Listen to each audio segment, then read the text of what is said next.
you, and then you can't hear you. Yeah, exactly. It's a little cognitive dissonance there a little bit. I was worried. It's okay. But we're good.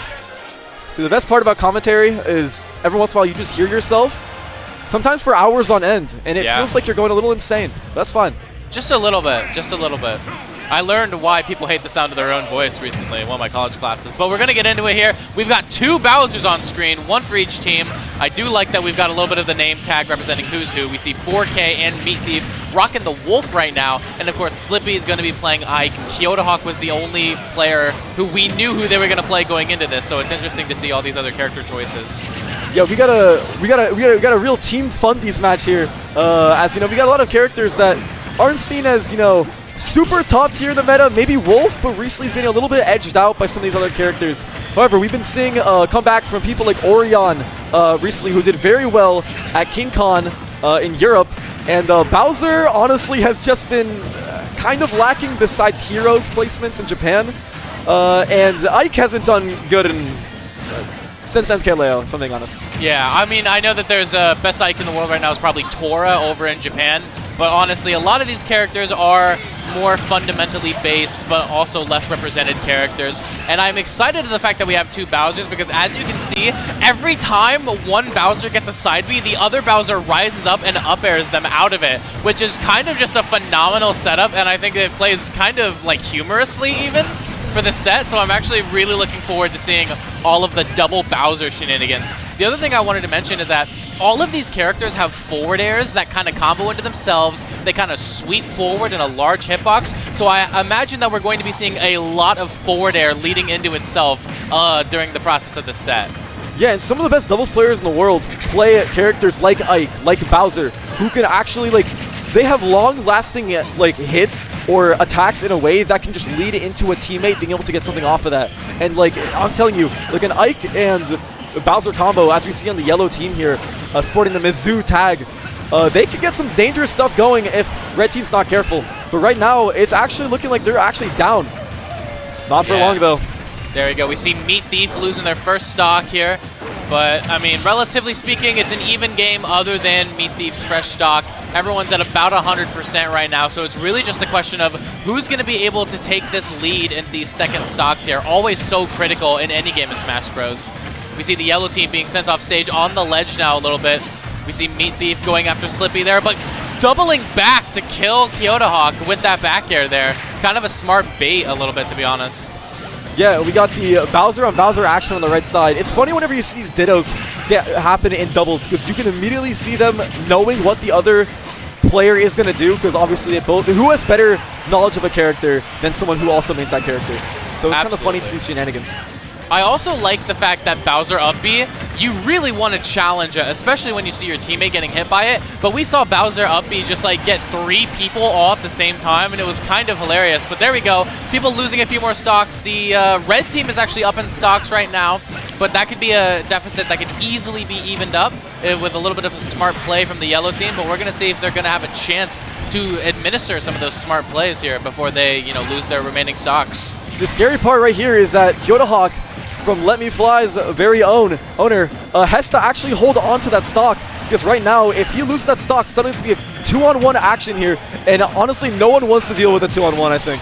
No one, yeah, but here we go. The stocks are finally even, and KyotoHawk able to get that slightly early for Bowser kill, and now we're down to a 1v1. The percents are relatively even. We have Meat Thief versus Slippy.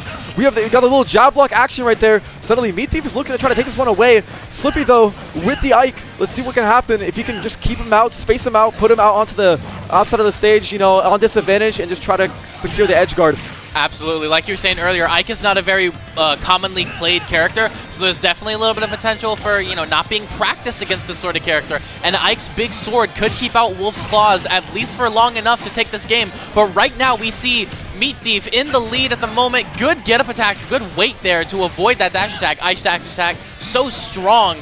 But I'd say this game is relatively even, giving Ike's slightly heavier weight. But we're going to see moves like that will cost you, Slippy. You can't be, you know, dash attacking on shields like that. It's going to cost you. Yeah, you know, that down smash hit, it might have actually killed. But oh, going for it all right there with that up smash. That could have just popped Wolf into another dimension right here. Wait a minute. Look, it's Wolf. Wow! Talk about a Dragon DBZ moment right there. The Ike neutral B and the Wolf side B clashed together, but fortunately enough for the Kyoto Hawk Slippy team, the Ike neutral B killed just a little bit earlier because it sent off the top, while the Wolf Flash sent off the side. I honestly don't know if Slippy could have made it back there if, you know, Meat Thief was ready to get a ledge trap or an edge guard, but thankfully they didn't have to worry about that, and they will be taking this game 1. By the way, that was a bold choice because if you, as you saw, he got hit with the Wolf Flash and he got sent to the other side of the stage. He almost died off that, and I think that if he had already used his jump, there's a chance that he would have died off that. So, bold maneuver to use that neutral B on ledge. But I mean, you know, confidence is so important in this game, and especially in doubles when you have a teammate relying on you. Bold moves can sometimes make the difference, and we saw it do so in the end of that game 1. I'm not entirely sure if this is BO3 or BO5. I'm assuming it's probably BO3 given the fact that it is doubles, and especially early on in doubles. And we're going to see Meat Thief losing their first stock incredibly early thanks to Wolf's middling distance on that up B. But there we go as well, 4K losing their first stock. The yellow team just taking a massive lead in the first 30 seconds of this game too. Yeah, right now it's not great for Meat Thief and 4K. It's best of 3, I believe, to start out, right? I believe so. I'm not entirely knowledgeable on that, but we see the two Bowsers kind of colliding there in center stage, cooking up Meat Thief a little bit. We're going to roast that meat on an open spit with Bowser's Flame Breath here. Yeah, Bowser's cooking up an entire... He's making a... He's having like... Yeah, honestly, Bowser would have a cookout, though. He's like a dad. Absolutely. There we go. Is that going to kill? It'll kill both players on the red team. And just like that, 3 stocks on both yellow team combatants and 1 stock on both red team combatants. This game, this set went from even Stevens in game 1 to now somewhat of a dominant washout here in this game 2. And we're going to have to see if the red team can even begin to mount a comeback here before this set slips away. Yeah, there was just an unfortunate ST by Kyoto Hawk, but honestly, whenever you're up this much, does it really matter? You got Ike with full rage right here. That can get rid of someone very early with one of those up smash or forward smash callouts. Ike, a very heavy hitter. Let's see how this works. All right. Oh! There we go. All right. There goes Meat Thief is gone. Now it's only 4K. Can he clutch up? He needs to take 5 stocks by himself. And I don't want to be a doubter, but I don't know about this one happening. Never tell 4K the odds. Never tell him the odds. Yeah, and he holds them for the up smash, and that's over. There we go. And what looked to be an even set in the beginning turned into an absolute wash that game too. I mean, a combination of some early stocks taken combined with the adaptations we saw from the Kyoto Hawk Slippy team just resulted in a bit of a dominant game 2 there that was honestly kind of a spectacle, I'd say. Yeah, that was a... I don't know where the stocks went. They went so fast. In the first, like, what, minute or 2, like, most of the stocks were gone for that team, and it's unfortunate because game 1 they kept it so close, but as you can see, adaptation, that's what makes a lot of players have a better player moment, where something could be close at first or even in one game, but then the next game they can just really keep the lead and just dominate, and we saw that happen in full force in that second game. That was definitely a set where you couldn't blame any sort of cheese with some sort of characters. I mean, we all know that every character in this game has some form of cheese, but with Bowser, each team had a Bowser, so there really wasn't anything, you know, to John about for that set. That was just kind of outplaying on the part of Kyoto Hawk and Slippy. You know, like you said, from the adaptations in that game 1, moving into that game 2, they just polished up their game so phenomenal that it was almost like a whole new team was playing, and they were determined to take that set. So we're going to be looking into getting our next setup here. We see players kind of walking over to the setup. We're going to see how this goes down. I'm excited, because if that first set was an omen of how, you know, this doubles bracket will go, I think we're in for a fairly nice tournament here at Sweet Spot 8. Yeah, no, yeah, I mean, that's just round 1? I mean, we're only going to get better from here on out. So, I mean, not to say that it wasn't a great match itself, but, you know, as we get into the best of 5s, you know, longer sets, we're going to really see some of these top caliber players duking it out. Absolutely. I'm excited to see, and especially the thing that I like the most about doubles is that, you know, Smash Ultimate is already a game that has so much character variety with 82 players on the roster, but with doubles, you just, I mean, quite literally double the amount of characters on screen. So the kind of variety and team composition is just one of the best part of doubles, and, you know, it kind of leads into that best part of fighting games in general, which is the theory crafting. Yeah, honestly, yeah, doubles is one of the most creative ways to play, because the thing is that you can take, like, for instance, the best singles player is not always the best doubles player. You can see people, for instance, like Sparko Skyj. Yeah, no, yeah. I mean, they're incredible, and they're like one of the best doubles teams. But then you could have people that are like Hawk and what's up, Ploopy? Oh, he's walking away. Ploopy was trying to protest something in the middle of our speech here, but hey, buddy, how's it going? It's nice to see you coming out. Here, one sec. Little sidelight interview. Ploopy, how are you feeling? How are you feeling about Sweet Spot? I got the Wii pants on. He does have the Wii pajamas on. Wow. So a little bit of a pre-tourney interview from Ploopy there. I mean, one of the top seeds for this tournament. Yeah, for sure. I mean, the boy genius himself, right? But we're headed into this game too. It looks like we're figuring out some control schemes, just, you know, settling in a little bit. We have TigerNope and MaskLink12 and Repo Man with Digit. So we're going to see. I believe Digit is actually a player I'm supposed to be commentating with at some point during this event. So that'll be fun. MaskLink looking over to us and waving and smiling. I love MaskLink. You can't hate Mark. I mean, what a goat. Yoshi players in Kansas City. There are a lot of them, but all of them are great people. Yeah. They're all so nice. if you're a Yoshi man in Kansas City, you're in the right place. Which means it's kind of, you know, difficult to like dislike the character at all, but because all the mains are so nice. You know, that's always what I've said. Like, if you play like a somewhat cheesy or somewhat annoying character, you can't also be mean. That's like 2 strikes and you're out at that point. The thing is that I prefer that I don't like people that play cheesy characters, because then I have a reason to like not like them. But if they're nice, then it's like, man, I can't be rude because, you know, I can't hate them because they're a good person. So it's one of those situations. But yeah, no, be nice to everybody at your locals, at your tournaments. Absolutely. It'll never help you to be rude. It's never that serious. Exactly. It's never that serious. You lose to a Steve, it's okay. And man, listen, there's always the next tournament you'll lose to a Steve, so. Yeah, exactly. Except here at Sweet Spot 8, because Steve is not legal. That's true. This entire bracket. So here at Sweet Spot 8, and in the majority of Kansas and Missouri, you'll never lose to a Steve.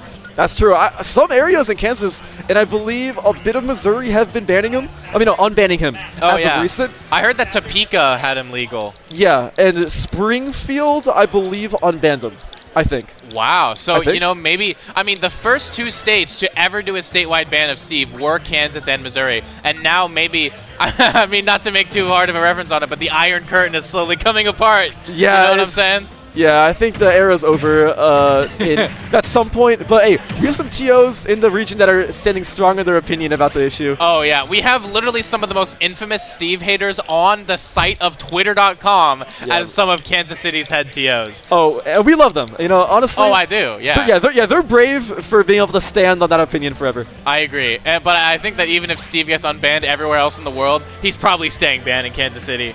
I mean, this is the Steve hater haven.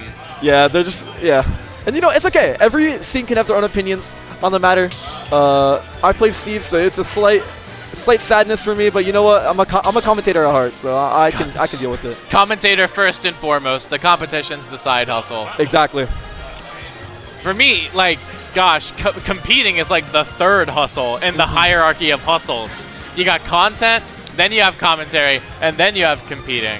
Yeah, it's like, that's crazy. Hey, it's my tertiary. No, yeah, exactly. Oh. So we can see that this is going to be a possible upset factor of 4. I'm assuming in the favor of TigerNope and MaskLink as the higher seeds. Yeah. So it's going to be interesting to see. This is definitely, there are more stakes on the line than there were in our last set. Absolutely. TigerNope and MaskLink, I've seen them, I believe I've seen them play doubles before. Very prominent team. One of the higher seeds in the event, I mean, obviously with the possible upset factor of 4, you'd assume that's the case. But yeah, we'll see what happens. We're launching into it here. I saw Richter on the character select screen a little bit. We have Richter and Cloud, and we have the MaskLink TigerNope team of their classic mains. MaskLink and TigerNope are both pretty solid solo mains. Don't really dabble a lot in secondary, so I'm very expected. You know, this is not a surprise to see these characters coming out from them, but I'm not really familiar with Digit or Repo Man, so it's interesting to see how Richter is going to play in doubles especially. Yeah, Richter's an odd character doubles where you have to throw projectiles and setups, but the thing is that you will have... Oh, okay. Yeah, we just see MaskLink getting that early edge guard. That's the main weakness of Richter. But a weakness, I think, that might be alleviated in doubles a little bit by the fact that you have a teammate to protect you while you're trying to make that recovery. So I think if Digit and Repo Man really work together, they can ensure that Richter, you know, getting edge guarded is a minimal threat throughout this set. And we just saw something that happened with a little edge guard scenario with Yoshi and with Richter. It's a very unfortunate scenario where Richter can throw things at ledge to edge guard Yoshi. Yoshi could just jump over it. Yoshi does not really care about anything Richter throws out at ledge. Which must be unfortunate. Oh. The unfortunate down air from ledge and wasn't able to get back with that air dodge. And we see, you know, Richter down to his last stock here, and Mask Link and TigerNope both have all of their stock. So it's definitely a heavy deficit starting off this game 1. Yeah, it's not looking great. Mask Link and TigerNope are looking quite in form.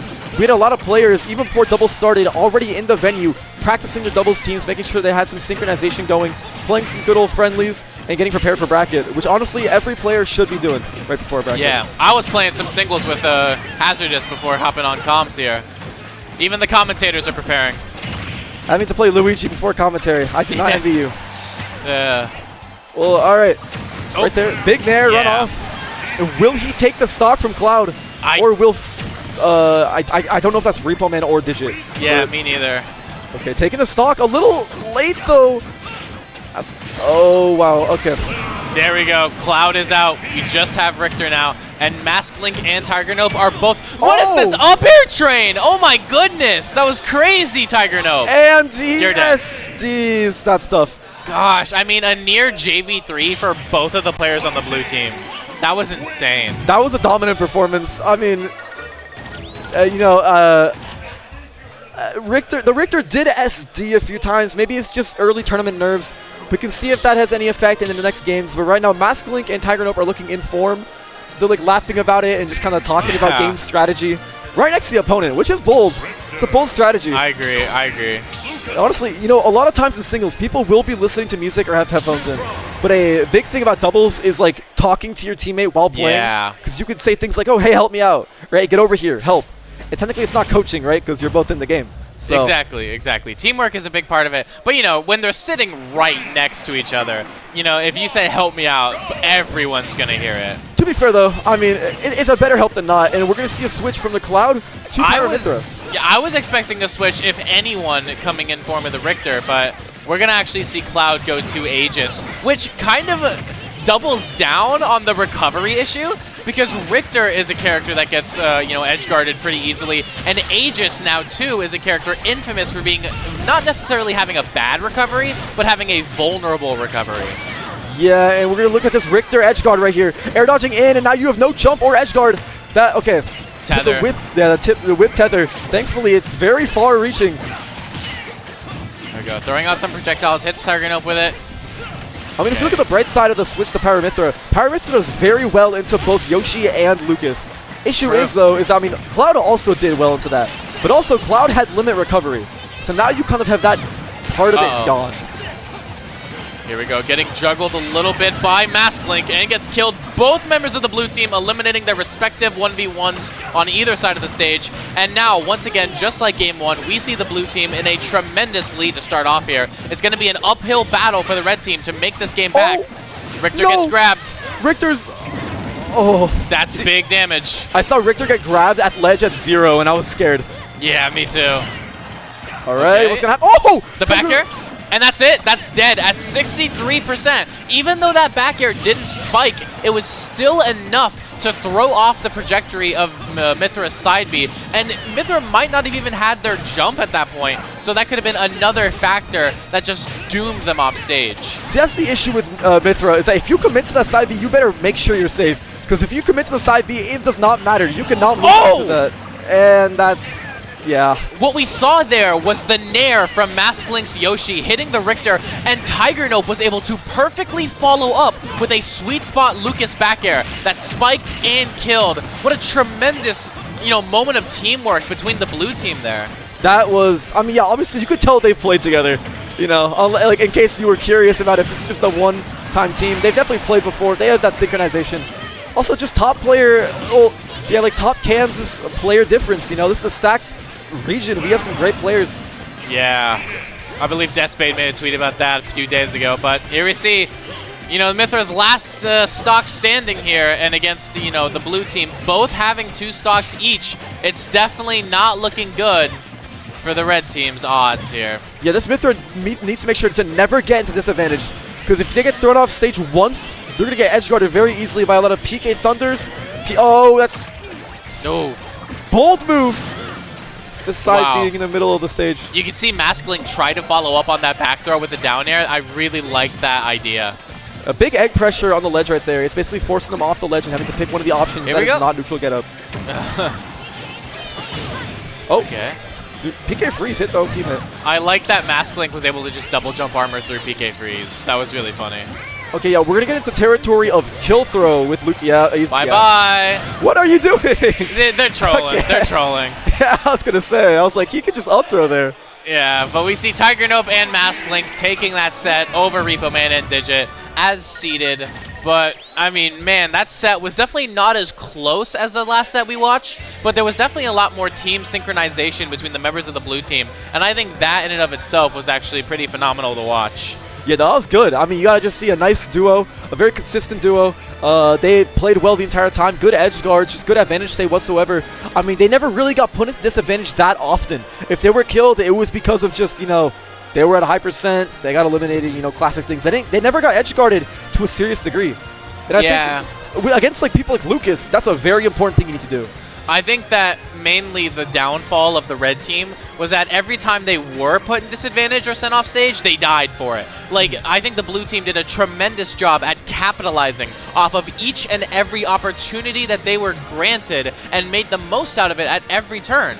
And, I mean, that type of strict advantage state and capitalization is so important in the game of Super Smash Bros. Ultimate, especially with advantage-heavy characters like Lucas, like Yoshi, and, you know, in a team mode, in a game mode like Doubles, where every stock counts against, you know, 6 of the other teams, it was just kind of disastrous to get edge guarded at 60% multiple times in the set.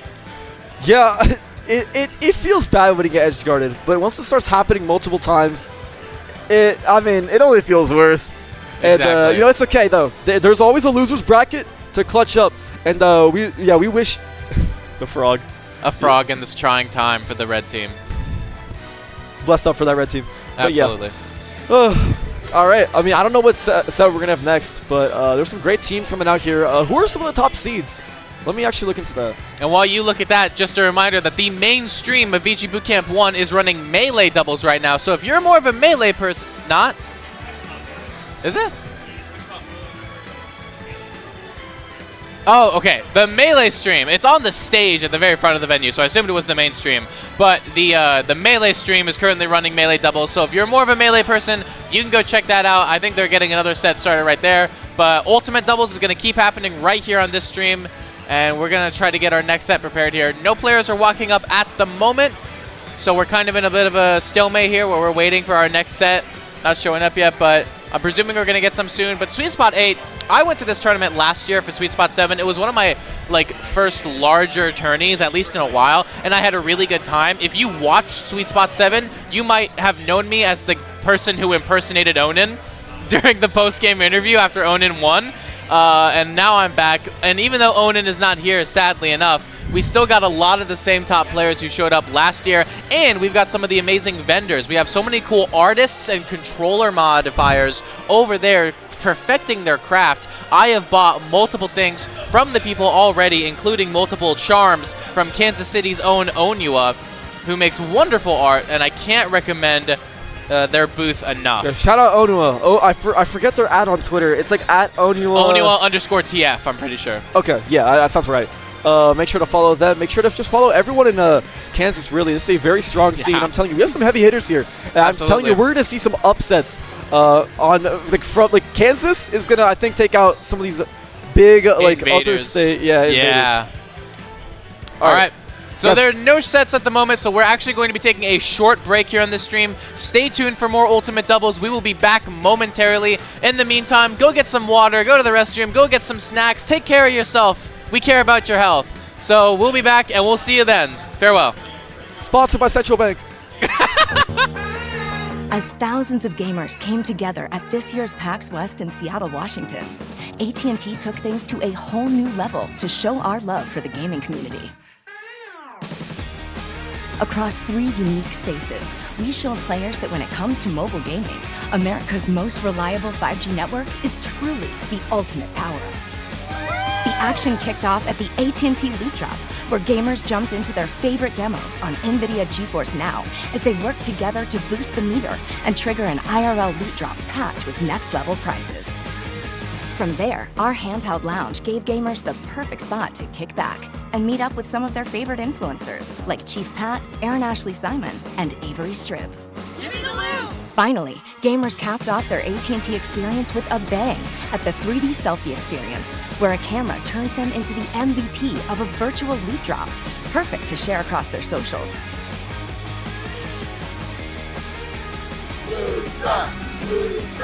Boom!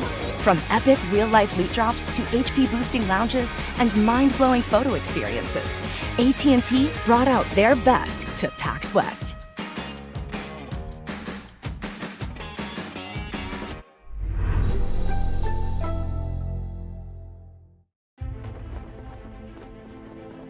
Together, we're elevating our potential, our pride, our traditions, and our dreams.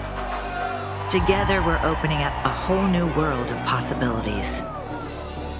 Elevate your University of Kansas experience with Jayhawk checking from Central Bank. Central Bank and KU, elevating together. You'll never guess what we're doing to the Baconator. We're putting it... pretzel bun? On the Baconator. Catherine, you seeing this? Posters everywhere. What? The Baconator you love with a new pretzel twist. Choose wisely. Choose Wendy's new Pretzel Baconator.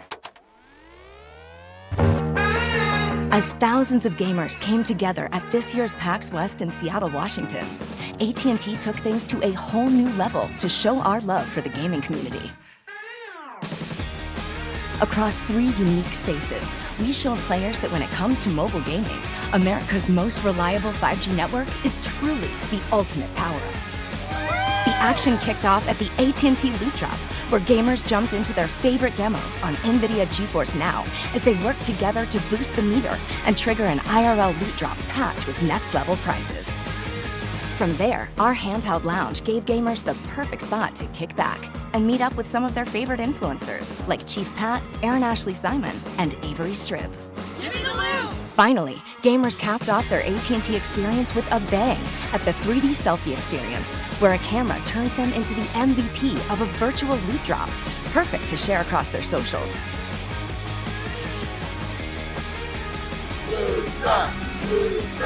Boom! From epic real-life loot drops to HP boosting lounges and mind-blowing photo experiences, AT&T Right, brought out welcome their back best. to Sweet Spot 8. Once again, when we said short break, we meant short break. I'm Mr. Mice, and this is Gamer Moment, in case you've forgotten, and we're back into it with some more Ultimate Doubles. Yeah, we have some prominent teams coming up here. We have Censored, known commentator from Nebraska, and his teammate, who I don't know.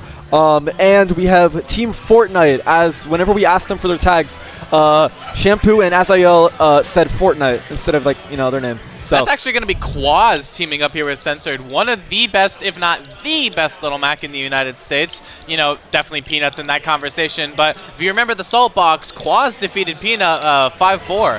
Yeah, So I remember watching that one. Yeah, that was a close match, but, you know, Kwaz, yeah, strong player. And Little Mac's scary in the sense where, like, Little Mac's bad, but also Little Mac can, like, kill you at 60. exactly. So, or 20. Well, it depends if you have, like, KO punch or not, but it's... Little Mac's got a great moveset, a lot of great buttons that's held back by the fact that the character has a lacking recovery. But the thing that we were talking about a little bit in our last set that we commentated might come back here in the sense that if Kwaz is off stage, he can ask Censored for help. You know, come guard me while I'm trying to recover. They're trying to edge guard me. And that can somewhat alleviate the pressure of a middling recovery that Little Mac could suffer from. So we're going to see whether or not that plays into this set here. Yeah, because the thing is that if someone's playing, for instance, Little Mac, you want someone with a higher airspeed as their teammate so they can go out there, help them out if need be. Someone that can, like, for instance, like a Yoshi would be great with the Little Mac in the sense where he could go out there and help when necessary. I'm not entirely also sure who Censored plays. I know Censored for their commentary first and foremost. So it's going to be fun. It's always fun to see known commentators compete. Yeah, no, it's always good to know people are multi-talented like that. I mean, we got some others like Yellow from Philadelphia. We got Supergirl Kels, who I think doesn't really play or compete that much anymore. Semi-retired, but still does doubles with her brother Soar. Right. Yeah, shout out to those two. Very, very good family, by the way. Yeah. There are some strong families in Smash Bros, and it's kind of funny. But for instance, even in like Melee, if you go to those storylines, we had I believe I4 and Fek from like the Melee side coming in from like France. There is no Little Mac on that screen right there. That is Samus, which I think belongs to Censored, and Incineroar coming out on behalf of Kwaz. But honestly, I think that makes sense. Ganondorf and Little Mac are two characters that actually kind of translate pretty well to Incineroar, who I've heard being described as DLC Ganondorf. Yeah, kind of, because he can hit, he can actually recover, he can give very well in a way that's like unpredictable, which Ganondorf's are like Ganondorf's way of kind of like taking your stock early is fairly predictable.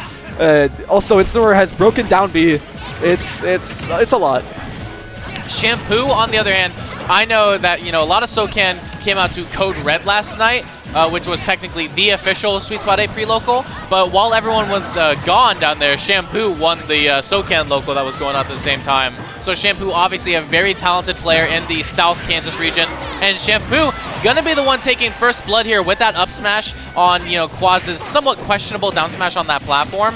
So, Red Team is gonna take the little bit of an early lead, but it's definitely not, impossible to come back from.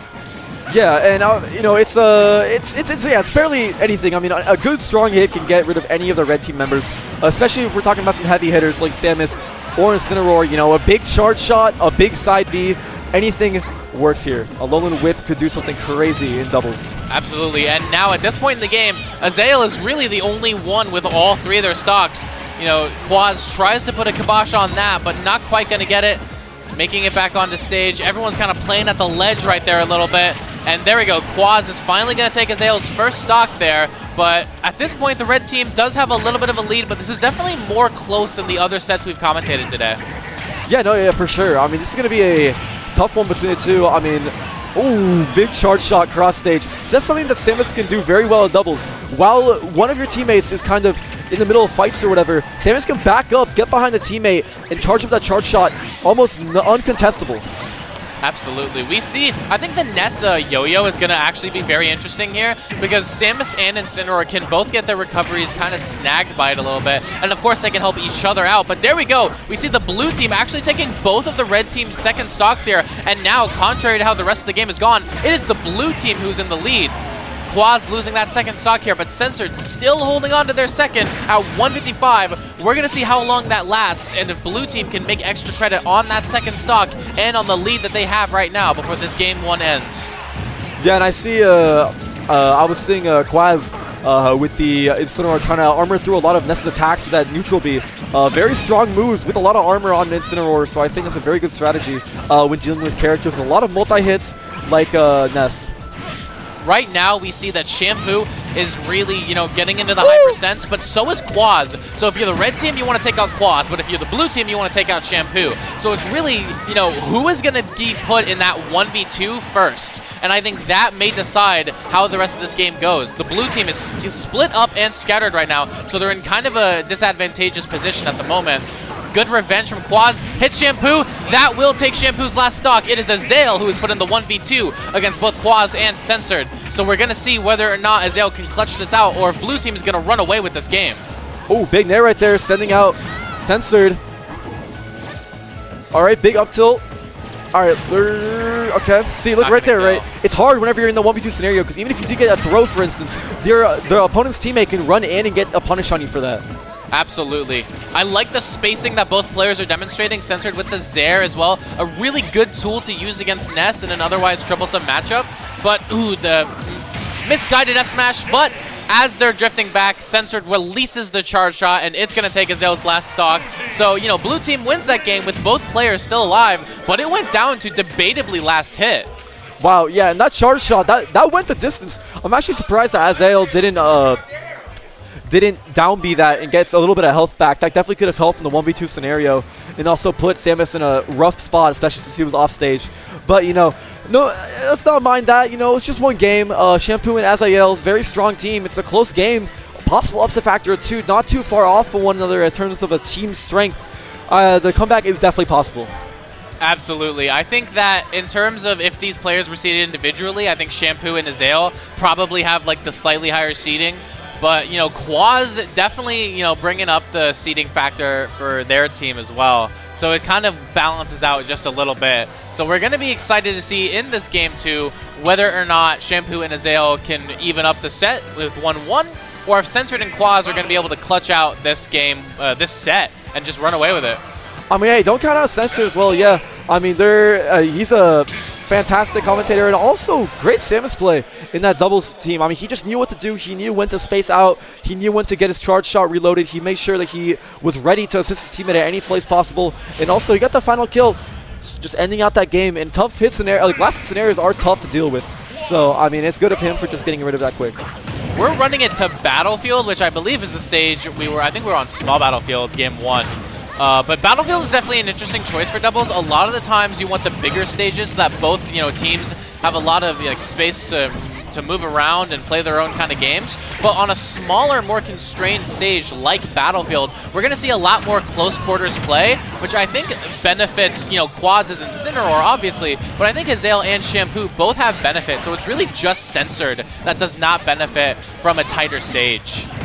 Yeah, right now it's the like big stage right here. It can do some things. I mean, right there, though, that could have led to a very bad fate for Azael. Oh! Whoa! The Incineroar forward throw perfectly linked up into Censored's charge shot, which ended up taking Shampoo's first stock. That was amazing. No, that was a fairly unfortunate Alolan Whip, as it set it up perfectly for Korra to punish both of them because he accidentally grabbed his own teammate. But, I mean, right now, though, they're still up. That's so scary. Yeah, it's scary for Ness, especially whenever you have two people on that ledge right there that can give you at any moment. Gets the jab on Shampoo. Censored looks to follow up a little bit, gets the bomb. Gonna get hit with the side B though. Shampoo making all the way across the stage to try and edgeguard Kwaz and Censored. And now the blue team is split up, trying to regroup on that top plat there, but they're both trying to fight their own battles right now, and it's gonna be Censored who loses the next stock. Right now it is the red team who is in a pretty good lead right now, but it's definitely not impossible to come back from, at the moment at least. Yeah, I must say, the tags on both these teams are phenomenal. We have She Moved On and then like Miffed emoji, and then we have Homicide, which that's in a reference to a rap group, and then we have Big Gassy 49. So quite the we have variety out here. Absolutely. There we go. Good nair. Doesn't quite spike on that down air. I mean, both teams are really increasing in the percents right now, but if you're blue team, you have got to get this progress worked up on Azael, who is on a fresh second stock right now, while everyone else is starting to lose their second stocks. First going to be Kwaz. So we kind of have two players, we have two players in this game that are one on each team that are kind of trying to play keep away. You have Ness, for instance, who can try to get away, kind of throw out a couple PK fires and set control of the stage. While you have Samus, who has the charge shot, who's trying to, you know, back up, send some rockets, send some charge shots, and just deal up that damage against the enemies over time. Korn is going to end up dying from that, you know, Samus dash attack. So now the percents are looking a little bit more even. Blue team is still in a deficit, but with that charge shot from Censored, it's now blue team in the stock lead, which will quickly be evened up by Azael's up smash there, taking out Censored's second stock, bringing us to a dead even game. All right. What's the move here? All right, big F throw right there. Trying to edge guard to Samus. Oh, no jump and using the up B early, but not punished correctly. Wow, that back throw almost killing Shampoo. And now at 121, Shampoo's going to have to play this really carefully. Is the back throw going to kill?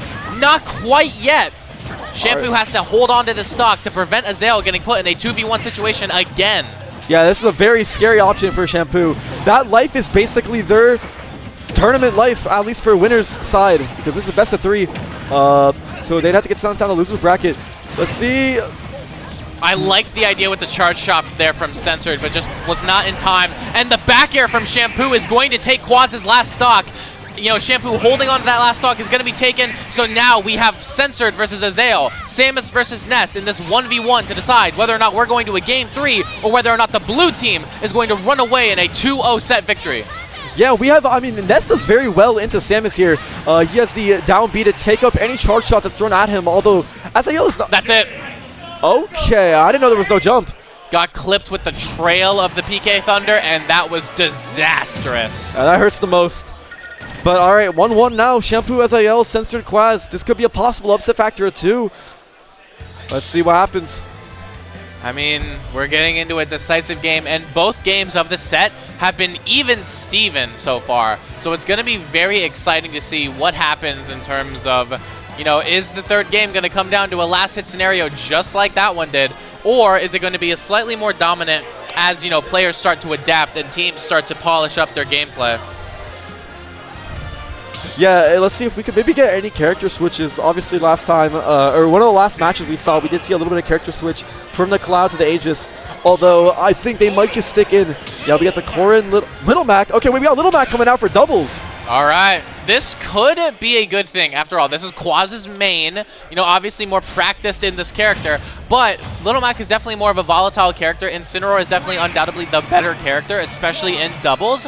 So we're going to see whether or not Little Mac, you know, moving down the tier list a little bit is going to affect the blue team in a negative light. Yeah, I mean, big hits already coming out from Kwaz. Unfortunately, though, getting harassed by those PK fires, it does suck this matchup whenever you're playing against Ness, because you kind of can't do much about the projectiles. All you have really to contest it is your quick ground speed. But look, this edge guard is going to come in. Yeah. Yup.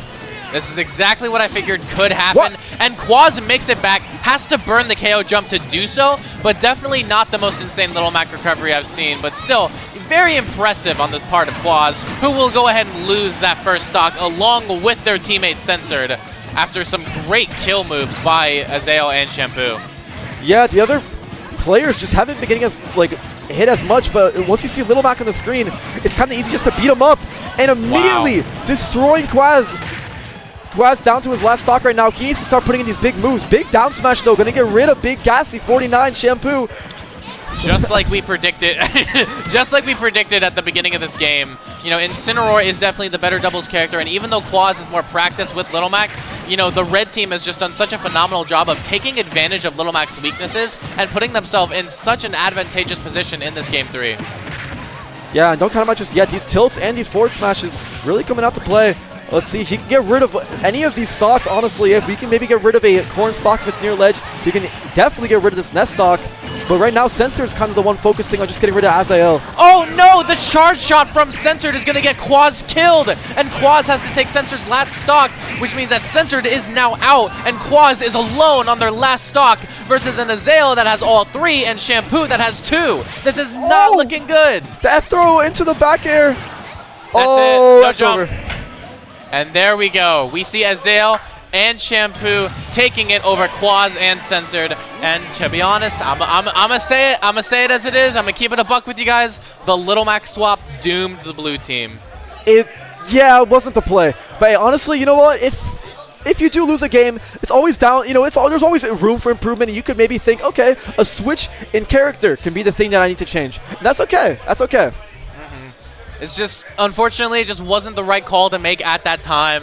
And it's really, like, the only thing you can really, like, it's the worst when you do that kind of thing in a decisive game, the last game of a set. Because if it's early on in the set, you can kind of experiment a little bit and you have wiggle room. But they had no wiggle room in that game 3, and they found out the hard way that it wasn't the play. But there was nothing they could do about it. Yeah, no, it's unfortunate. Once you get down to the last stock, he had to, it was, what, 1 stock against 5 against 2 people? That's not something you want to be against. No. It's tough to see. Especially as a low tier. But right now, are we going to get... Rocke Is that and Rocke Keis? Keis? Rocke Let Me Fly's very own Rocke Balboa teaming up with Kansas City mainstay Keis. The I think we're seeing it. Real to see it. This is actually one of the highest seeded teams in the event. I believe this is at least a top 16 seed. I agree. Are we getting... We got some players set up here. Yeah, I don't know who they're playing against.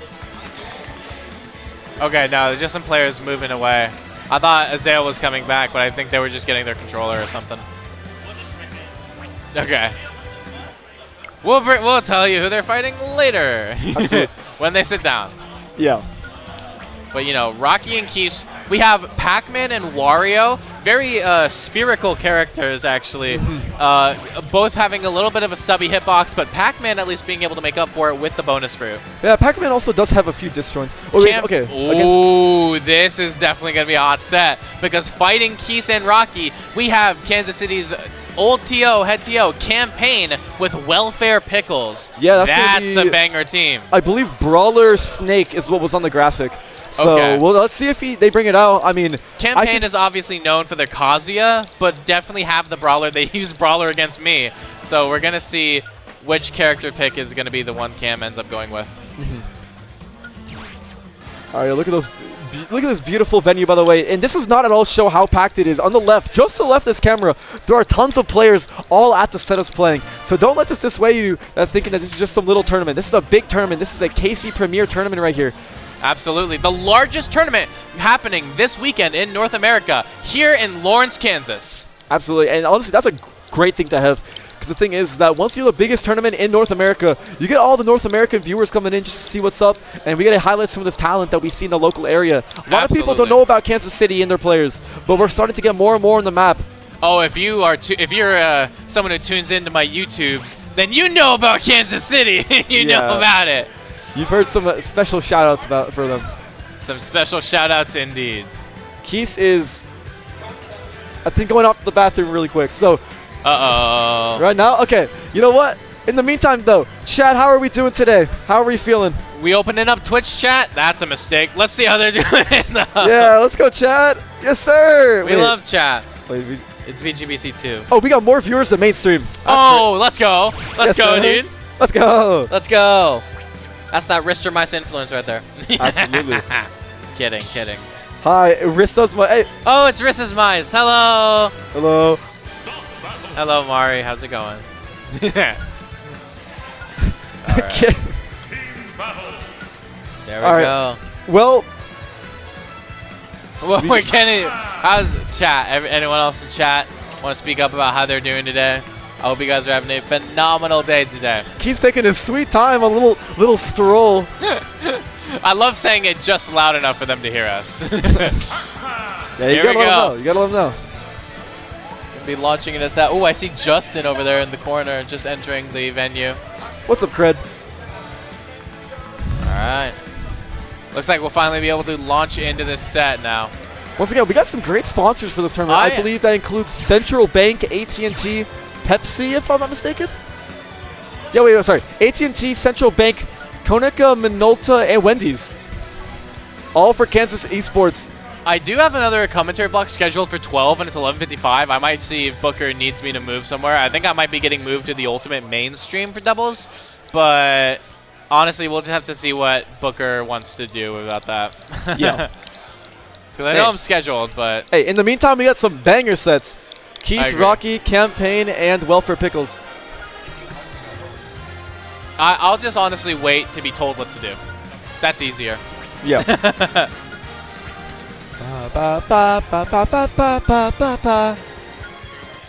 Alright. I definitely hear a brawler moveset getting made at the moment. Oh, yeah. They're experimenting. But also, wait, Campaign's hands not on the controller. I think that's Keis's Meat Brawler being made right now. Oh! And not Campaign's. Right. I forgot. Yeah, Keis does have the Meat Brawler. Keis has a lot of characters. And honestly, I can see why he would want to be going Meat Brawler, because the thing is that you can't get WAF setups. You can't get Wario. Wario is a long comboing character that takes time. And anytime in doubles, someone can just run in and just hit you out of it. Especially, you can get hit out of Waft very easily. For some reason, that move is just not great in doubles. I heard Rob or something? What? Wait, who's... Okay, we have a special little match here. Everyone's trolling. Official confirmed. Yeah, they don't... Guys, they don't really want to win. Okay, so Campaign is the one going Rob. That's interesting. I mean, you know, Campaign also a little bit of a character specialist a little bit, but... Oh my goodness, and Rocke getting spiked immediately by Welfarepickles, but then SDing right afterward. What is going on? This is already a crazy set. Okay, 2 stocks gone in 18 seconds. That's not something you usually see in Smash Brothers. That's a record for doubles, isn't it? Yeah, that's something.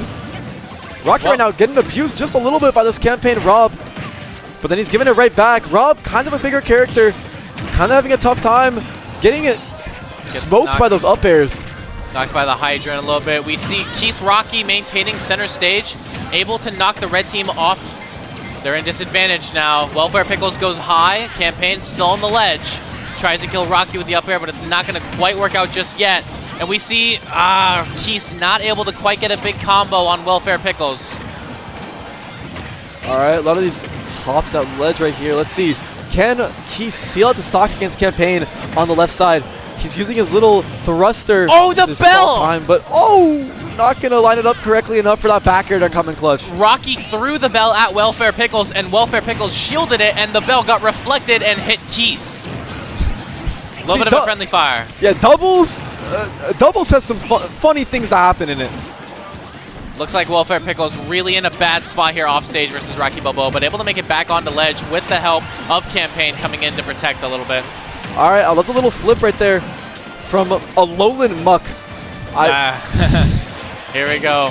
But we see the red team. Oh, wow. The watermelon from Rocke comboed into the up tilt from Welfarepickles. Rocke is just having so many friendly fire incidents against his own teammate. It's not okay at the moment. It's really kind of ruining the blue team's chances, especially as the red team is holding on to these stocks at nearly 200%.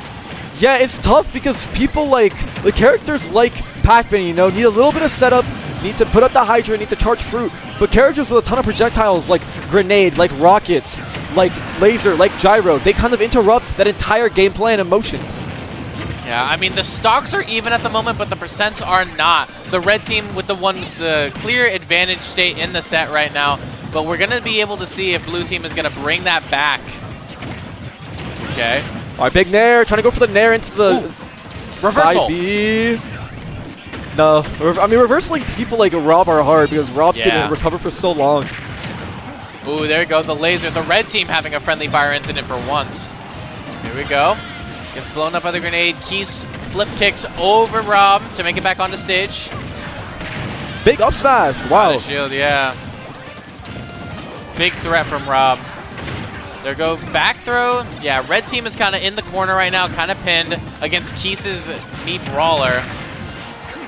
All right, right now Rocky's getting a little bit of the work from Welfarepickles, but Welfarepickles actually going to last stock right here. It would be unfortunate for that team if they have to give it up and Cam lose the stock, and then perhaps they could lose this game that was very winnable at first. Uh-oh. Oh, and there we go. Jumping into the bell. Campaign gets stunned, and Rocky's able to follow up on the up smash. But this down throw, oh my gosh, wow, Keis able to protect their teammate from getting up smashed by Rob. Would have been disastrous for the blue team. Yeah, it's really a who could hold their stock longer, Welfarepickles or Rocke. There are so many projectiles getting tossed out at every second of this game. It's hilarious. This is a very projectile-heavy game, but there's also a lot of scrapping in this too, as every character here is privileged in scrapping and projectiles. Oh, wow. If Keis had gotten that back air after being sent off stage with Cam, that would have been revolutionary for the blue team. Rocke and Welfarepickles are at really high percents. Any kill move should be able to take them out. And then we see Campaign and Keis holding it down. Welfarepickles finally loses their stock, which means it's Cam versus the world here in this game one. They just need one grab and an up smash or anything. They're getting hit on a bell. Rocke needs to charge it up one more time. Has bell in hand. This is going to be an edge guard that's going to be tough to get past, especially with Rob's size. Oh, wow, and they have Gyro on their side as well. That is disastrous. And the up, he had a shield, the Thrupper. Rocke lived to 197% in that game one. That was ridiculous. Yeah, Thrupper is strong.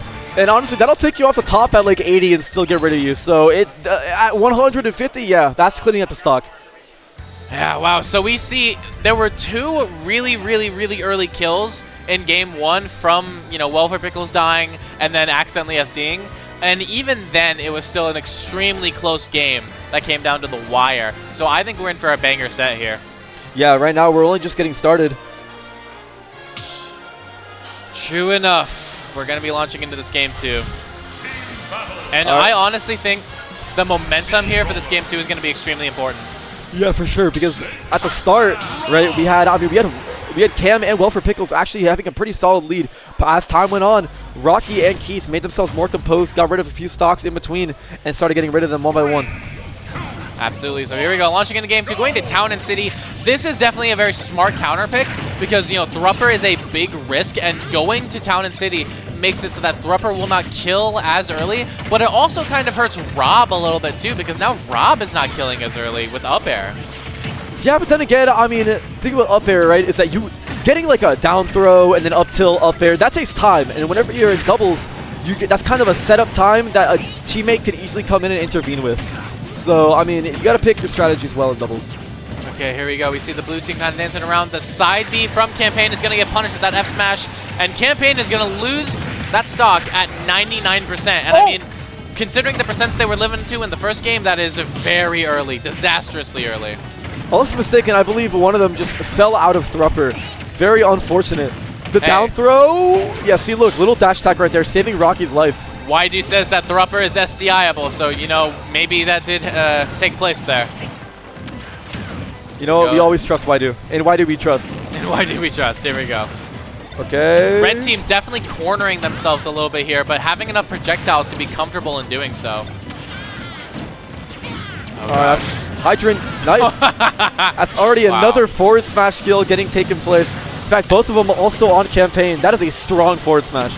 Cam is going to end up losing that second stock pretty early. Rocky's still at 3 stocks right now. So definitely the blue team has a bit of an advantage right now, but as we keep going, we're going to see whether or not red team is going to be able to make that deficit back or not. All right, big downer right there. They're trying to go for these little combos. Not going to happen, though. Getting kind of interrupted in the middle of their combos.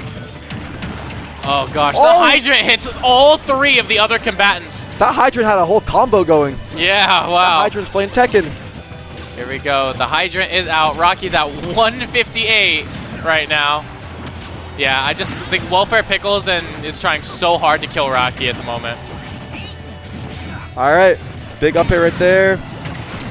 There you go. Back there will seal it out. Right now, Cam's looking on his last life. Keis and Rocke looking so much more composed in the second. Okay. Oh no, Keis accidentally losing that second stock because Thrupper just did not go the distance they needed it to. Technically though, blue team is still in the lead. It's not a disaster to lose that stock like that because still red team at ludicrous percents living right now and blue team still at lower percents. Yeah, honestly, any like aerial smash attack, anything from Pac-Man is getting rid of either of them.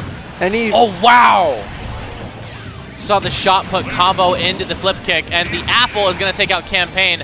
I honestly think they're just going to let Welfarepickles keep that stock. You know, they're going to die at any moment here to nearly anything, including that forward throw. And yeah, Welfarepickles keeping that last stock to try and do this 2v1 against Keis and Rocke, but it's just not looking good right now for, you know, Welfarepickles' chances, you know, especially against Keis and Rocke. It's the 1 stock against 3.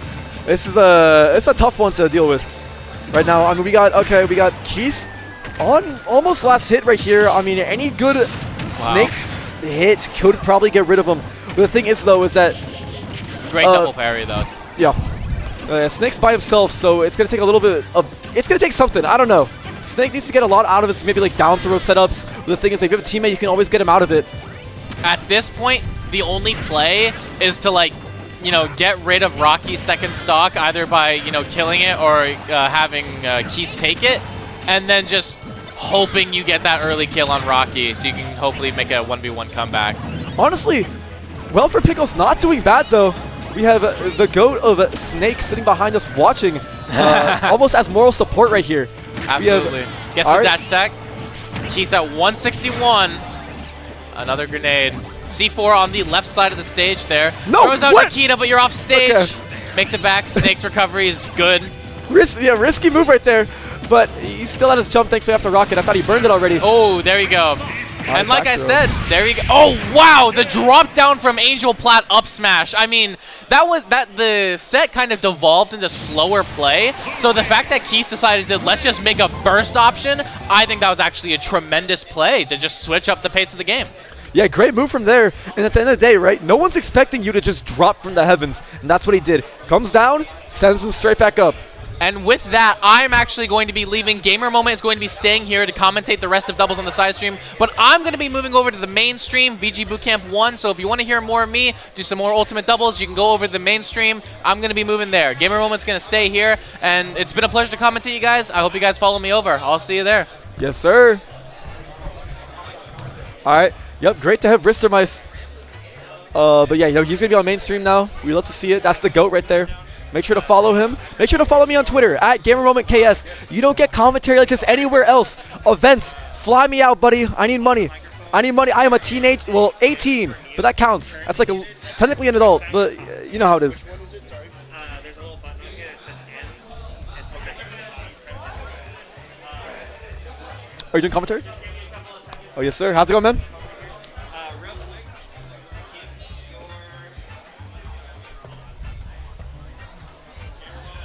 Yes, sir. What's up, Go? Yes, sir. The Bucky's drip. Okay. Let's go, Bailey.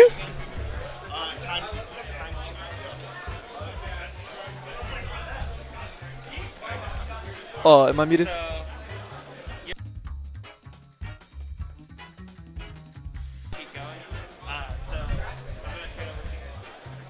All right. How are we doing, team? All right, we got some players. Yo. Yeah, how's it going, man? We got Timekeeper, the one and only. How's it going, man? Pretty good. How about you? How about you? Going pretty good, going pretty good. We're on the side stream here for Sweet Spot on VGBootCamp 2. Make sure to tell your friends and your family to pull up. We got some hot sets coming in from the one and the only. Is that ApolloKage? Yeah, that is. That's ApolloKage.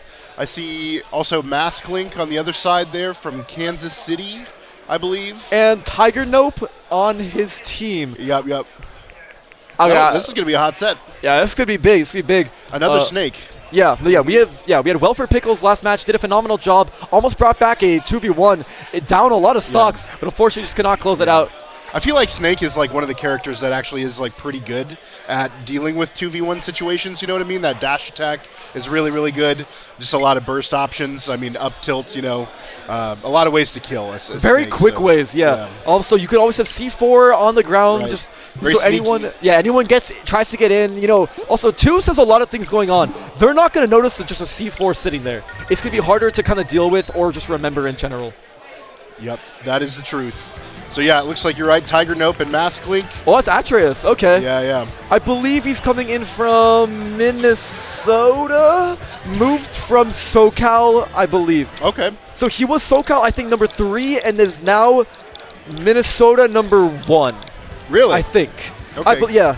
And I know some people had some words to say on Twitter about that, but if you're paying attention to people on Twitter, yeah, that's true. Yeah, you should never do that. So yeah, this would be a huge upset. Point. This would be a KC team Yeah. going against a All-American. This is like the Kansas. This is like KU basketball team and going against Lakers. Yeah, it's gonna be a little bit tough, but it can get done. Upset factor of 7. It's happened before. Upset factors of 13 have happened before. That's true. And I mean, it's also like you never know what can happen in dubs. You know what I mean? Yeah, it's dubs is a completely different game. Exactly. I love dubs though. I especially love dubs because it means it's the start to an excellent weekend of Smash. So looking forward to that. Yeah, if you have a good dubs, that's how you know it's gonna go well. Yep. It's like there's just those few omens that happen. It's like if there's always as a player, if you do awful at the pre-local, you're winning the event. You're right. As if you complain about your seating, you're losing the event. Right. If you do good at the pre-local, you're not making it out of pools. It's just there's a couple things. That's how it works. That's exactly. Just, and it always happens. So if you're going to a big event at the pre-local, throw. Yeah. Throw. Trust me. Excellent advice. Exactly. Go O2. It always works out. That's what I do. Yeah. I go O2. I don't even need to try. Right. Exactly. It's crazy. Oh, we already have. Yeah. TigerNope threw himself off the stage. Bold start. All right. I feel like Yoshi is probably a character that can actually contest Snake off stage pretty well. You know what I mean? The double jump armor is really good, obviously, and then you'll have really good, powerful, strong aerials as Yoshi to break Cypher. So I feel like this could be a good matchup against Snake. Yeah, but if we look at the other side, Palu looks like she's doing very strongly into Yoshi. Kind of just contesting him and beating him out aerially. And if you're losing in the aerial game as Yoshi, that's an issue. No, you're right. Yeah, that's actually a really good counter pick almost to Yoshi in this situation. Ooh, that trade going in the favor of ApolloKage.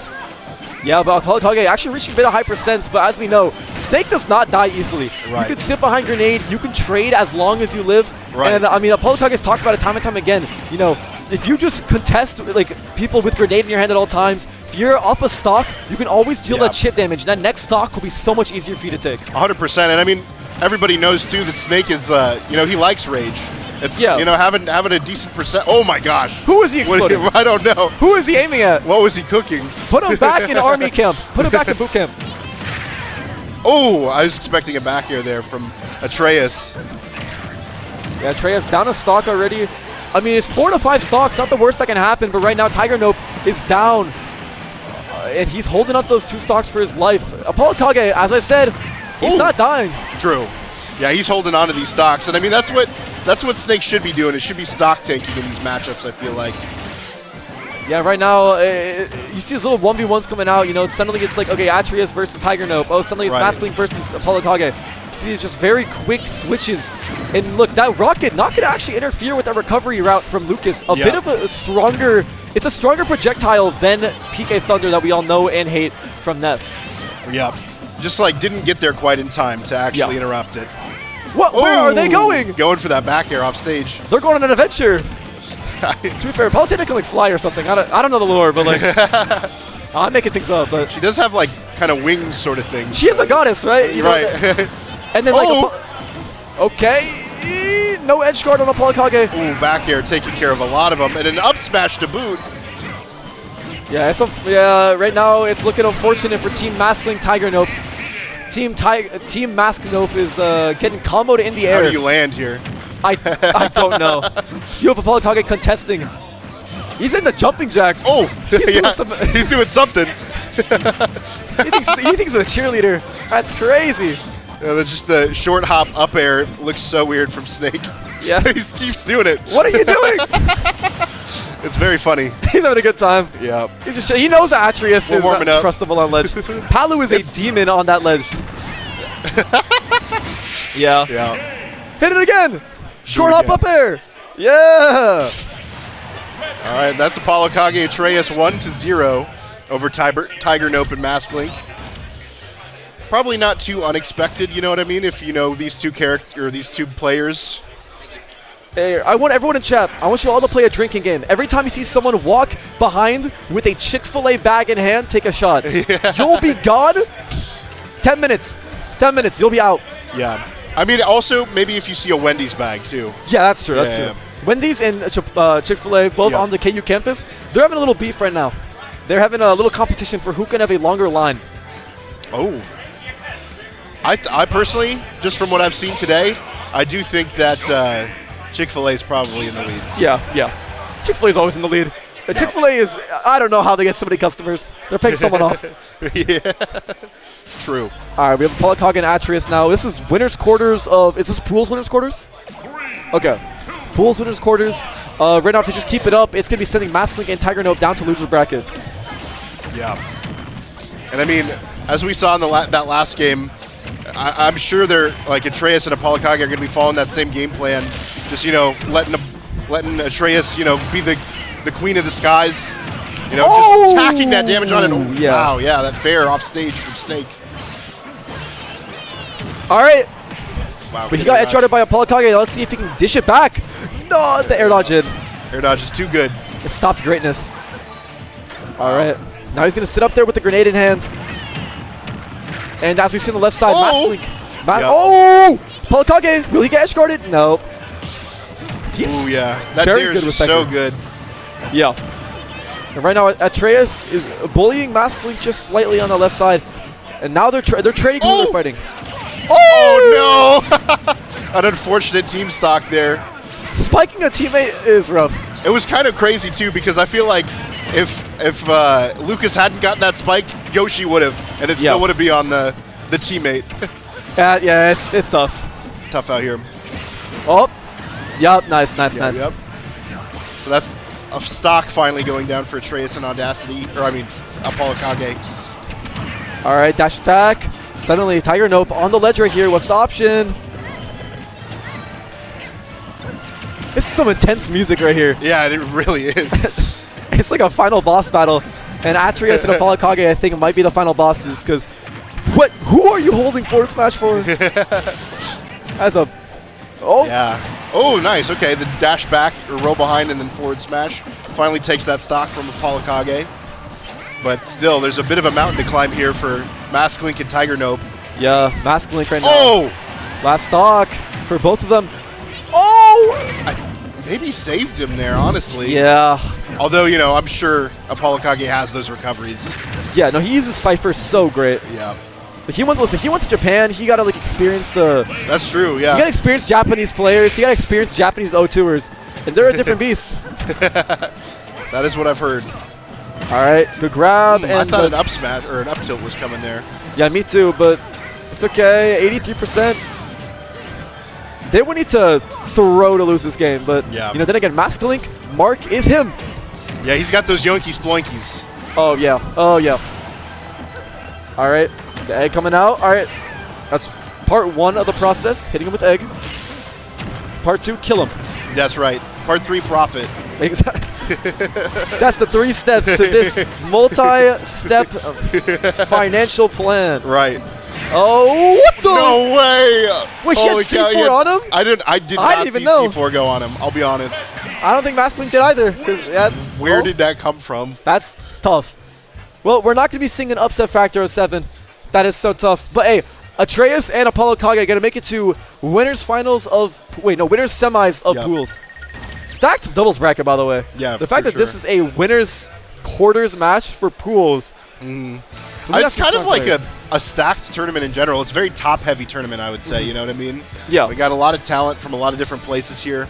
You know, a lot of like PR Honestly, from a lot of states this year. That's because of the GOAT Hassan right over there. Or president, I believe, of the KU Smash team, making a lot of this run. We love to see him. He got a ton. He was messaging people on Twitter. Yeah. He was adding people on Twitter saying, hey, man, Make it out. Sweet Spot 8's this weekend. I know there's nothing better this weekend to go to, so. Literally, nothing. It's the Pull biggest, up. Yeah, in biggest the U.S., right? Yep. Yeah. Yep. For this weekend, yeah. Right here in Lawrence, Kansas, of all places. Yeah, but they swept that one up the 2-0. And we got Rocke and Keis, the Wonder Duo, back at it. Nice. On the Tide setup. Back at it again. Speaking of Lawrence, Kansas, though, this campus is gorgeous. This is a really cool campus. Super good campus, yeah. In this ballroom, I don't know if you see this ballroom because you just see a door and a wall. Right. But it's big. It's big. cool. It's like ton of setups, too. Tons of spots for setups. Yeah. Honestly, make it out to the next sweet spot if you're not here. Yeah, Absolutely should. Please. Make it out so we can finally have Midwest have like a B tier event. Please. Yeah, no kidding. We're struggling, man. Also, singles is all best of 5. That's because Kansas TOs are better. Yeah, like they're built different. How are you, as like a California TO, like how are you not having all best of 5 events? Kansas can get it done. And we've done it for the past couple big events. That's facts. That is truth. All right, we got... Who are they playing against? I am not sure. Hey, but some other teams that are coming up. We have Shu and Mr.Ping. We have Ploopy Atomic. Rocke Keis, who we've seen. Oh, wait, is this Rocke Keis, Ploopy Atomic? Oh, that would be funny. That'll be a hype set. Wait a minute. Okay, we got Atomic, the DDD, is that right? Or no, Rob from Texas. Oh, yeah, okay. Yep. There are a couple. There's a couple different Atomics, I think. Yeah. I think I was thinking of Atomics or something like that. Adams K. Yeah, that's it. No, I think it's been retired for a minute. Oh, really? Yeah, he was at Summit like 4 summits ago, and then ever since, haven't seen him. Huh. Are they gonna? Yeah, I think they're gonna be here. I think. That's sick. sick. I think they're trying to find Ploopy, maybe. Ploopy, where you at? No, I know that they've set up. Yeah, there's a Ploopy I know was housing Atomic and like 7 other top players or something like that, all in his house, and they were all just grinding till apparently like 3 a.m.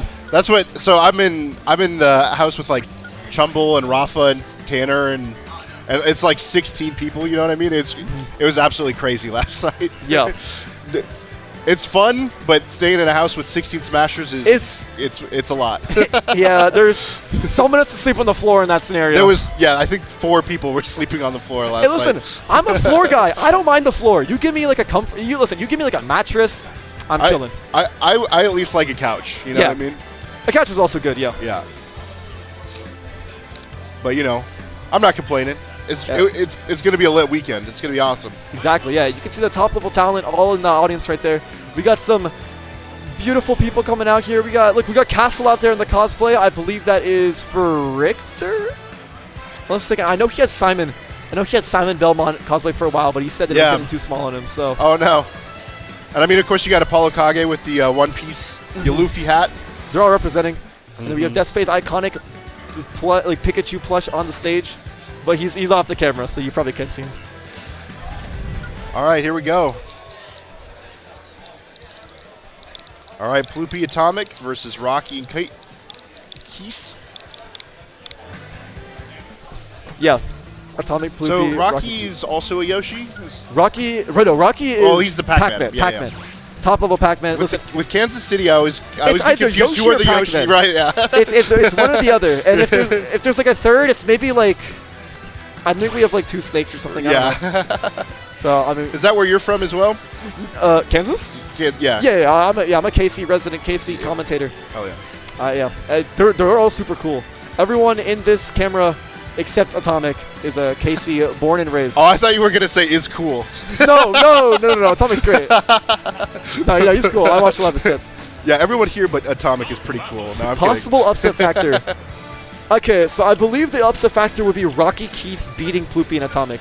So I know Ploopy's won a ton of doubles events with Deathspade. Those two have been like static partners for a minute because I think if I'm not mistaken, Bayonetta and Game & Watch get the job done. Yeah, but that makes sense. I mean, Rob's a great doubles character, so let's not 100%. Yeah. Getting it started off here. That Rob Nair just covers so much space. That combined with the Game & Watch Nair too. Yeah. It's just like you're covering a lot of space with those that's Nairs. that's half the stage already. Right. Oh, okay. Nairs and the up airs coming out. Damage. Yeah, that's just big damage. Ooh. Wait, I was about to say anvil on your head. No, that character is bad. Steve is not here. A couple fisticuffs. I feel like another reason this was going to be like a good match is like I feel like Kansas actually plays doubles. Yeah, like, Kansas always has like a dubs as like a starting out to all their locals. And, I love that. Yeah, winners finals is always. I mean, Ploopy's always there. Rocky's usually there whenever he goes to the locals. So it just depends. Right now, honestly, pretty even. Yeah. In fact, Keis Rocke looking to have a bit of an advantage in starting, but then again, percents don't matter. It's stocks that do. Ooh, wow, that was kind of nice. Just that Nair pushing everybody into that back air from Me Brawler. Me Brawler's kind of busted. I've only recently learned this. Apparently, Nair's broken, his tilts are broken, dash attack is broken. Down B's broken, depending on which you choose. Speaking of broken moves, though, that back air from Rob is a broken move. Yeah. The auto space is for you. Yeah, I mean, we learned about it from the one and only Zomba. Of course, the Zombair. Yeah, we've only seen the. We've only seen him win Genesis as of recent. So Rob stocks have been up. They're up. Ooh, all right, some gyro play right here. No! Accidentally forward smashing. Don't forward smash your teammate. Up smashing is the enemy is good though. Yeah. Especially with that Game & Watch up smash. Very good move. Wow! That's huge. All right now. Actually, Ploopy and Atomic now a little bit in the lead. Ploopy keeping on to the stock. Game & Watch is not that heavy. Yeah, look, was that down throw that killed him? I think it was literally down throw. It was that one at like 80 though, so. That's fair. And it's Game & Watch. Game & Watch is light, but then again, Game & Watch can delete you quick. Yeah, glass cannon for sure. Exactly. Oh wow, what a tech. Under the stage there. All right, F-tilt coming out. Oh. Okay. Sometimes you just spot dodge 3 times in a row, you know? Yeah, just to make sure that they know like that you're ready to spot dodge. Right. It's scaring them. All right, up smash. Ooh. See, yeah, Ploopy lets those up smashes fly sometimes, and the up Bs. Honestly, most Game & Watches do that. Yeah. That's the Game & Watch code. I feel like it's especially good against like Pac-Man when you're doing it on like a hydrant or something like that because it's so fast. And it's like, if you could just automatically get rid of that hydrant, why not? Yeah, I feel like it's just good on anyone whenever you can get rid of their stocks at like 60. No, not 60. Okay, hold on. Let me, hold on. I'm not going to lie. At 80. Oh, but speaking of getting rid of quick, that Ploopy almost died at 60. Yeah. I'm actually surprised that didn't kill. Yeah, especially with the lightness of Game & Watch. But yeah, now if you hit him with down throw or upper, we might see something different. Right. Up air. Nope, not going to take it. Okay, yeah, Rocke and Keis getting back into the corner a little bit. Yeah, no, they can't get anything on Bell. Forward smash. Ooh. Suddenly, Rocky's the one with the most stocks in the game. True. And I mean, I feel like feel like Pac-Man has the ability to kind of camp out too and hold on to these stocks, which probably should be the priority right now. Oh, but wow, just a down air from Ploopy. And Atomic is gone. Yep. Okay, now it's going to be, yeah, a 2v1 scenario. I mean, Game & Watch can cover enough space to do it. Yeah. Issue is that, yeah, these random like smash attacks from like Keis, for instance, will really start bullying him. Yeah, that'll do it. Why did he die that early? Forward smash is broken. Because he's made of paper. That's fair, that's fair. That is a 2D model. If it was 3D, it adds a bit of weight, but... True. Yeah. Dude, 3D Game & Watch would be scary. We've already seen a luminosity graphics, and it's... I don't want to see it. I don't want to see big Game & Watch nose. I don't want to see Game & Watch with any kind of thickness. Yeah, they've given like Game & Watch like luminosity graphics with Meister. They've given Game & Watch like at the beach, and he's like having a good time, and I'm like, buddy, I would if I see him on the beach, I'm packing running. up. Yeah, I'm telling my kids to like keep like a 50-foot distance from him. I'm calling the police. Exactly. You never know what. Yeah, exactly. You never know what he's gonna do. Is that a Pac-Man controller Rocke has? I think it's a Pac-Man controller. That's kind of hype. That's kind of. You know what? There's nothing better than having a like allegiant, like a partnership with your character. Yeah. Like every person that plays Persona starts main Joker for like 2 months. That's and then they start realizing that like the character's hard, and then they don't want to do it anymore. Oh. Just like looking to always delete stocks. I feel like Ploopy is always out for blood. Is this best of 5? Or is only top 8 best of 5? I think top 4 is best of 5. That's what I was told earlier, is only top 4 for doubles is best of 5. Right. Okay, honestly, for saving time purpose, that would make sense. Yeah. But we do have all of singles is best of 5. Yeah, I know we're going to have a ladder, like a Smash Bros. Ladder bracket happening soon. Nice. That'll be lit. Exactly. Speaking of lit, this game right here. Yeah, it's... So lit. Yeah, this blue team's getting lit up. Yeah, look, me brother is dead. No! Oh! Trying for it again. He missed 2 back airs. What would Samba say? Nothing good, actually. Never mind. Zamba would probably say something like Rob sucks. Yeah. Oh. Ooh. The airstrike of Bell. Yeah. So sneaky you can be with Pac-Man. Yeah. All right. Get out of here. Oh! But Bell's in the hand of Rob now. Oh! Good forward smash. Absolutely. And suddenly, Ploopy and Atomic are in a strong lead. And now he's getting nared. Okay, never mind. Oh my gosh. Wow, damage. Oh, look, the nair train's going to start. Look, so Ploopy started trying to nair Keis and get him into a nair train. And then Rocke tried to help out Keis and then started getting naired himself. You hate to see it. It's like, what do you do sometimes against these nairs? Wait, he's gonna up B. Never mind. I always try to call out droppers. It never works. Pac-Man's nair is such a good get-off-me tool in the air. Absolutely. Oh, yeah, that way too early, and now he's at 1 stock. Oh, yikes. God. Bit of a mountain to climb now. He got down from Ploopy platform and down smashed. Oh. If he had... Oh, I thought a back air was going out there. Big back air was going to come out, but yeah. Oh. Up smash. Okay, no, not going to connect. And just so many options to mix up as Pac-Man. Your recovery, anyway. Man, that orange strong. Yup. Oh, dropper not going to connect on the red side. Oh, that's it. Yup. Okay. Yeah, suddenly it's down to last stock for 2 of them. Atomic still holding on to the last stock. Let's see what happens. It was like the game's kind of shifted in sides. At the start, it was Atomic and Ploopy who were in the lead. Then for a bit, it was Keis and Rocke, and now it's Atomic and Ploopy again. I know Atomic and Ploopy don't want to enter losers this early. I think they were expecting and seeded to be losers. I mean, they were expected to be in winners top 8. I feel like they're going to want to try to get this Atomic stock as quickly as possible. Yeah, they want to get rid of him now. Yep. Rob's so big too that it's like it shouldn't be that hard to do. Yeah. Then again, Atomic is goated.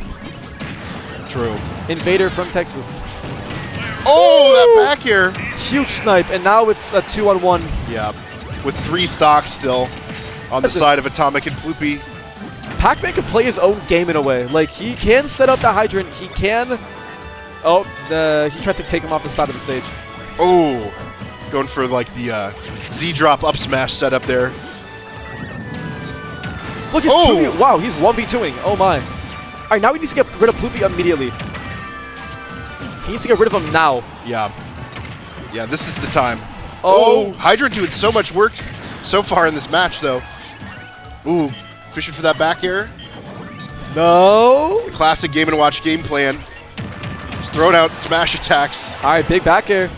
All right, Apple. Oh, Apple almost taking takes that. him out, yeah. The Ploopy Mud is scared of apples. Bro is not hungry for apples. He is. No, he just had Chick-fil-A. I know he's not hungry for that.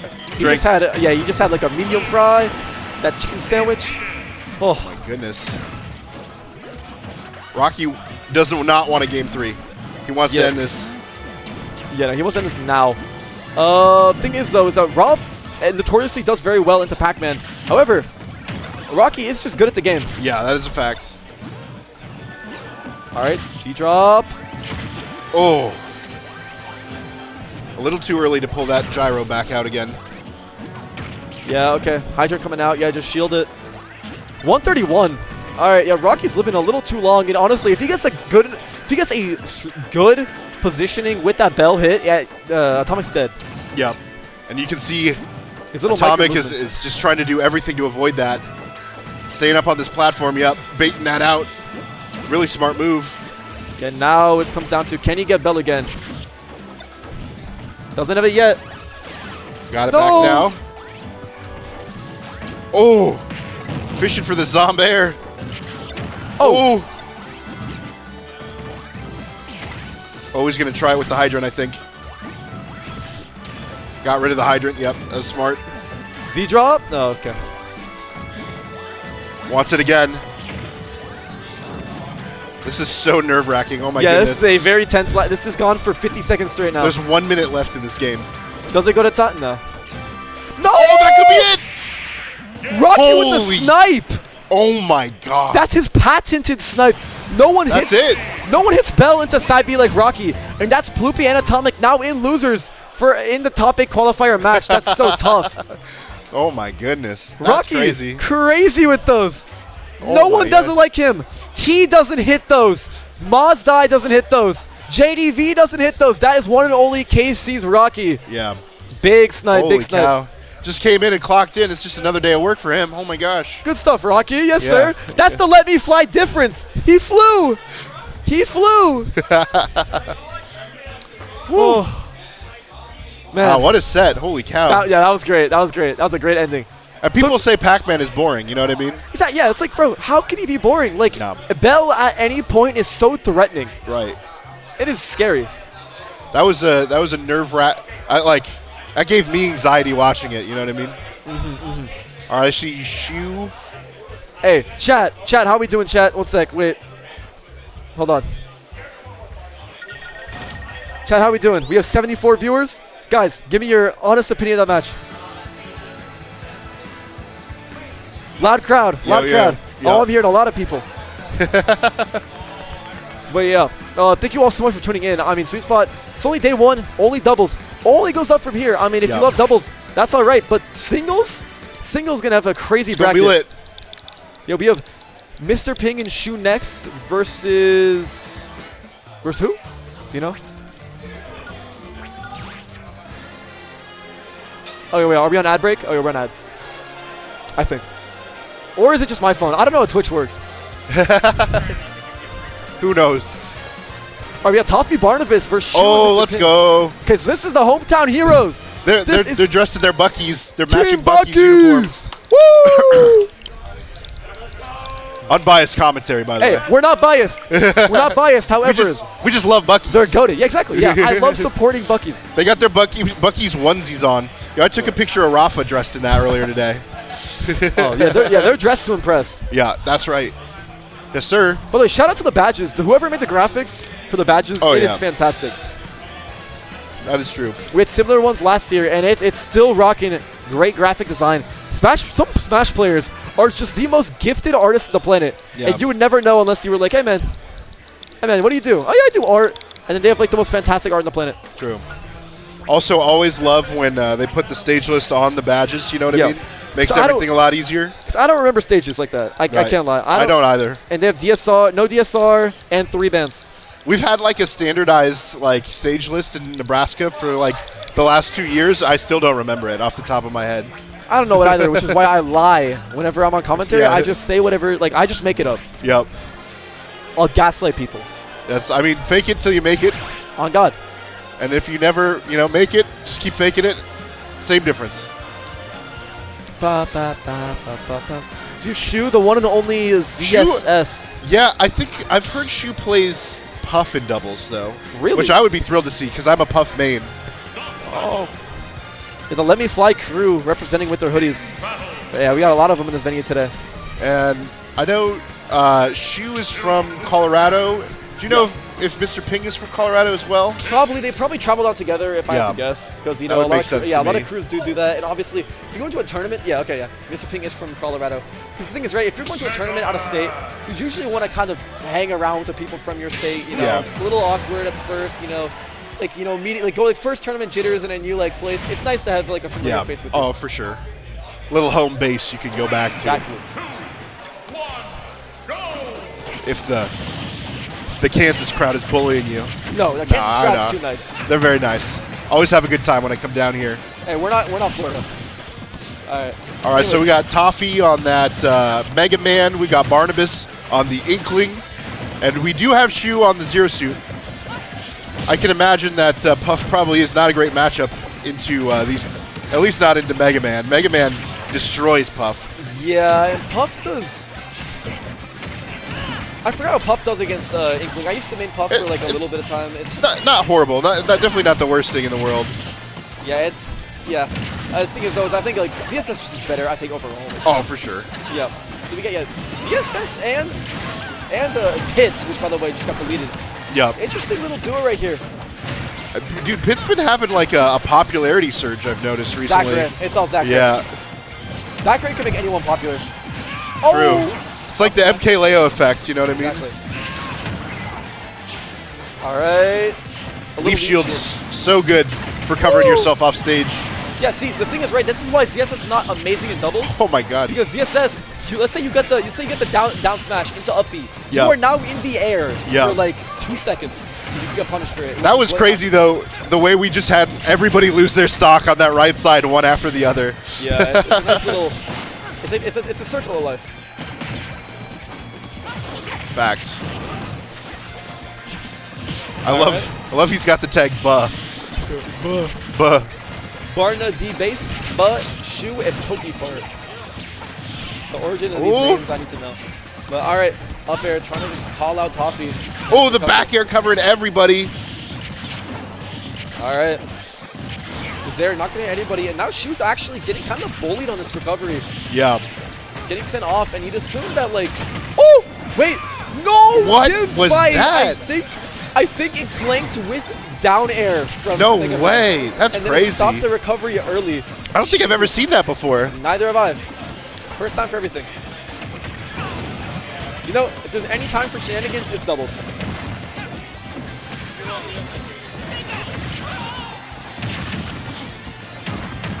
All right, Barna D base right here. What are they gonna set up? I mean, right now, Toffee and Barnabas, are actually up on this out-of-state team. Yep. Supporters of Cool still. I mean, these two are really good. Yeah, for sure. Ooh. Shu at 95 here, dangerous spot at this ledge. Flip kick so good at just reclaiming that center stage. And yeah, we see Shu taking a back seat here, just trying to survive. Trying to let Mr. Ping take the lead here a little bit. Try to kind of nickel and dime our percents back into their favor. Ooh, a little bit of a risky up B. Almost. Shu's getting Shu right now, 126. Yeah. Kind of tough. Because now, if you try to interfere right here for a raw back air or something, we'll just end you. That was a good back air though to take that stock.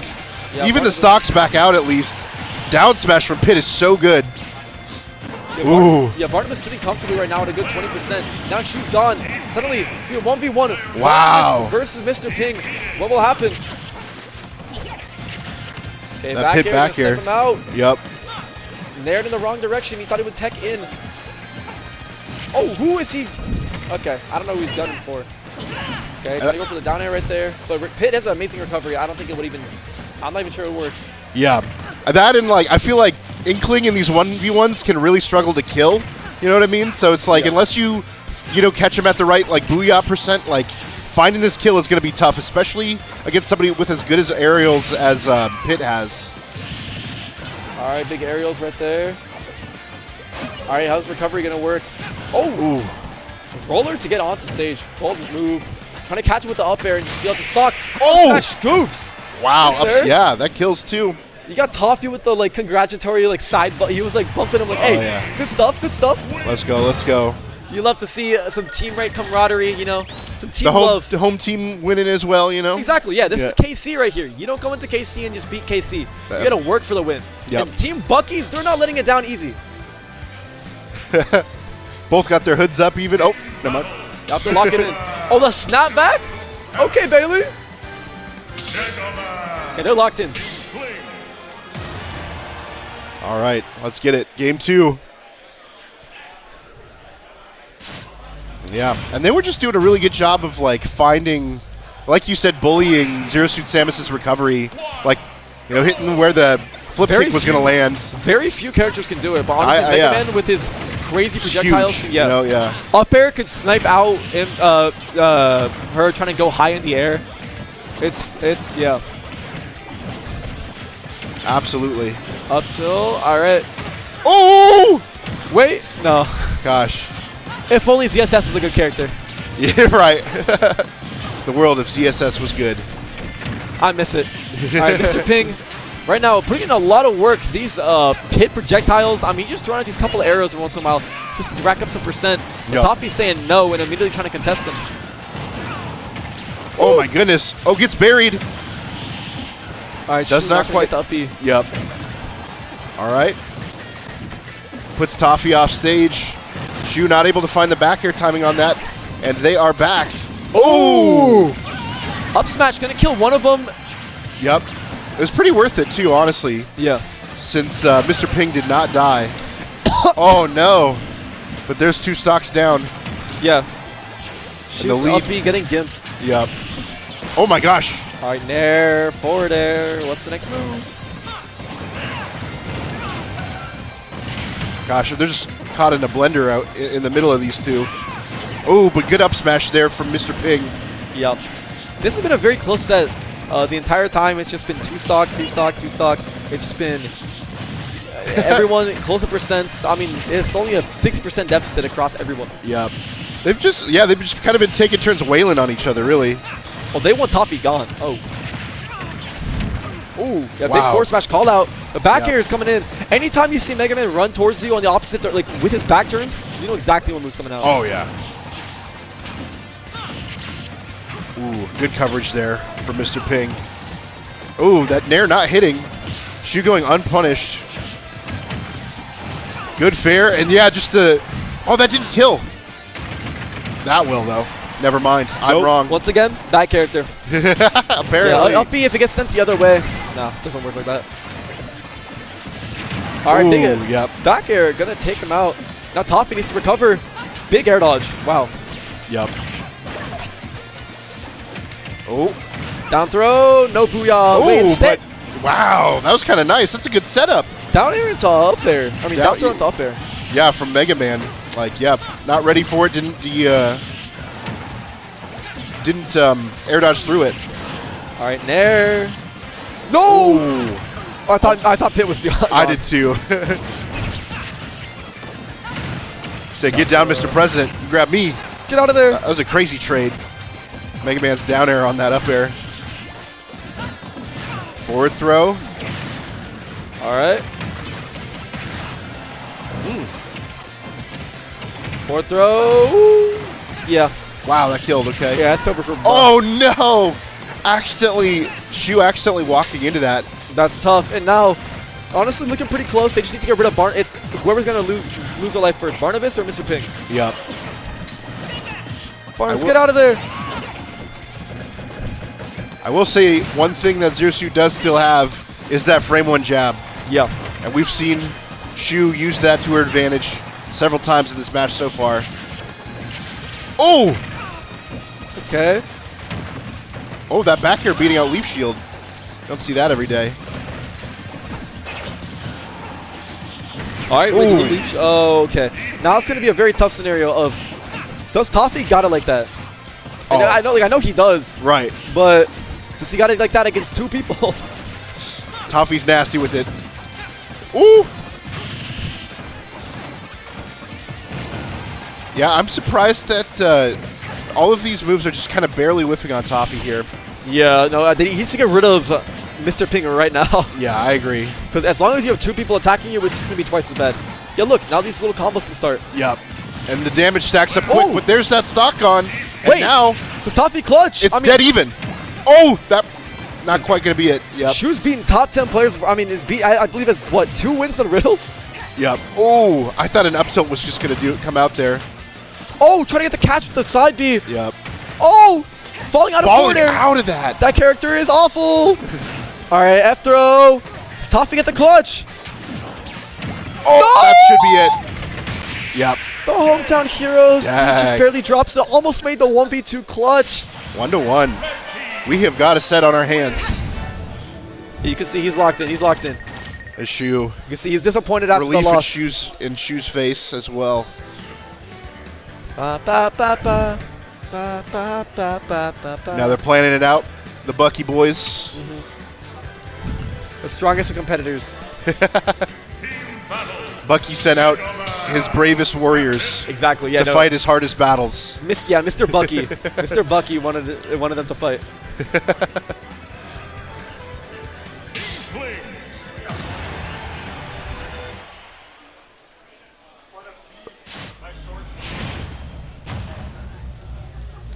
All right. Let's see it. Game 3. Game 3, and this is still best of 3, I believe? Yes. Yeah, Yeah, okay. up until top 4. So yeah, best of 3 for a long while. But yeah, it's gonna go the distance for sure. I mean, both those games super close once again. This game 3 is gonna be something special. I think this is some hype matches we've been getting so far. A lot of spaghetti honestly that's happened. You know, a lot of people falling out of moves. A lot of people not getting, like, a couple people getting gimped. But we'll see if it brings it. If they bring the heat in this game 3. They switched colors. I wonder if they did that because it's Pokemon Stadium 2 for the paint. So it's harder to see the paint. No, I know why they switched colors. Oh, yeah? Yeah. No, I won't say it, but I know why. You don't gotta blow them up. It's all good. Yeah, exactly.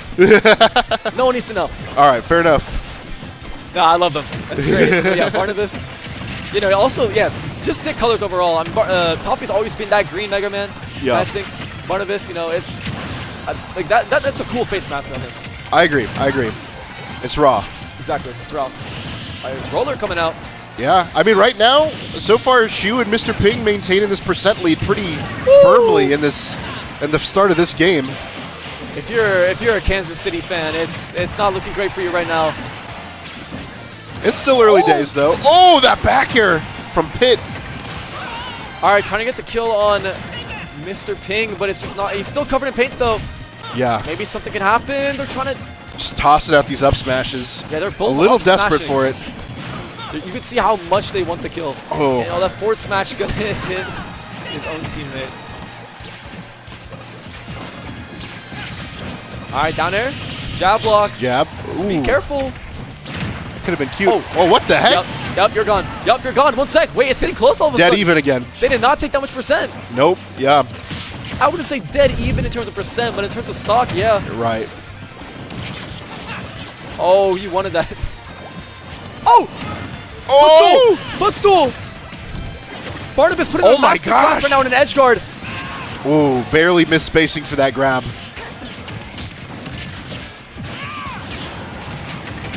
Oh, wow. Oh. Shu catching that up B, taking that stock pretty early. That's tough. Yep. Yeah, that's something. All right. Good side B. Yep. Just covers it like pretty much everything on that tech chase. Ooh. Shu doing a really good job of just rescuing Mr.Ping there. All right, back air. Instant. There was coming out. Yep. All right, yeah, right now it's 3 stocks to 4.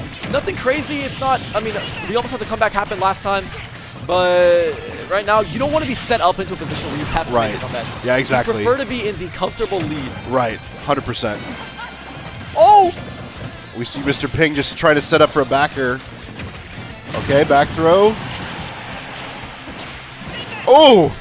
See Toffee going out so deep for that, accidentally down airing his own teammate, and just the side B from Pitt taking that stock. Pitt is still alive over there. Yeah, I think Barnabas is just gonna let Toffee play by himself. If I'm being honest, that might be the play. Yeah. He's take all 4 stocks by himself, but that's you know what? He was #1 on Kansas City PR for I think like 4 or 5 seasons in a row. Oh! Give me those! Oh! He's feeling himself. The stocks are, even though this looks weird, the stocks are even. Yeah, technically speaking. That'll take that stock. It's fine. It's okay. You can make the comeback. Not biased commentary. Non-biased over Love here. every player. Especially those from Kansas.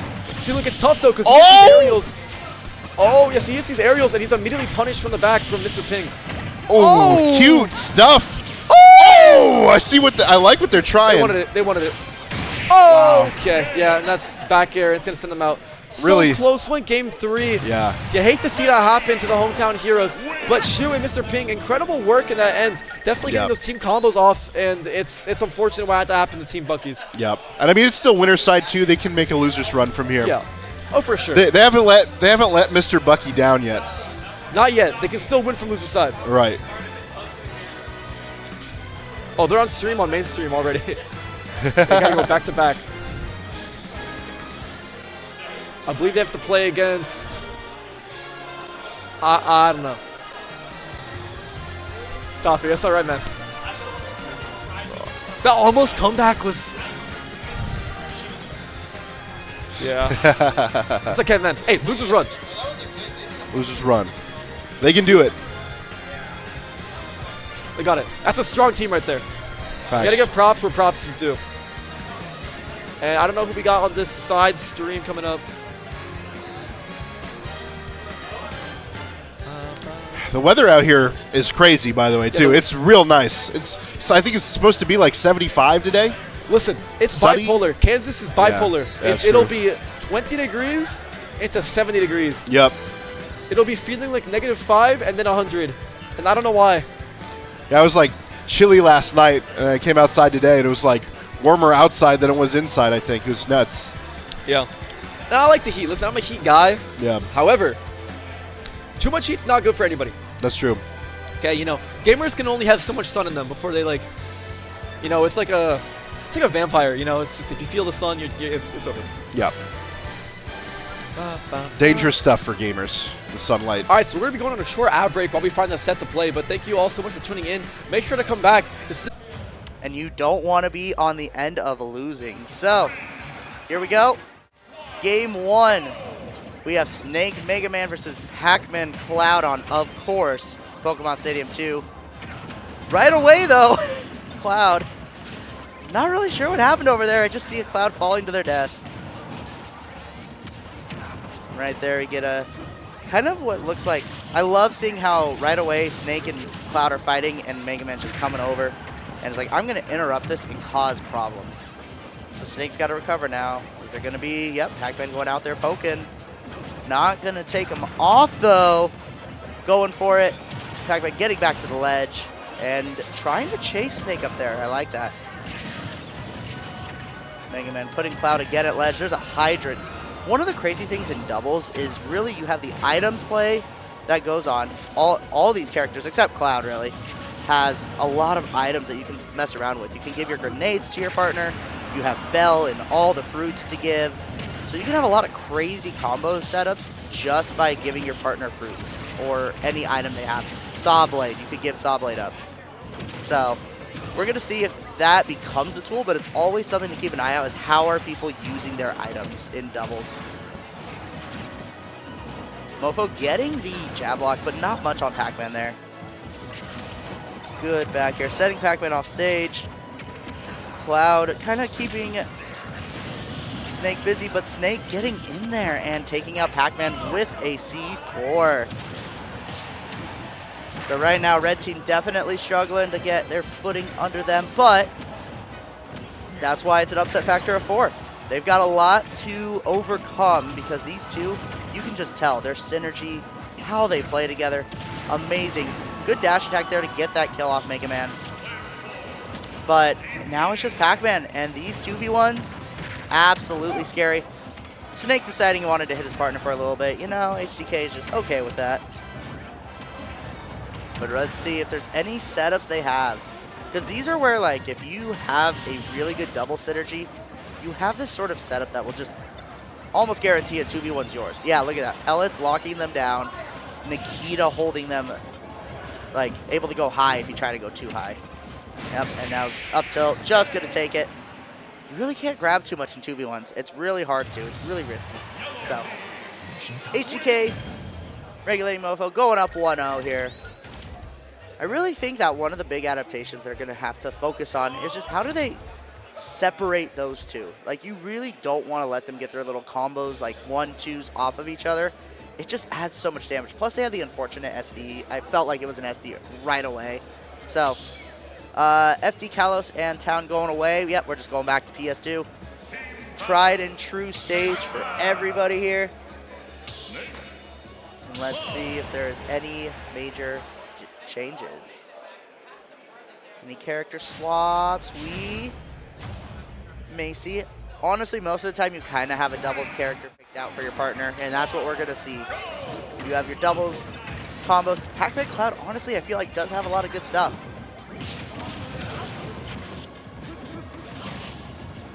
Yeah, one of the things that I just thought of is, especially with Pac-Man, you have the long-lasting dash attack, and if your partner's there, you can kind of just react to it going on.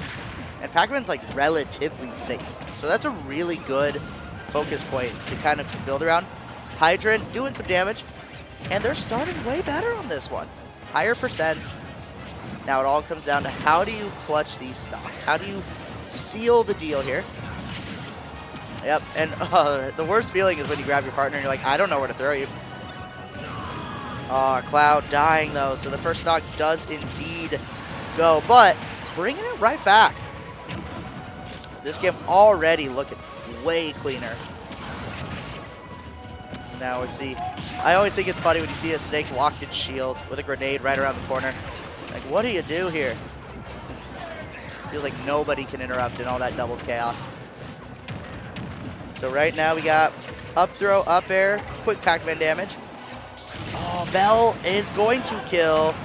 Again, we've got some damage, but the stock getting taken with up air by Mega Man. Oh, yep, good job there by Cloud, not panicking, taking his time, and still getting back to stage. These are the stocks you got to hold on to. Good job overall. Cloud off stage, how is he going to get back? Good job by Glizzard going there to cover his friend. Save him from likely getting just poked off stage with Mega Man, especially at 150. Yep, Snake just going to throw out that up tilt. Still kills, even with a little bit of a damage nerf here. But Glizzard getting up there, getting HDK off the top. Way closer of a game. Oh, the C4 taking out his teammate. So right now, this is where you can definitely make a clean play. You do not want to let this lead go. Pac-Man wanting to live as long as possible. And you can see it. They're kind of trying to 2v1 here, which is so smart. You're trying to 2v1, keep poking at it, because you know that Pac-Man's going to kind of just hover around that ledge. So you want to get there and deal as much to Cloud. Like right now, you see the Cloud being focused on. And it's rough. And oh my god, Pac-Man's still living because of the grenade. Insane, but up tilt. Eventually going to take it. And we are going to see, it looks like, a 2v1 with Pac-Man versus these two. Honestly, I kind of agree with that. Just from the potential of getting gimped off stage, I think it's a lot better to have Pac-Man who can recover. The item play, especially trying to get around all of this, Hydrant being an annoyance, all of that gives you a good potential. Oftentimes you want to hear always take it in doubles, like always take the stock, but there are times where a 2v1 makes a little bit more sense to just fight through. Okay. Oh my gosh, I would be terrified. If you're Snake, you just can't afford to get hit by anything.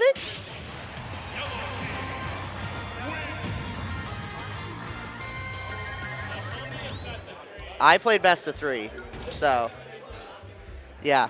Nope, that definitely is it. Kind of a sad way to go out. I was like surprised to see it just kind of fall there, but the adaptations by Peluchito and Glizzard were really good. They really started to come together as a team, connect more back and forth, get them off stage, get those high early kills. Really good by those two. But obviously, HDK, Regulating Mofo, really solid team here. So now we're going to see who is next. And now we wait. The best part of any tourney experience. But it's always like one of the best parts. Like you're waiting, you're nervous, your tension is building. Especially as a player, you get scared of who knows what's going to happen. So that's always my favorite part of tourneys, is just having that moment. I know eventually I will be going up, Chu here commentating for a little bit until I play. But, yep, and they will be searching for it. But pleasure to hop on just for a minute. Just for a minute of the commentary. Just wanted to give a game some commentary because doubles needs more spotlight.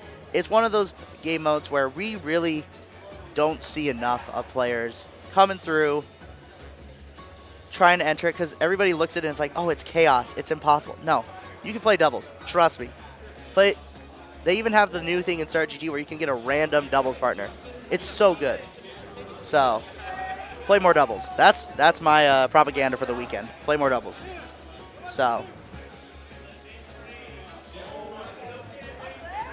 I'm listening to see if it's... Okay. There they go. They called it. They've got people going up. I love it. Yippee! I love hearing yippies. It's just my favorite part of the day. So,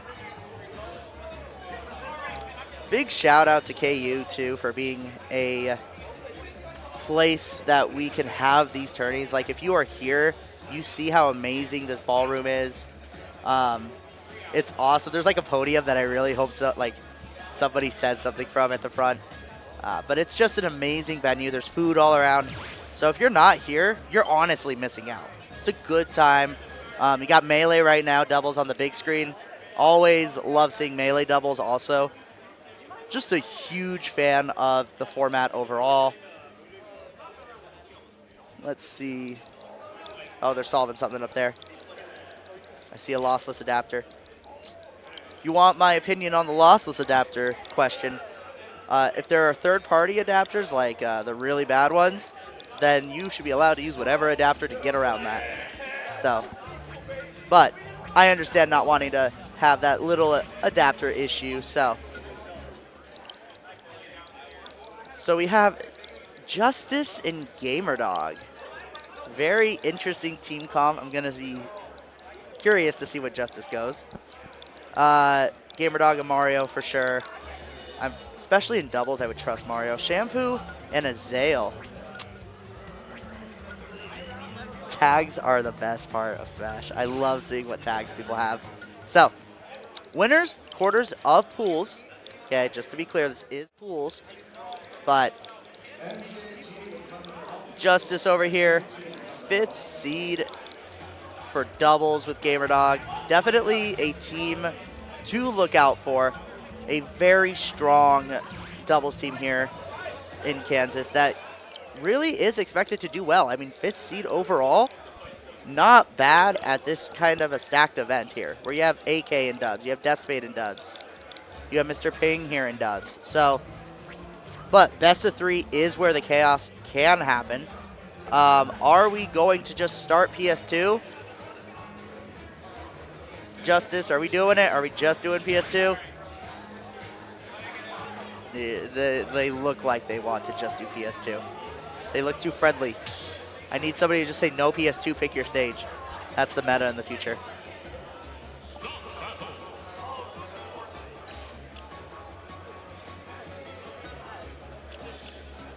Oh. Oh, okay. Disconnecting, reconnecting controllers, getting to the right sides. Makes sense. And I hear Rob, Corin. Rob, Corin. Okay. If that's Shampoo Azael's team, Rob and Corin, that could be a very combo-heavy doubles team. So, here we go.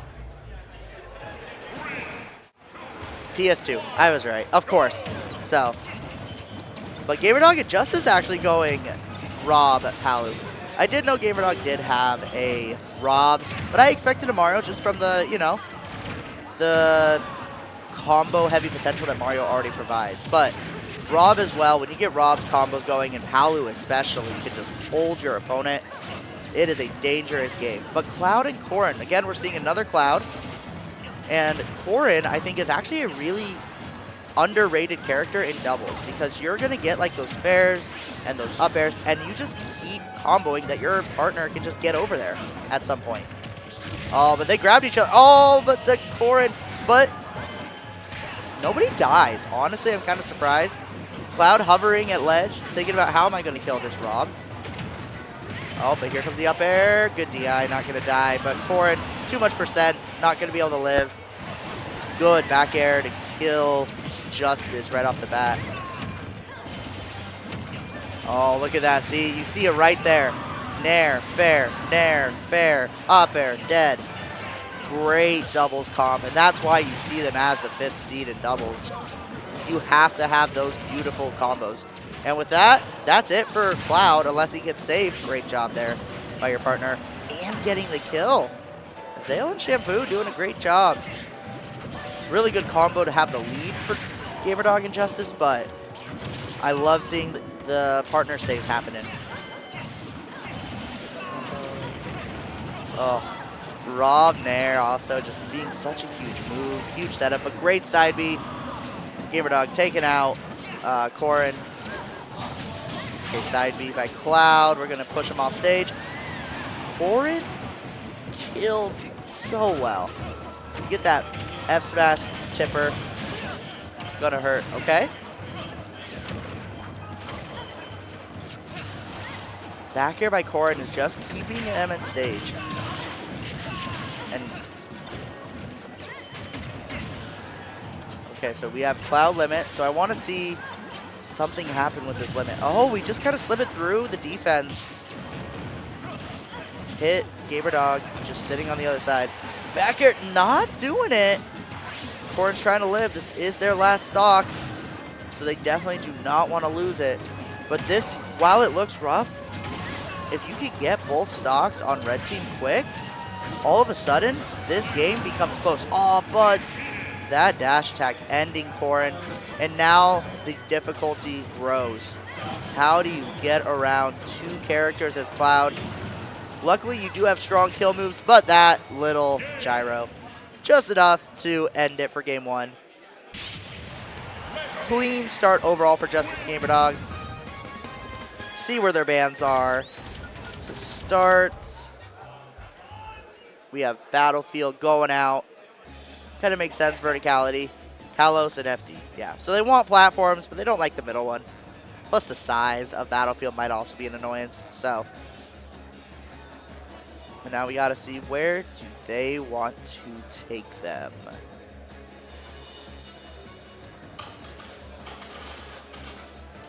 They are having a microphone fun time over here. It is very painful.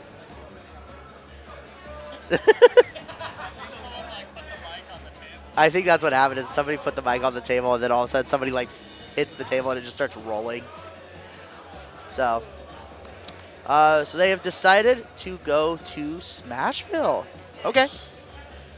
Some of the benefits of that stage, especially for Corin, is to get those pins, like whether it's through the platform and poke 'em or just the mobility around it. You kind of have a bit more of a clustered match, which I think might be a nice thing for those two. Especially because you don't want to have Palu trains going on forever. The middle platform kind of is annoying. Sometimes that can get in the way. So overall, I like this pick. We're going to have to see how they do it. Right away, though, you see Corin going in, getting a few hits.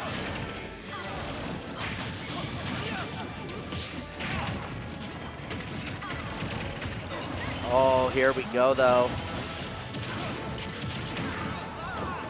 So I thought out of that, I was like, okay, I see Palu daring, and there's going to be a huge combo, but Palu getting everybody. Oh, that's something everybody needs to learn, is how to get out of Corn F smash. It's really not too bad once you know, but it's SDIing specifically.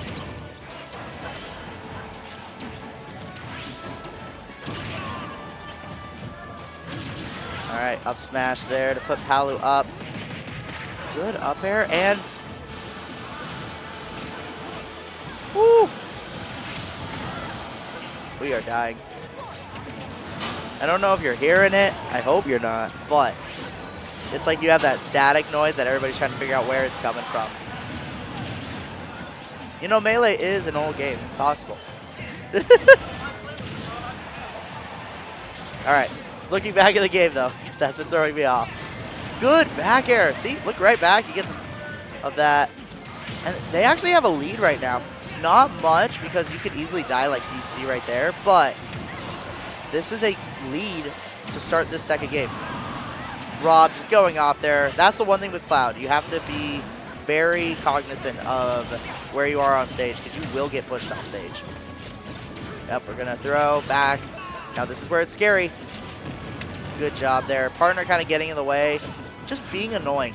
Like, if you're ever wondering, how do I help my partner? Just be in the proximity. You can work on getting, like, the right setups to save your partner later, but be in the space just to be an annoyance. All right, so Azael and Shampoo having a lead here. Getting a lot of solid percent damage right now.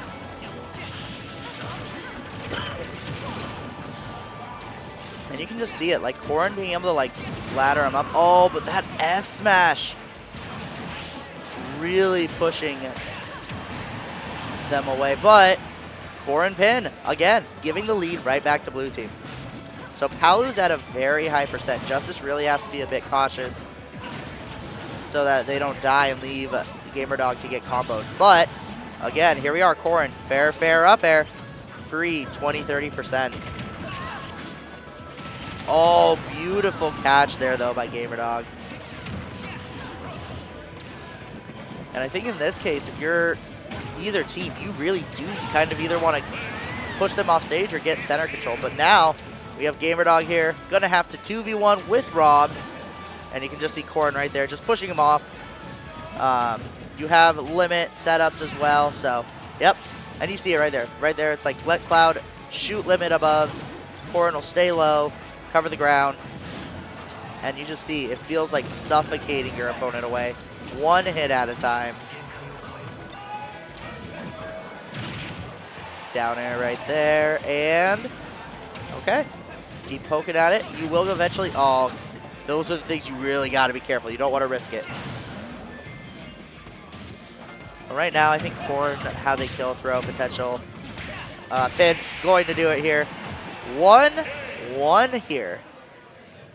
Definitely a great stage choice for those two. And right now, we have a game 3 here in the winner's quarter side of pool 1. But now we really, I think you really have to think through these bans. Like, one of the things in doubles, again, like I said, the bouncing, the ping-ponging back and forth, how it works really will determine what kind of combos you can get as a team. So you can see it. They're looking at it. They're like, yep, agreed. And that's the thing. If you guys agree as a team, then no matter what they go, at least you've agreed. You know that this is what I'm okay with. So.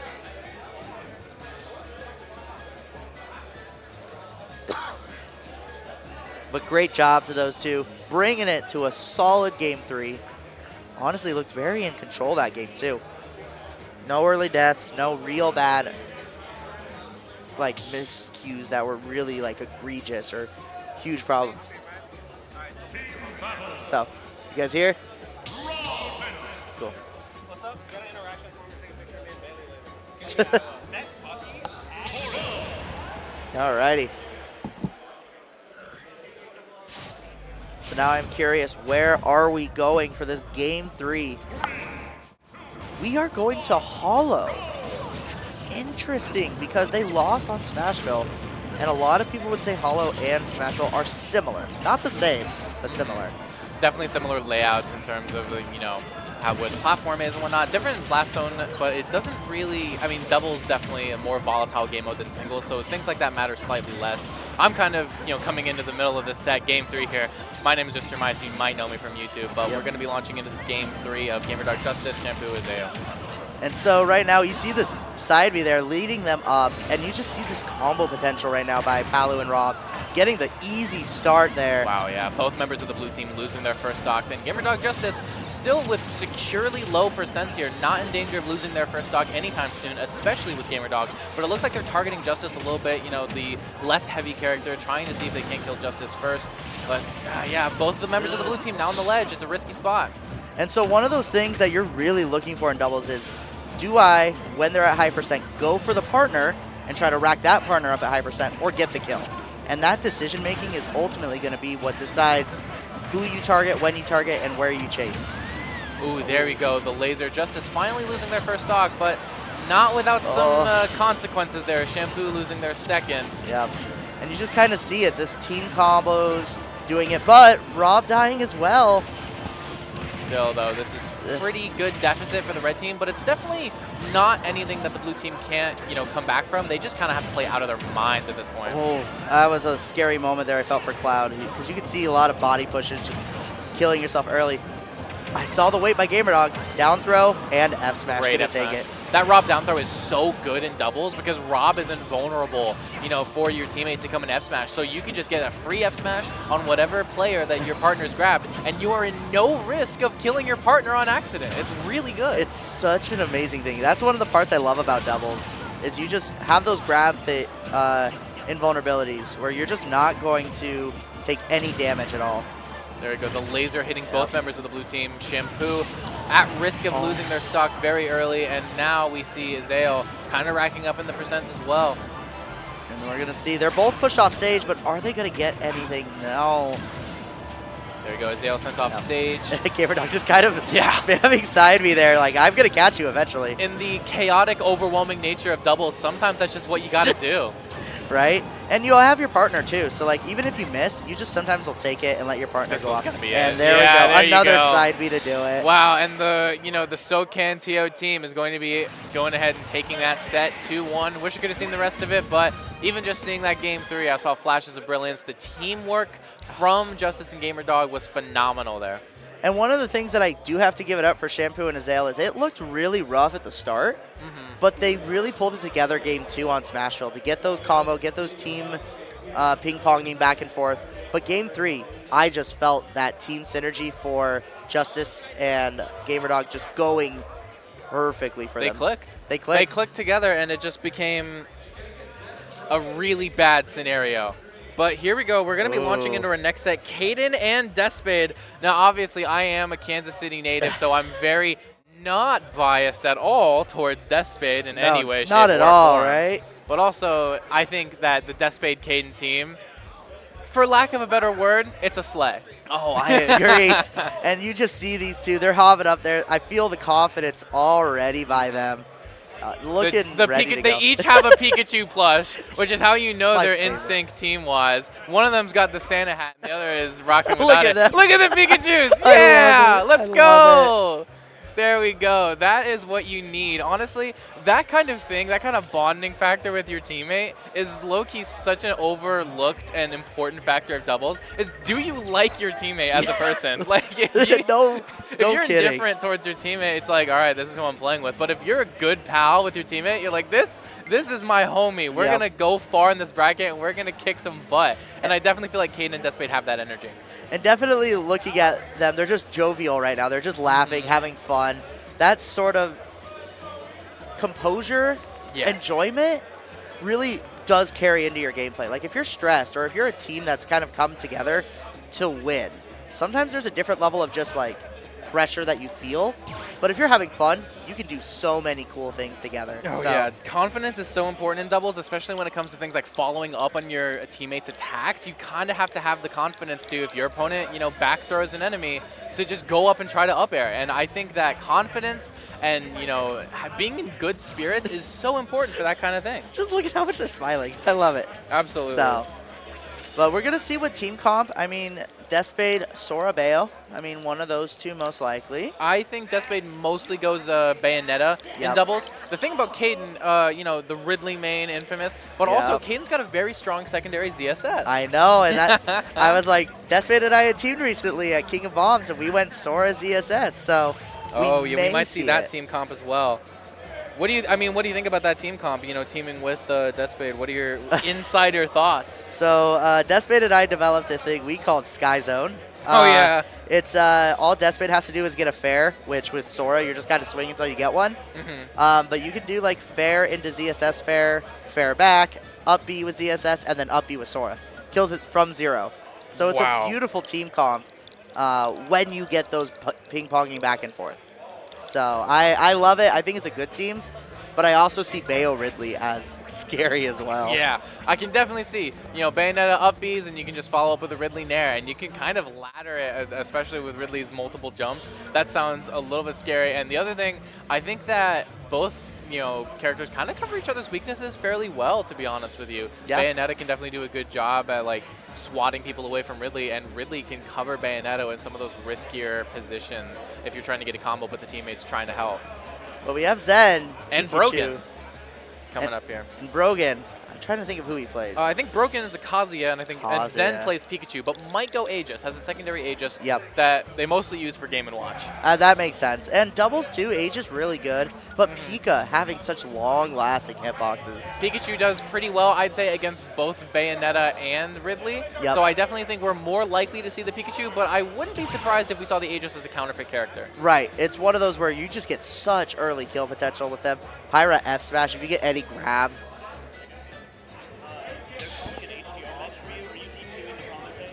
I could go to HDR. All right. I have to go to HDR. So, all right, thank you, Mr. Vice. I will see you soon. See you soon. I'm rocking solo comms for today, and that's okay. I'm used to it. Here we go. Just going to make a small tweet beforehand, just telling everyone that I'm here.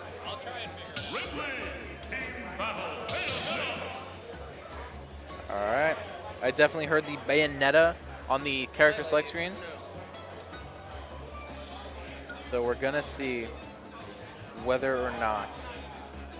I'm just curious about the character pool for both of these, you know, team comps going into it. So we're definitely, yeah, Pikachu coming out here for Zen, not the Aegis at all. So we're going to see launching into this game 1, headed to PS2, and yeah, this is kind of the composition that we thought of, except for Brogan. Going to go ahead and with Snake here. I might have actually just been wrong in saying Kazuya, to be honest. That may have just been my bad, but this could also be a secondary Snake. Okay, Brogan's a multi-character specialist then. So I was right with the Kazuya main, thankfully. I was really worried for a second that I had just completely gotten that wrong and I was confusing Brogan for someone completely different. But thankfully I wasn't. So we're going to be launching into this game 1. Caden taking a lot of damage early on into the start. You know, Ridley, big body. It's to be expected. Getting comboed a little bit there by their own teammate, but it is what it is. The percents for all the other players in the ring are relatively even, per se. Zen does have a little bit less percent than the other competitors, but that's not a huge deal, especially with Pikachu's lightweight. And there you go, Brogan is going to be the first one losing the stock, I think mostly because of that Ridley down smash, and we see Deathspade right afterward taking Zen's first stock. So we see the blue team going down in an early deficit, but nothing that is, you know, able to be come back from. Especially with Deathspade losing that first stock to that Snake up tilt classic. We know that Snake typically considered to be a good matchup against Bayonetta. I know Deathspade considers that matchup to be even, and considering Deathspade's, you know, record against ApolloKage, I'm, you know, inclined to believe Deathspade on that one. Caden is living to 160, which is very impressive, but it's going to be Zen with that drag down nair up smash classic from Pikachu, taking that first stock away from Caden here. And now we're looking at a relatively even game, all things considered. Snake is a little bit heavier, so, you know, a little bit higher percent on the blue team doesn't quite matter as much. And, you know, all things considered, we're looking at a pretty dead even game. Here we see Caden and Deathspade. Yeah, they've got Zen in the corner. Brogan had to come back from off stage, and in that opportune window of time, Caden and Deathspade were able to get that critical kill off of Zen, which was very important for this game, I think. Here we go. Caden gets the down throw, trying to get a kill on Brogan right now with another back air, just like they did to Zen. Deathspade going super high to try to catch out a high Cypher recovery from Brogan. Wow, tried to get the up B there. Caden not going to get punished for it, except the up tilt into the up smash. That's such a cool looking combo from Snake, and it's going to take Caden's second stock. So now, after having the lead earlier on in the game, it is actually the blue team taking the lead at the latter half of this game 1. There we go, the up smash though from Deathspade is going to take Brogan's second stock. Oh, Zen is on their last stock. I hadn't noticed that. And now, just like that, red team is back in the lead again. I think the next step for the red team is to kill Zen as early as possible so that you can solely focus down Brogan. But we're going to see whether or not... Yeah, there we go. That dash attack from Ridley, such a strong, underrated move. And it's going to kill Zen. And there you go, the up air right afterward. Caden actually going to do most of the work in sweeping up those last 2 stocks of the other team and taking game 1. There you are. You love to see it. The team is demonic in nature, said Cam. Little dudes.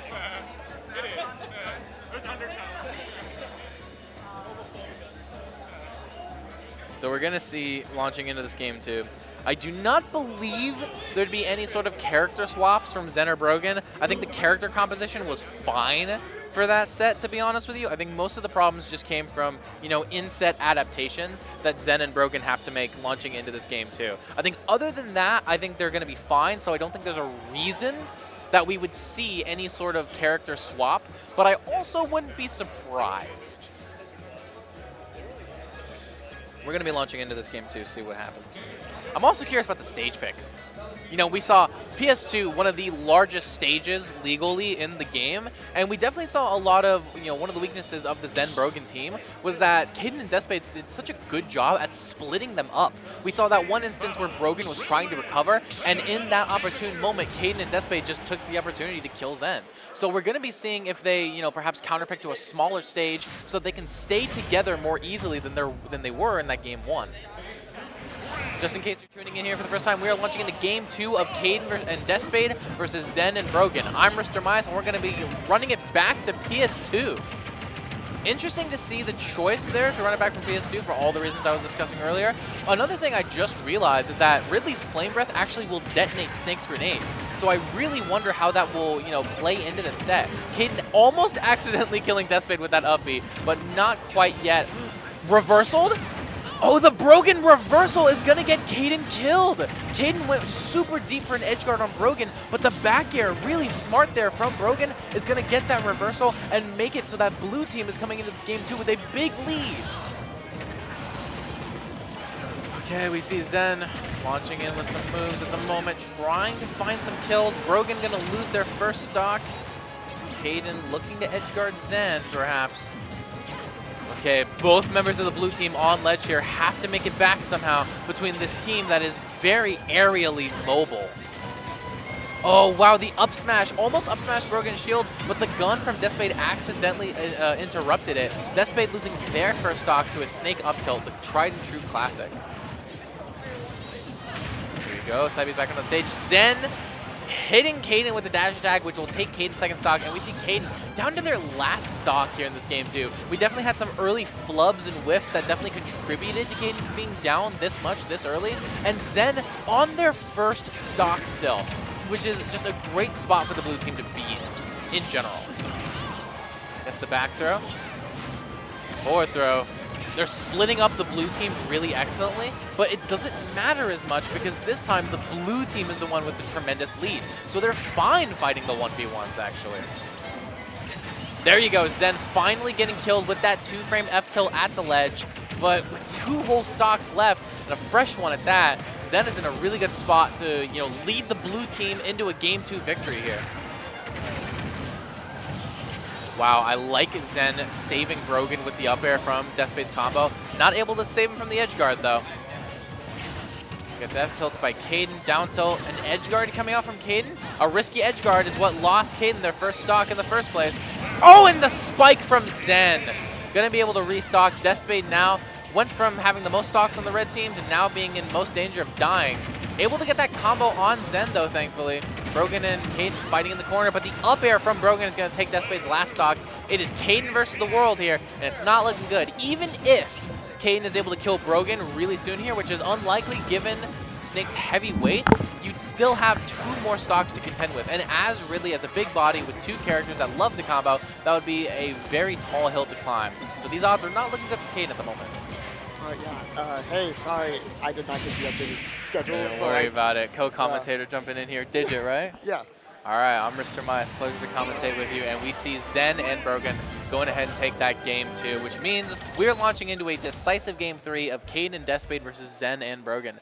Do you have any horses in this fight? I know I'm from Kansas City, so I am kind of a little bit biased towards Deathspade from my home region. Is there anyone here who you're familiar with? No, actually. The most experience I have with anybody here is like when I played Deathspade, but that was really it. So okay. Like I've played him before. Sounds good. We have an unbiased voice here coming in from my co-commentator, Digit. You love to see it. Let's go. Digit. So we're going to be launching this game 3.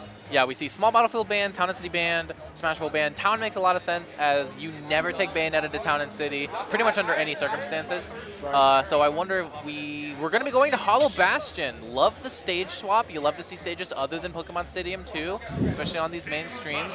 And I think the tighter stage actually kind of benefits Zen and Brogan for the reasons I was talking about launching into that game 2. But it's still Caden and Deathspade's counterpick. So obviously they're feeling very comfortable with Hollow Bastion, and they're looking to take advantage of that stage headed into this game 3.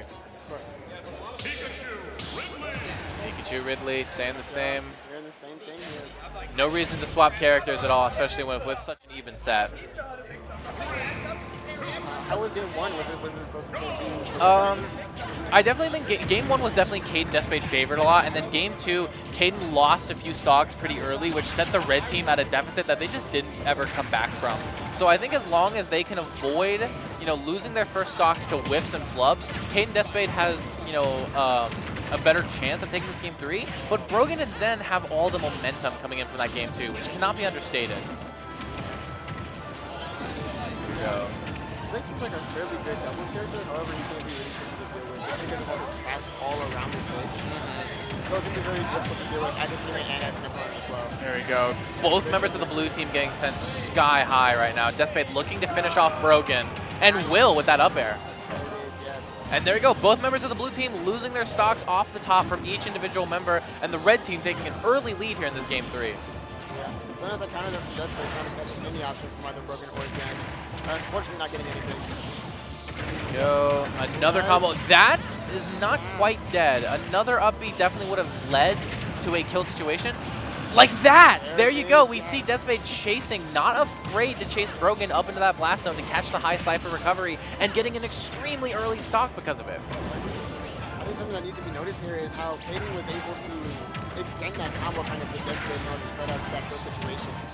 It definitely shows the chemistry these two have as teammates for sure. Absolutely. Oh, there it is. Almost getting that conversion over there on the left side of the stage there with Deathspade and Brogan. There we go. Okay, Deathspade finally losing their first stock off the top. Caden getting Brogan off stage with that side B, not going to go for the kill, and losing their stock to the Snake up tilt. But blue team is in a big deficit and is now even worse as Zen losing their second stock. Blue team down to their last stocks here, and red team both rocking comfortably with 2. Yeah, this is what you said. Yeah, they haven't made many clubs. This is definitely looking favored for them for 100%. Good up B. Taking it back onto stage. There we go. Yeah, wow. Trying to hold him there. Between a rock and a hard place there with Bayonetta's jab and Ridley's nair. And there you go, Brogan being eliminated from the set here. This is the 2v1. Did Brogan and Zen do this though? I think the odds are not good, but never tell Zen the odds. Exactly. Oh, Trying to catch him. Good job avoiding that from Zen though. Definitely aware that he's in danger at any moment.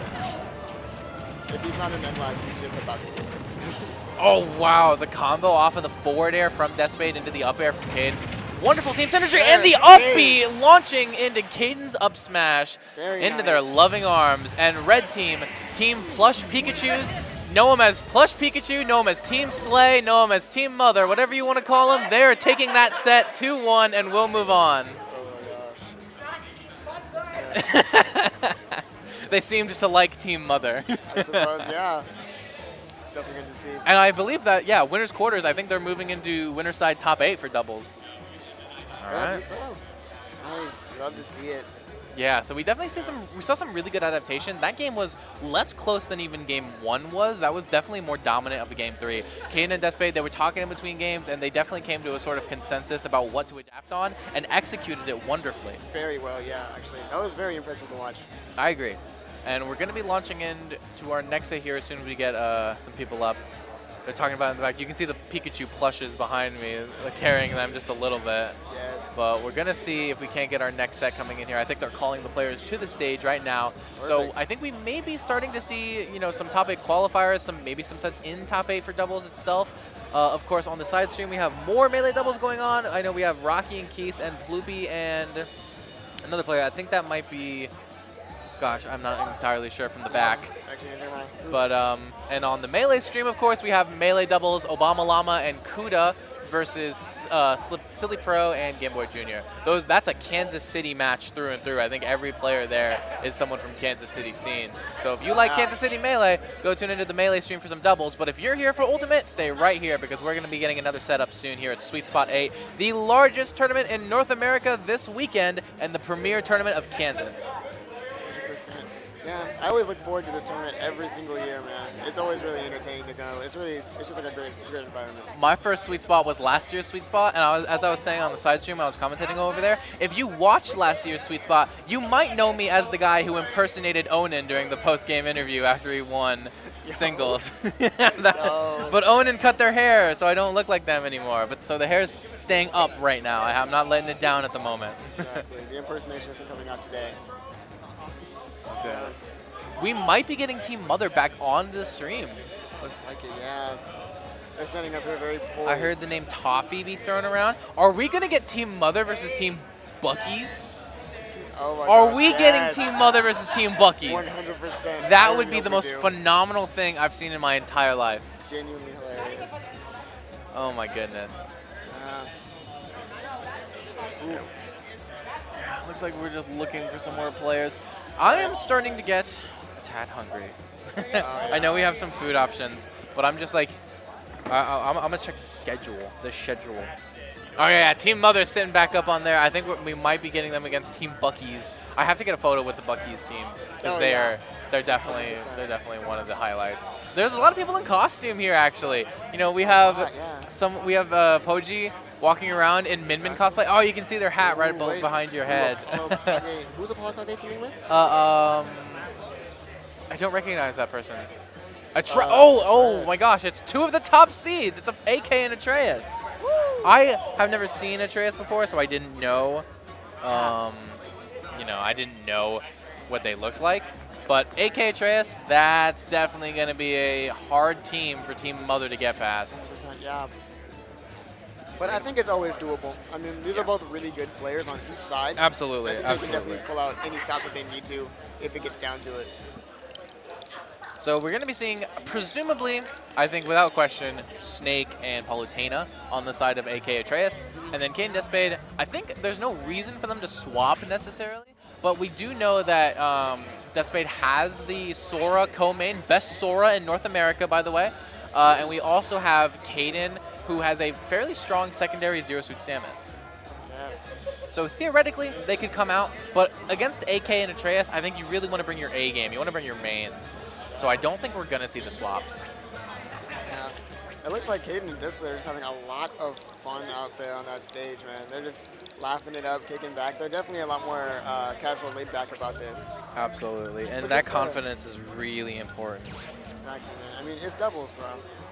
You don't want to take everything too seriously. You want to keep all that that seriousness, that aggression for singles 100%.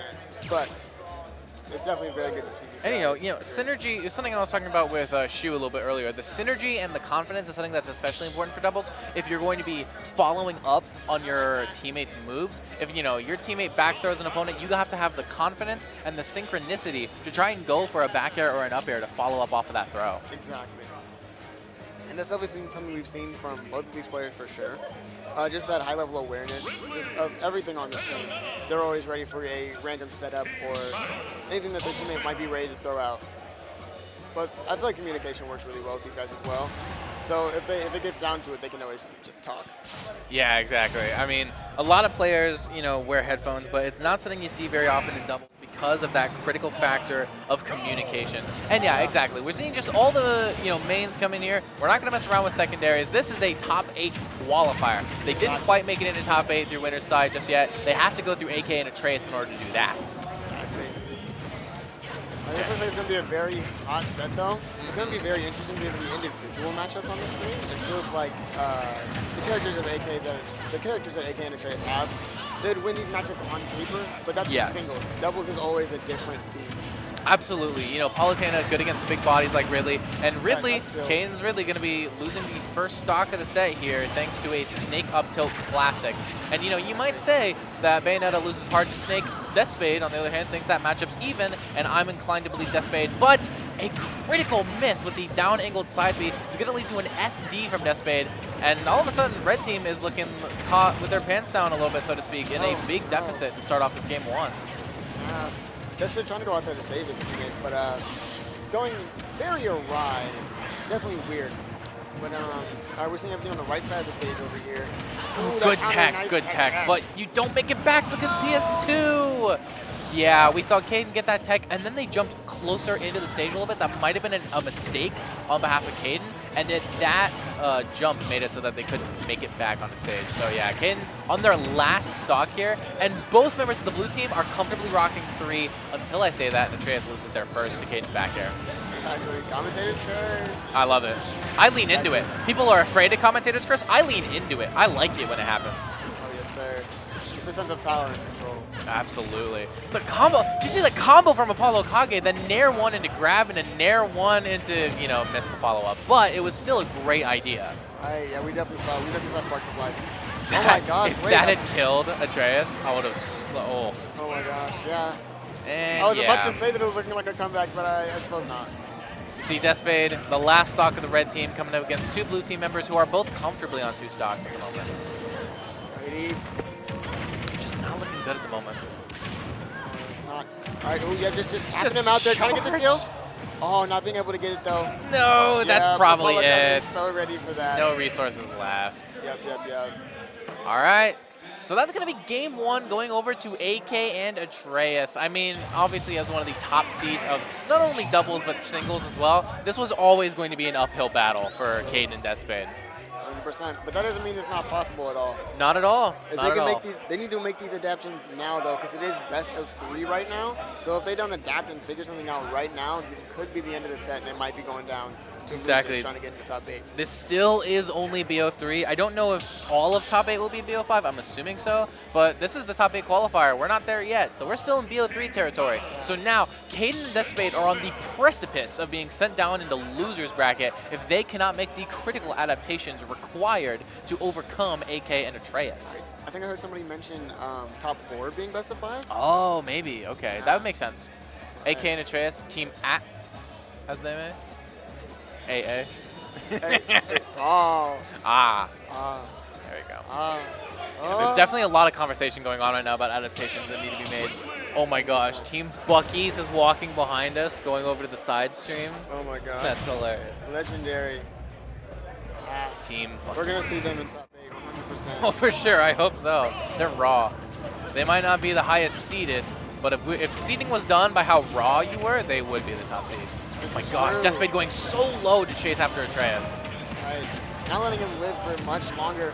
I think he saw how much mileage Atreus was just really getting last game. So he's like, we need to end him off as fast as possible because this 2v1 is very doable against him. Absolutely. Atreus sending Caden off stage yet again. Gonna miss the down tilt 2 frame though. Avoiding the back air from Caden, but not the up air. And it's going to be Atreus losing their first stock here in this game too. On Hollow Bastion, this stage has been the tried and true counterpick for Team Mother this entire bracket run. It's been doing wonders. It's doing really well. We saw it work very well game 3 of that last set we just watched with them in it. And I think that it'll work very well here as well. Just seeing by how this is starting, they seem to be fairly in control. Starting off a lot better than last game, with Atreus already having a stock down. Ooh. That was a scary potential. Oh, wow. The combos from AK to Atreus is going to end up getting Deathspade killed there. Yes. Nice Wow. up tilt up smash conversion. There you go, and yeah, Caden losing their first stock as well. ApolloKage now the only one still holding on to their first stock here, but at 156, that could be ended immediately. For sure, especially all the way up there. We know how much Bayonetta likes to kill off the top. So nothing is impossible. Oh, and there it is. Yeah, ApolloKage losing his stock all the way down there at the bottom. This is an even game. This is very even. It's actually really close. I think we might be seeing a game 3 if it continues like this. Absolutely. As long as they can kill Atreus relatively quickly, I think a game 3 is a strong possibility. 100%. All right, looking at the left side of the screen over here, we're going to be looking at ApolloKage Deathspade over here in this advantageous situation for Deathspade. Uh-oh. Oh, yeah. Gets the back throw. Yeah, didn't have quite enough time to really set up for anything significant, nothing that would lead into a kill. Atreus did lose their second stock, and ApolloKage is starting to climb into the percentages, but Deathspade's going to lose their second stock as well. That down smash was crazy. Oh my gosh. Yeah, Deathspade is just so, he's down there for so long. It's so scary to watch. Yeah, I know Deathspade knows what they're doing, though, as far as the recoveries and stuff goes. Caden losing their second stock to the snake up tilt. ApolloKage, just like we saw with the first stock, is now the only one still holding on to their second stock. And for the red team to win this game, they've got to change that right now. Exactly. However, we did see him lose his stock pretty quickly after we noticed that last stock as well. It might be the same thing. Oh, and Atreus going out. Is he going to take it? Yeah, there you go. I honestly think that was the best case scenario for the red team, because now if you can kill ApolloKage, you just have Atreus to deal with. Exactly. This makes it so much easier. That stock count is so much lower, which makes everything such a higher possibility. There you go. Yeah, Atreus trying to get this edge guard. Oh, it does not tech the Ridley side B. Oh my gosh, that up smash. Wow. Out. I mean, Atreus out, and then that forward smash is going to take it. That is game 2. That was such an early percentage for Palutena to die off the top. I predict that Atreus was not expecting to get hit by like Ridley up air in that scenario. Wasn't quite ready to DI it, and was instead trying to avoid it. And then after that, it was just, you know, ApolloKage was on the ledge by themselves, and all Team Mother had to do was close in on their prey. Exactly. How are the blast zones on Color Bastion? Like, is the ceiling low? I definitely think the ceiling is more advantageous for characters like Bayonetta and Ridley. I think that is probably the main reason why that stage has been their go-to counter pick this entire bracket. Makes sense, yeah. They've been getting a lot of mileage off of killing off the top and just edge guards, which is something that makes sense for their characters. Absolutely, and you know, Caden and Deathspade are both very comfortable going really, really low for their edge guards, which can be scary sometimes for us watching, but it also has been the thing to really, you know, take them apart in this doubles bracket and really, you know, give them a fighting chance against AK and Atreus. Yeah. We definitely know that they're very comfortable with their recoveries and know exactly what they're doing. So even if it looks terrifying to us viewers and us commentators, they're very comfortable in that spot. By the way, in case any of you watching are wondering who Atreus is, this is the player who is formerly known as XXX Buntai Fan 9000 XXX, who got 5th place at GOML 2023. You know, a bit of a tag change, something a bit more, you know, serious instead of jokey like Buntai Fan. But if you were wondering who Atreus was and why AK was teaming with them, that might be a name you're more likely to recognize for their 5th place finish at GOML. But here we are launching into this game 3. We're headed to Kalos. This stage is pretty good, I've heard, for Snake. It makes a lot of sense with all those side blast zones. However, the trapping on the edge is very good for Snake because of just the way he's able to position his bombs. It makes that platform right there completely, like, extremely hard to deal with when it comes back. So it's pretty much just wow.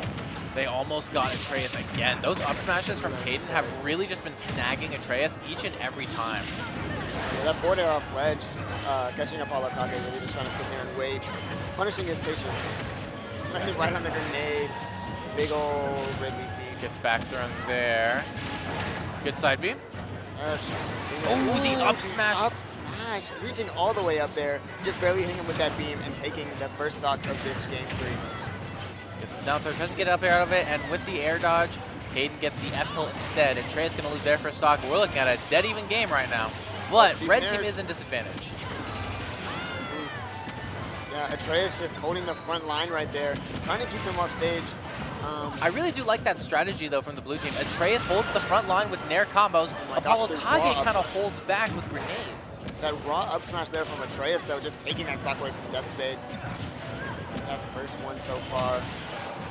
And another situation again, we can see ApolloKage here with the only person with 3 stocks, and Caden dropping down to 1.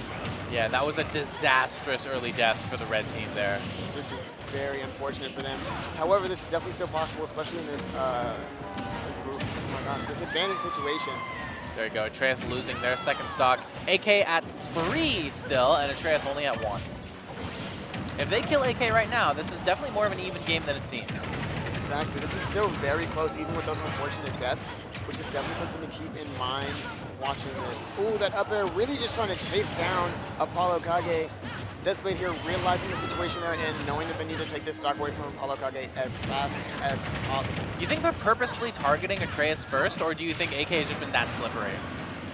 I think it might be a mixture of both, actually. Because like I said last game, like Atreus has been dealing with a lot of issues for them, so they definitely want to do something about that. Yeah. There we go, there's that restock. Oh yeah, stalling out. There we go, just trying to wait for Caden to get down there to protect him, and that up tilt's going to take it and anyway. Deathspade's gone. It's now Caden versus the world here. And against AK and Atreus with their combined strength, it's not very good odds. Right. But never tell Caden the odds. It's 2v1 against 2 losing matchups here. Oh my gosh, very slippery uppy. Wait, and then the restock. Wait a minute. PSD there from Atreus. No. Nice. I like the stall to avoid Atreus' counter. On. Atreus being very patient, sitting here in the corner. Now keep in mind, if both players on the blue team put down their controllers and don't move, Caden can still win this game. I don't know, he's fighting fairly well until they get one. That's it, yeah. That's until they gonna be get it. one little hit in there to get that conversion. Oh, and with a nice but slightly more dominant game 3, Team Mother's going to be sent down to loser's bracket by Team AK, and Atreus. Pretty good set though, all things considered. We had some really top level talent fighting each other, and what more can you really ask for? Really, I mean that was a very nice set. We saw some nice adjustments in there, and we definitely saw some very good decision making on the team of Deathspade and Caden. They chose to position themselves fairly well, and the way that they really utilized their offstage presence was truly impressive. Yeah, I agree with that 110%. I just like, it's such a hard thing to deal with when the 1 and 2 seed of the event decide to team up with one another. That's just such like a roadblock for anyone trying to break into the top 8 for doubles. Right. Side stream set is still going on right now. We have Barnabas and Toffee fighting against Shu and their teammate. Speaking of Barnabas and Toffee, Team Buckies. They sometimes show up to the Topeka weeklies. Yeah. And oh my gosh, the way they dominate is scary. Hey, Kansas City is just one of those regions, you know what I'm saying? Truly. When we travel, we make waves. You see Isaiah at Full Bloom 2024? Yeah, that's one of our TOs. When we travel, we make waves. What am I saying, man? Exactly. Truly, bro. Kansas City is probably the strongest region around here, and we're definitely proud of them a lot. We're gonna show them off. You said it, not me. You said it, not me. You said it.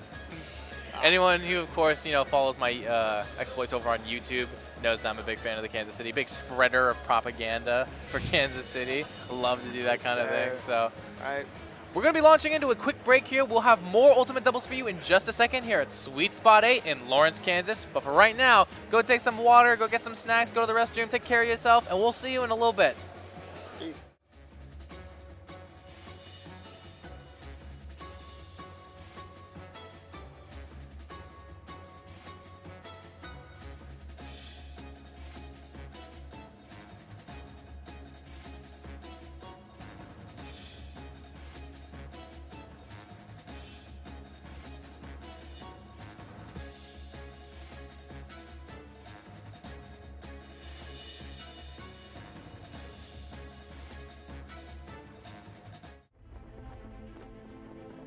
Together, we're elevating our potential, our pride, our traditions, and our dreams. Together, we're opening up a whole new world of possibilities. Elevate your University of Kansas experience with Jayhawk checking from Central Bank. Central Bank and KU, elevating together.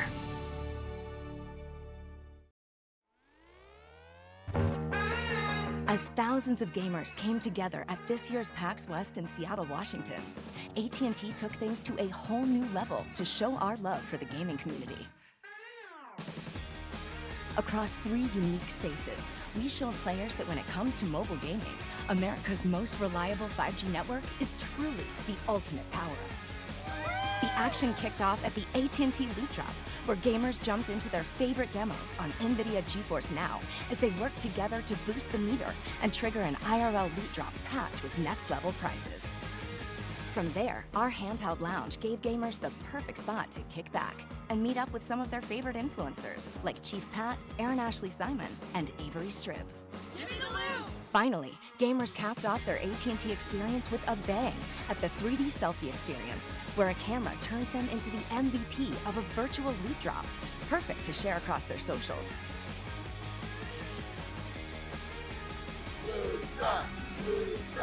Boom! From epic real-life loot drops to HP-boosting lounges and mind-blowing photo experiences, AT&T brought out their best to PAX West.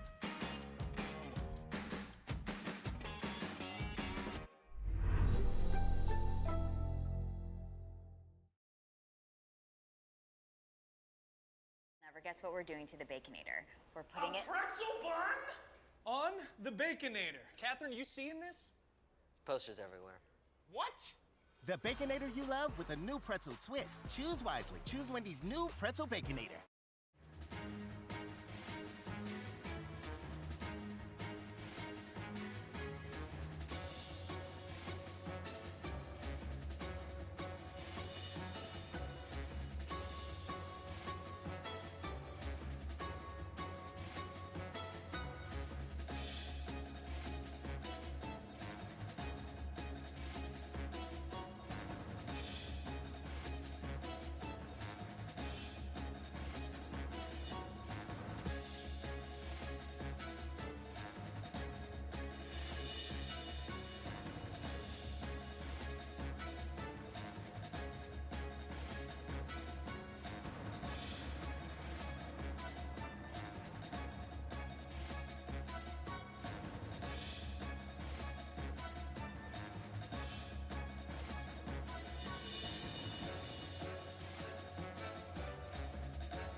All right, welcome back, everybody, to Sweet Spot 8 out of Lawrence, Kansas, the largest tournament happening in North America right now. My name is Rister Mice, and this is the co-commentator Digit, and we're getting back with more Ultimate Doubles. Right now, we have Shu and Mr.Ping teaming up with versus Justin23 and MJGeesus, aka April. And these are two teams, again, fighting for a top 8 qualifier. You're likely familiar with Shu, and you're likely familiar with Mr.Ping. But Justin23, if you're not familiar, is a Kansas City talent, one of the best players in that region, who plays Yoshi. MJGeesus plays Pyramithra. And even though MJGeesus isn't much for singles, Justin23 specifically loves teaming with MJGeesus as a static doubles partner whenever he can. So this is definitely an older team, kind of more based around how much they synchronize with each other as players rather than any form of like matchup sort of synchronicity. I definitely heard good things about Justin23. I've seen him play, and he is indeed a very good Yoshi. Yes. I haven't seen much personally from the other players here, but I definitely expect good things. I mean, they're all here qualifying for top 8, right? Yeah. So Justin23 is one of my favorite players because he's from Kansas City, and Shu's just one of my favorite players because Shu is Rocke with the ZSS. And Mr.Ping, of course, a fantastic pick. So here we go. We're just going to be jumping right into it. Everyone's going to be playing their mains. There's really no reason for anyone to counterpick to a secondary character here. You're bringing out your A game for this set here for top 8. Right. Oh, yes, that was a random upbeat, to be honest, from MJGeesus. Oh, wait. Yeah, people know MJGeesus as MJGeesus, but I think the tag on strategy is still April right now. So it was kind of a swap that happened a while, but you can use either. People will know who you're talking about. Perfect. I'll say April just to be consistent. Right. But we're seeing the red team kind of getting, tossed between the two blue team members. She and Mr.Ping doing a really good job at ping-ponging, ironically enough, the two red team players. Oh my gosh, the footstool. That's going to be it. Good stuff from Shu, taking that first stock there from April. Justin responding right back, though. Mr.Ping going to lose their first stock on that one. But still, phenomenal footstool coming out from Shu. We can see the blue team kind of opening up this game one with a little bit of momentum. But technically, from the percents, the red team is in the lead. But not for much longer, as Shu gets an amazing flip kick spike on April. Going to take out that first stock. But then, again, the red team just responds in turn and takes out Shu's first stock. Shu is looking very good in these edge guard situations. He has capitalized every opportunity he has gotten, which is actually really what you want to do against these two characters, because both Yoshi and Aegis are very good doubles characters, but if you can exploit the recovery somehow, they could be dead. It's their one weakness, and we see Shu. She already got that footstool kill on Justin, and she already got a flip kick spike on April. So Shu is clearly very prepared to take care of these characters' weaknesses and take full advantage of that. But Mr.Ping, going to be losing the second stock, is now the only player on the board on their last stock right now. Right. Alrighty, here we go. Yeah, April getting tossed off stage, but able to throw Mr.Ping between him and his teammate.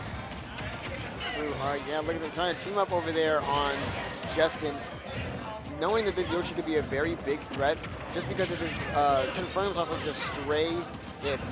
This Yoshi is a very stray hit character, especially even in doubles. It's even more so, truly, because of this. He has more situations to land his kill confirms and get you up on that blast zone, get you with that up air at like 80%, and you die for it. Great up smash coming out from Justin23, which is going to knock Shu and Mr.Ping off stage. Both of them end up making it back, and the forward throw coming out from Mr.Ping is going to combo into Shu's up air. That might have actually been down throw, my mistake. But Shu is going to be able to capitalize on it either way and get that kill on Justin there. So now this is looking like a little bit more of an even game, if not for Mr.Ping being at 110% on their last stock. That is the big disaster of the blue teams. Missing that up smash, that back throw into the up throw combo between MJGeesus and Justin23. Mr.Ping going to restock, so now Shu is actually on her last stock at 146, which is not a good position you want to be in. This is definitely scary for Shu. However, we have seen Shu do very good things in this game. Just sitting back there, calming down, knowing that she's in danger, and running in could risk losing this stock for their team. I think you got to make some risky plays happen, though. I mean, this is true. The red team has a lead, but it's not too much of a lead. It's not insurmountable at this point. 100%. Right? Especially when MJGeesus over here is on Mithra. This is the lighter character, meaning that it is a lot easier to kill.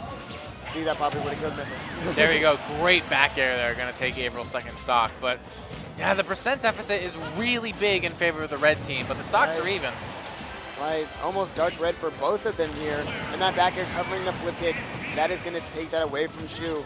And now just a clutch out. I think I see clutch out if he wants to get anything out of this. Yeah, 140% on this pit right now. Both players are kind of tossing, trying not to make any critical mistakes that could cost them a game. Oh my gosh, the parry, hello? Justin almost up smashed his own teammate, but April was actually ready for the parry. How are you ready for that? Right, who's ready to cover the upside from their teammate? Oh, that egg not taking it. Oh my goodness. Hitting him, oh my gosh. Oh my just goodness! Just waited. That was so raw. Bro, he just sat there and waited. That's hilarious. What are we gonna see? So oh, yeah, how do you kill? How do you kill this pit? You just need to get a nair there from Yoshi. However, at the same time, how does this pit supposed to get off? Like that, I guess. Oh, hold on. This is still a very bad situation. And there it is. 200%. That was ridiculous. Shu looks distraught a little bit. If I had to watch my partner get up to 200% and like lose like that, I would be a little bit distraught too, to be honest. That's terrifying. However, in doubles, it's crazy to me how often we see people just kind of like lock into this defensive beast whenever it's a 2v1. It is crazy. Yeah, so Justin and MJG in this best of 3 set, let me remind the viewers, taking game 1, that's pretty critical there. Justin, why does Justin look so devious in the webcam? Look at that eyebrow raise. Is he like sneaking a look over at the other players? The creature is devious in nature. What is happening? He's plotting something. Plotting for sure. The 3rd seed for this doubles bracket. Him and MJG. All right, look at their picking stage here. Did we see what stage they pick yet, or are they still deciding? I think there'll be a graphic. Yeah, there we go. So we see the bands are FD, Hollow, and Smashville. Makes sense. Makes sense. Indeed, it's definitely not a stage that you want to see for Aegis. Just having these opens areas just makes them so much more scary when it comes to pressure, which is definitely not something you want to see in doubles at all. All right, we're gonna be launching this game too. I'm not sure what stage they picked. I don't think they've, whatever thing they use up there to denote what stages they banned or picked, they didn't use it. But here we go. Looks like we'll be heading into this next game too. Launching right into it. Yeah, no reason to see any character swaps, but I am curious to see what the counter pick will be stage-wise, if there is one. Sounds like the game is starting now. Here we go. Town and City makes sense to me. Alrighty. Yeah, definitely this big stage is something you want to see. Gives Shu a lot of area to just move around, run, do whatever she needs to do to get out of these situations. Play defensive. Just really recover from the last game. There you go. Blue team really holding center stage really well right here. Got red team on the ropes a little bit. There you go. Yeah. Good back air. It doesn't connect into anything quite yet. April has both blue team members on the edge. Shu jumping back in to help out Mr.Ping. It is, yes. These, these wow! situations almost getting that up B. That would have been so nasty and such an early kill, which would have been monumental. Yoshi, probably a double jump armor shenanigan, able to get out of the boost kick, which was just really sad considering the combo leading into that boost kick was insane from Shu and Mr.Ping. But unfortunately, it just didn't lead anything. And Shu is going to be the one losing the first stock here thanks to a Pyra up air. So there's that back air, taking that stock off of Mr.Ping now. Blue team is down a whole 2 stocks so far, being the first team to lose 2 stocks. Yeah, I agree. This is not looking good. This is not an insurmountable deficit by any stretch of the imagination, but it is not negligible. That is 100% a dead Mytho right there. Getting caught by that down smash into that conversion. Basic, very basic ZSS things. Simple and sweet. True. There we go. The B&Bs, man, you gotta have them down. Yeah, Justin, the only one still hanging on to their first stock at this point. MJG just throwing Justin off by accident. Yeah. Just running all the way through and smacking him with that sword. Ooh, the foresight again. Good awareness there from MJGeesus to know that he still had to shield because it is a multi-hit and you can't really just get out of that. There we go. Good MJG's teamwork getting Justin out of that rapid jab. Here we go. Oh my gosh. Yeah, both kind of playing around. Mr.Ping kind of taking on the 2v1 a little bit. Shu hanging back a little bit more. Which is definitely a good thing because Shu is just so... ZSS is very good at just moving around, getting on the stage, getting to where you need to be. So any stray hits there from Ping can be easily comboed off of if Shu is just paying attention, knowing where she needs to be and getting these hits off. There we go. Oh, there we go. Okay, April sending both blue team players sky high. Mr. Ping almost getting killed by the Pyro up air. Tries to reversal it to get rid of Justin here. But Two forwarders out of mid-stun, sending them both off stage onto this left side over here. That was great coming out from April, though. Great, support for their teammate. Go. Ooh, nice down B there to stop that up smash there from Justin, keeping him alive. I mean, you got the kill on Shu, but April just wasn't able to make it back after that. But given the fact that Mr. Ping is at such a high percentage, I think the trade will still be to their benefit in the end, because it's an even game pretty much at this point. Oh my gosh. Yeah, MJGeesus throwing Shu into that Mr. Ping forward air, getting that accidental combo. Definitely not something Mr. Ping wanted to do. Oh, Yoshi. Ooh. Actually, Justin's going to be losing second stock. Mr. Ping now is the only player on the board with their second stock still. Oh my gosh, missing that up smash conversion. That's very unfortunate. That could have led into a very good combo there from Shu. However, not being able to get it. Yeah, both members of the blue team now on the ledge in disadvantage at this point. There you go. There we go, that dash attack pushing him off, punishing him for hitting. This is definitely what you want to see in doubles. If you see anybody grabbing, punish that throw as soon as you can. Shu not being able to get that back air edge guard. Okay, the back air now. Mr. Ping at 192. This is a disastrous percentage for Pit to live up to. The red team really has got to take care of this Pit right now. 208. Oh my gosh. It's insane. They could also just kill Shu. Oh, wow, spiking Justin through the platform, and now it is a 1v2. That was phenomenal. Yeah, Dead. That was such a is. great team combo. The thing that really killed the red team's chances in that game was Mr. Ping holding on to that second stock for as long as they did. That was just killer for the red team. They were just trying and trying to get him into that blast zone, but it really was not working. Living to 208 and taking game 2. Absolutely. And now we're heading into a decisive game 3. Shu and Mr. Ping have the counter pick, or have the bans. Yeah, banning looks like Battlefield, Small Battlefield, and Smashville. Okay. Leaving stages like FB and Carlos open, which are very good for Aegis.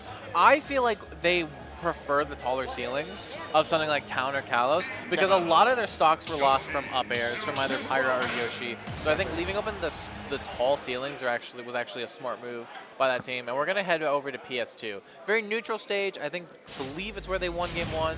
So we're gonna see whether or not that's gonna be repeated here in this decisive game 3.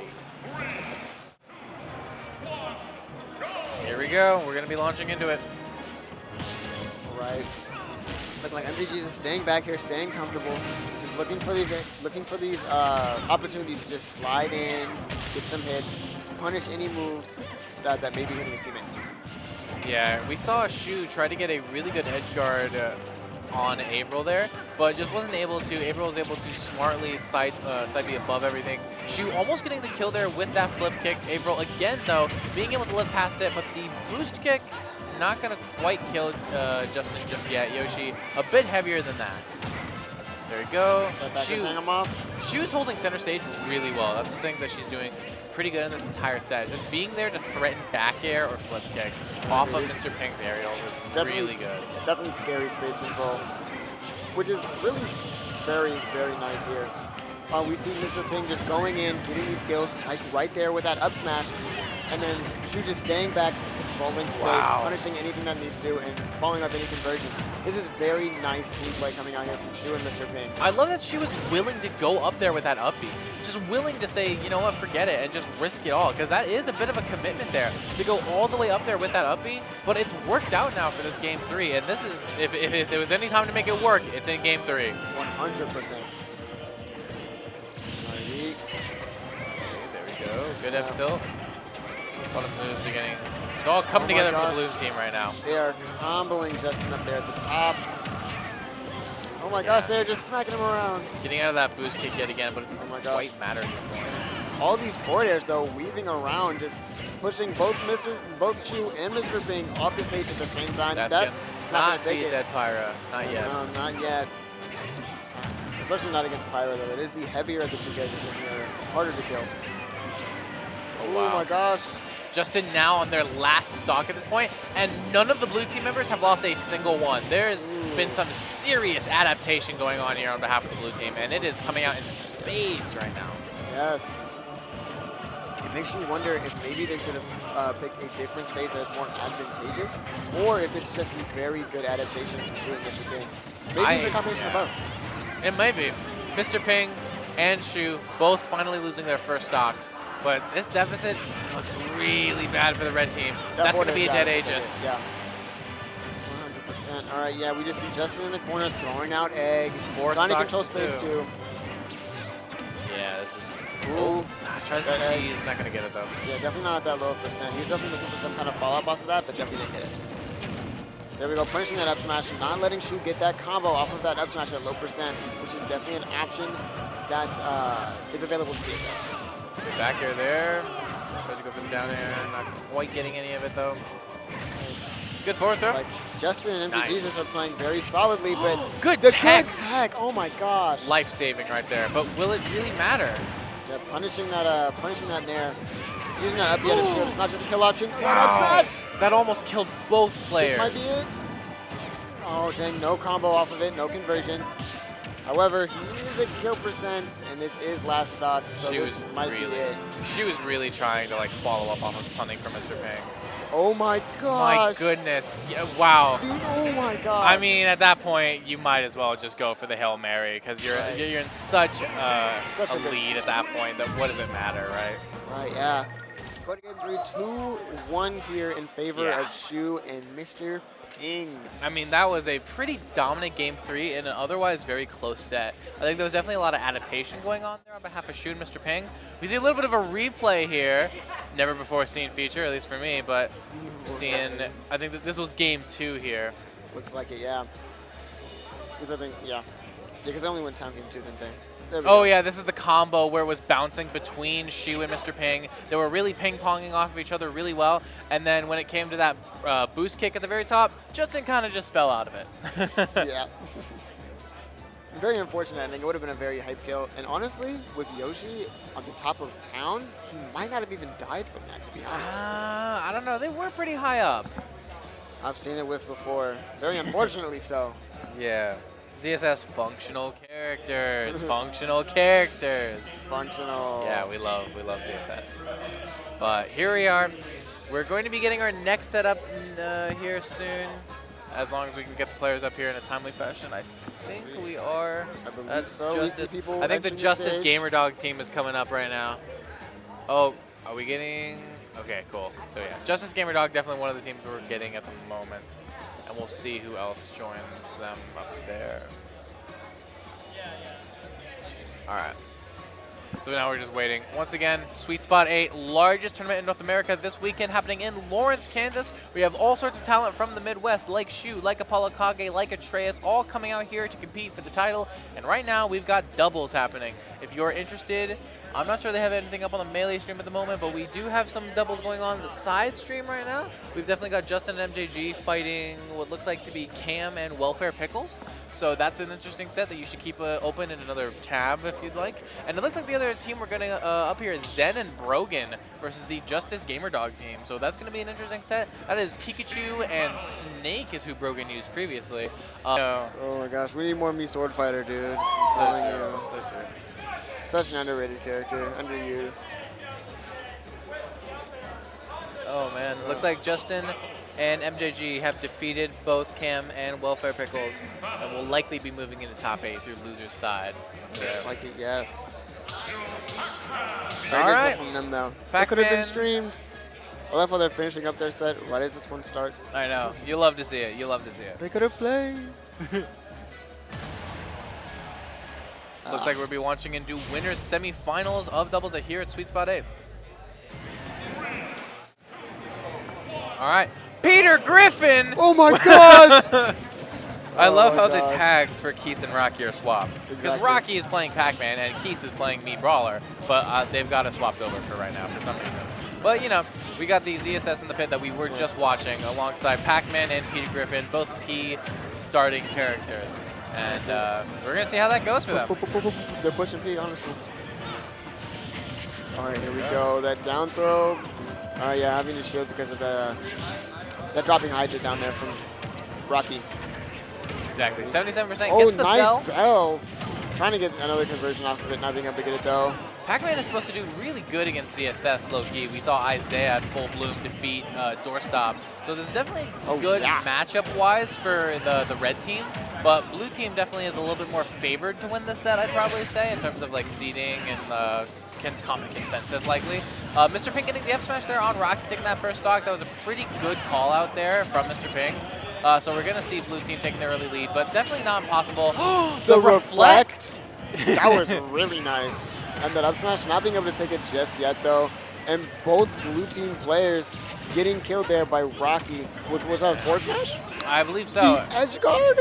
And now it's taking it. Wow! Oh Shu dies at gosh. 37. That was disastrous for the blue team. I was about to say that the red team had a slight lead, but now with that extremely early kill, the red team has a big lead. Right. That might just be the nail in the coffin if they can continue to extend and just really capitalize on all these opportunities that they're getting. Rocke's showing why he is one of the best players out of Manhattan, right? Kansas City. Oh, Rocke's a Kansas City player? Yeah. Dang, I've only ever seen him in Manhattan. That's fair. Kansas City, I mean, we got Justin, Deathspade, and Rocke. Those are like our big three. Not to mention other talent like Toffee and Ploopy. It's just so stacked here over here. Okay, Shu could have absolutely died there, and low-key, I don't know, another player would have just like sacrificed and went down with a ship in order to get Shu's stock there, but Rocke chose not to, chose to recover instead. Yeah, nice text though coming out here from Shu. Very good awareness, knowing when he needs to push that tech button and when he is good to swing. There we go. And Shu throwing that bell out. She gets hit by the bell. Shu gets sent off stage and spikes her own teammate on accident. No. An unfortunate circumstance for the blue team.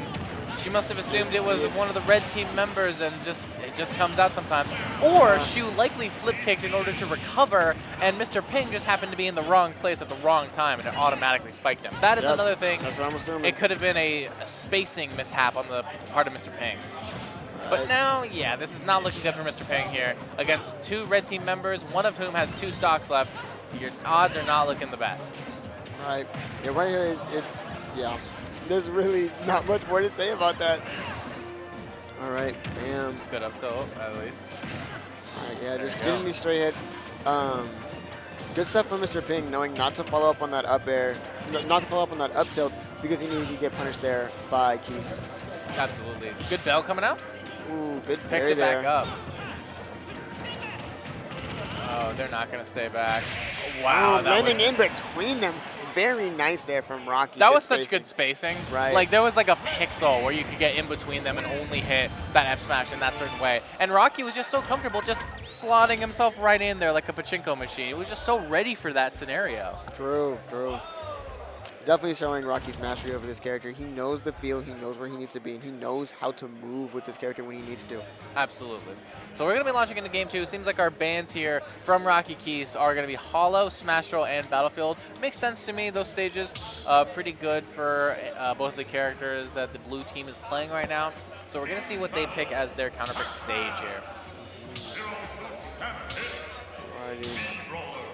Oh, looks like they played, was that Town & City, or was that Fast Smash Battle? Town & City. Smashville was banned. Right. Alrighty. All right. Here we go. Launching into Town & City, Peter Griffin and Pac-Man versus CSS and Pit. A lot of P names in this game. Oh my gosh, yeah, Mr. Ping. Like, oh my gosh, there's a lot. Mr. Ping, Peter Griffin, Pac-Man, Pit. So many Ps. Oh. All right, here we go. All right, yep, here we go. 33% on pretty much everyone at the moment. Shu getting sent off stage so that the red team can focus down Mr. Ping, but she gets right back in there. Yes. Oh wow, great parries coming out from both red team members.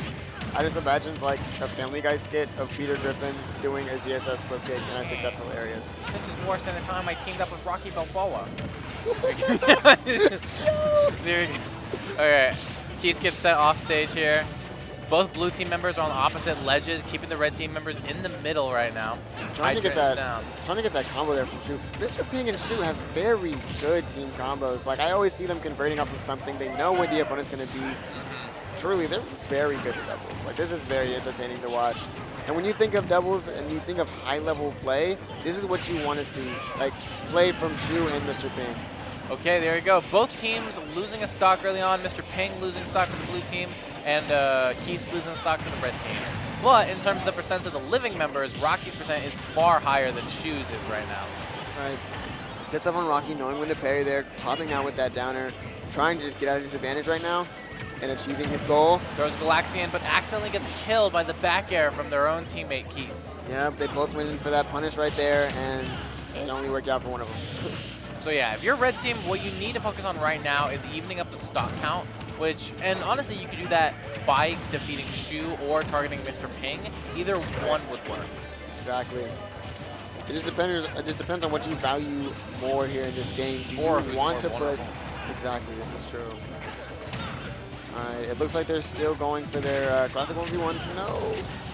This is definitely not a situation you want to be in. You do not want to be in between Shu and Mr.Ping because they have shown many times again that they are very ready to combo off on a win and just take whatever stocks they need to in order to get you out of here. Okay.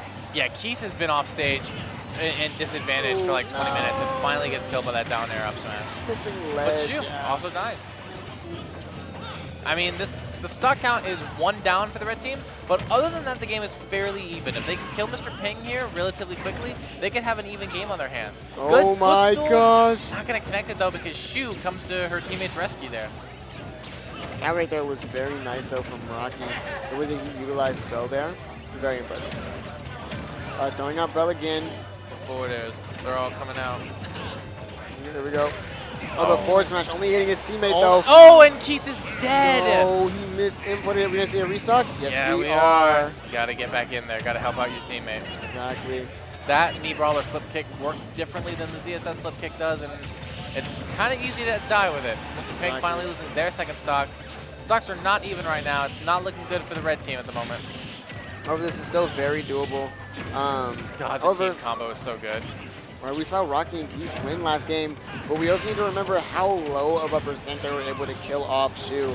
And now they aren't able to do that this game, and we can see how it's definitely affecting them. Oh my gosh, and it doesn't even kill. Doesn't even kill because ZSS is a functional character in this video game. ZSS sucks.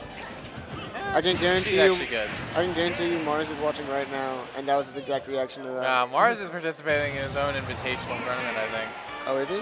But his spirit remains. Indeed, bro. Indeed. So yeah, evening up the set at 1-1. Now it's going to be Shu and Mr.Ping like a stage bans. There was some really good adaptation there. I just think some critical openings for, you know, losing stocks or holding on to stocks were really the deciding factors for that game too there. So maybe a swap in stage could actually help out in that factor of just like, hey, I need to really get this kill. I need to, you know, make sure that they don't hold on to their stocks until 200%. So a stage pick could really help out in that factor. All right, an interesting difference I'm seeing between these two teams is that I'm seeing Shu and Mr.Ping talk and really communicate more about the game, a lot more than I'm seeing that from Rocke and Keis. Yeah, they're a little bit more solemn, and, you know, coming off of losing that game too, obviously you're not going to be as jovial, but Shu and Mr.Ping have the momentum, they've got the spirits, they've got it all right now. From a certain angle, I feel like Mr.Ping kind of looks like Sonic's. Maybe. You know, it's definitely hard because they, like the facial shape, I agree with you, but a lot of the facial features, nah. Yeah. Like specifically when he looks like kind of up and away, that's specifically where I see the Sonics. Other than that, I'm like, no. We're going to be headed up into the rest of this set, the decisive game. Because reminder, only top 4 is BO5 apparently. So even though this is top 8, it is still BO3.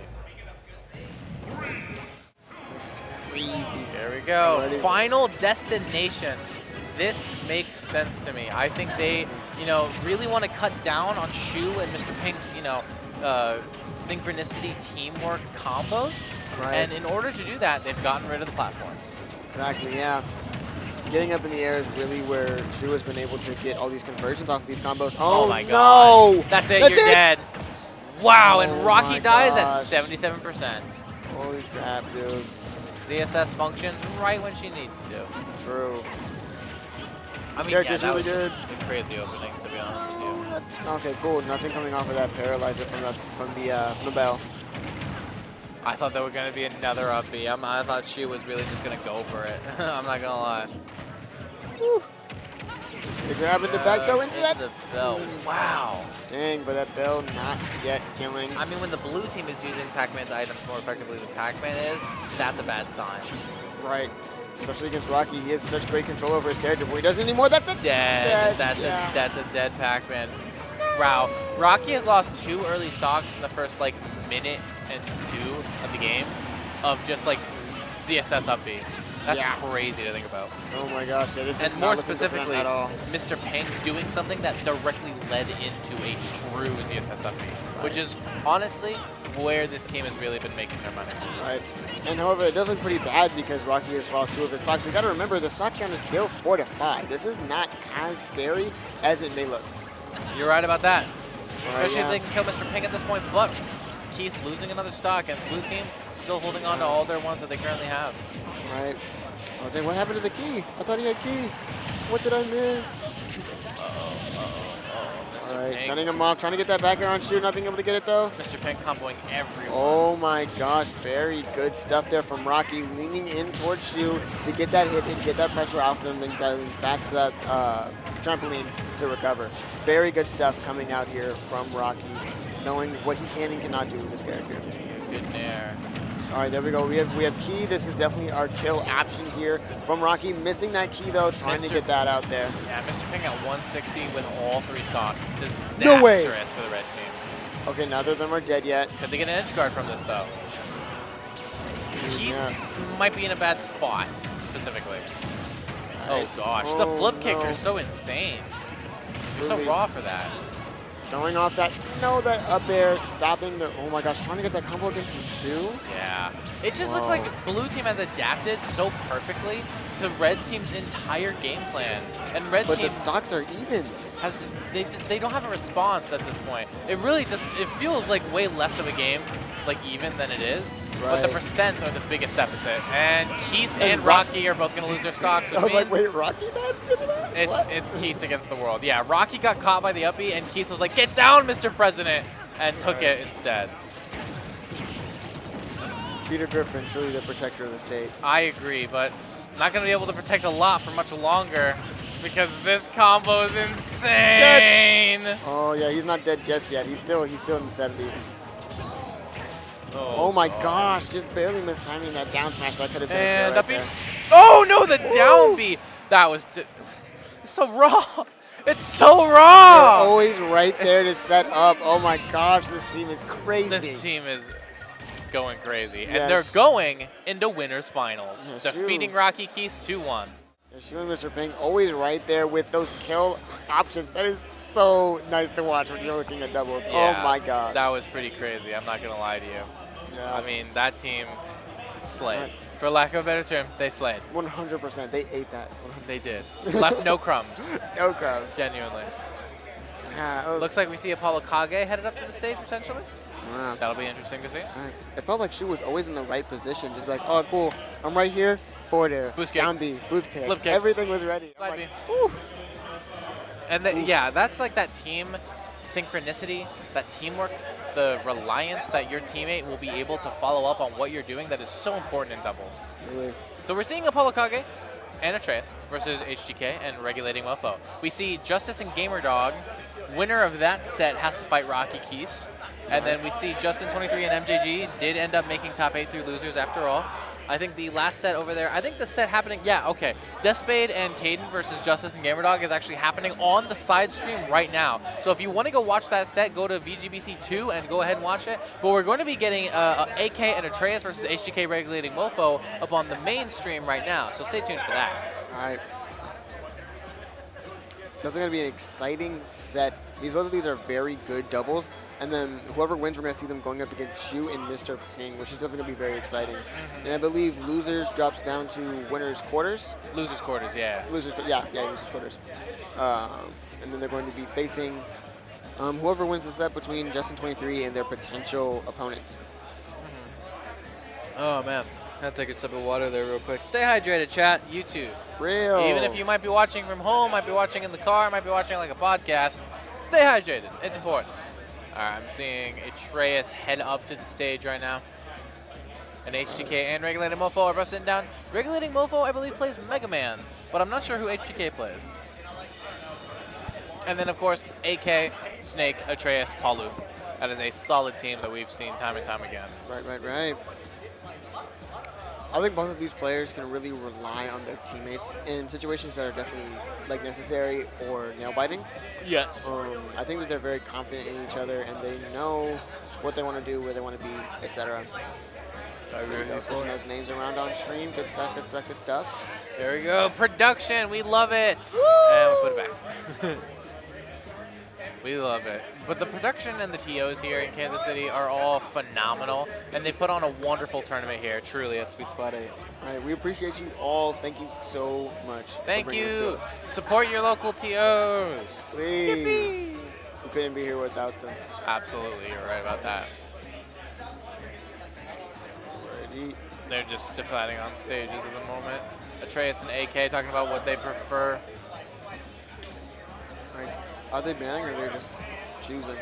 I believe they're... they've asked whether you just want a gentleman PS2. Alrighty. And I think they agreed to it, so I think we're going to be seeing PS2 to start off the set. Alrighty.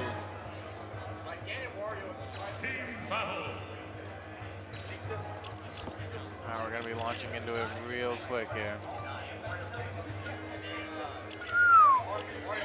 Alrighty.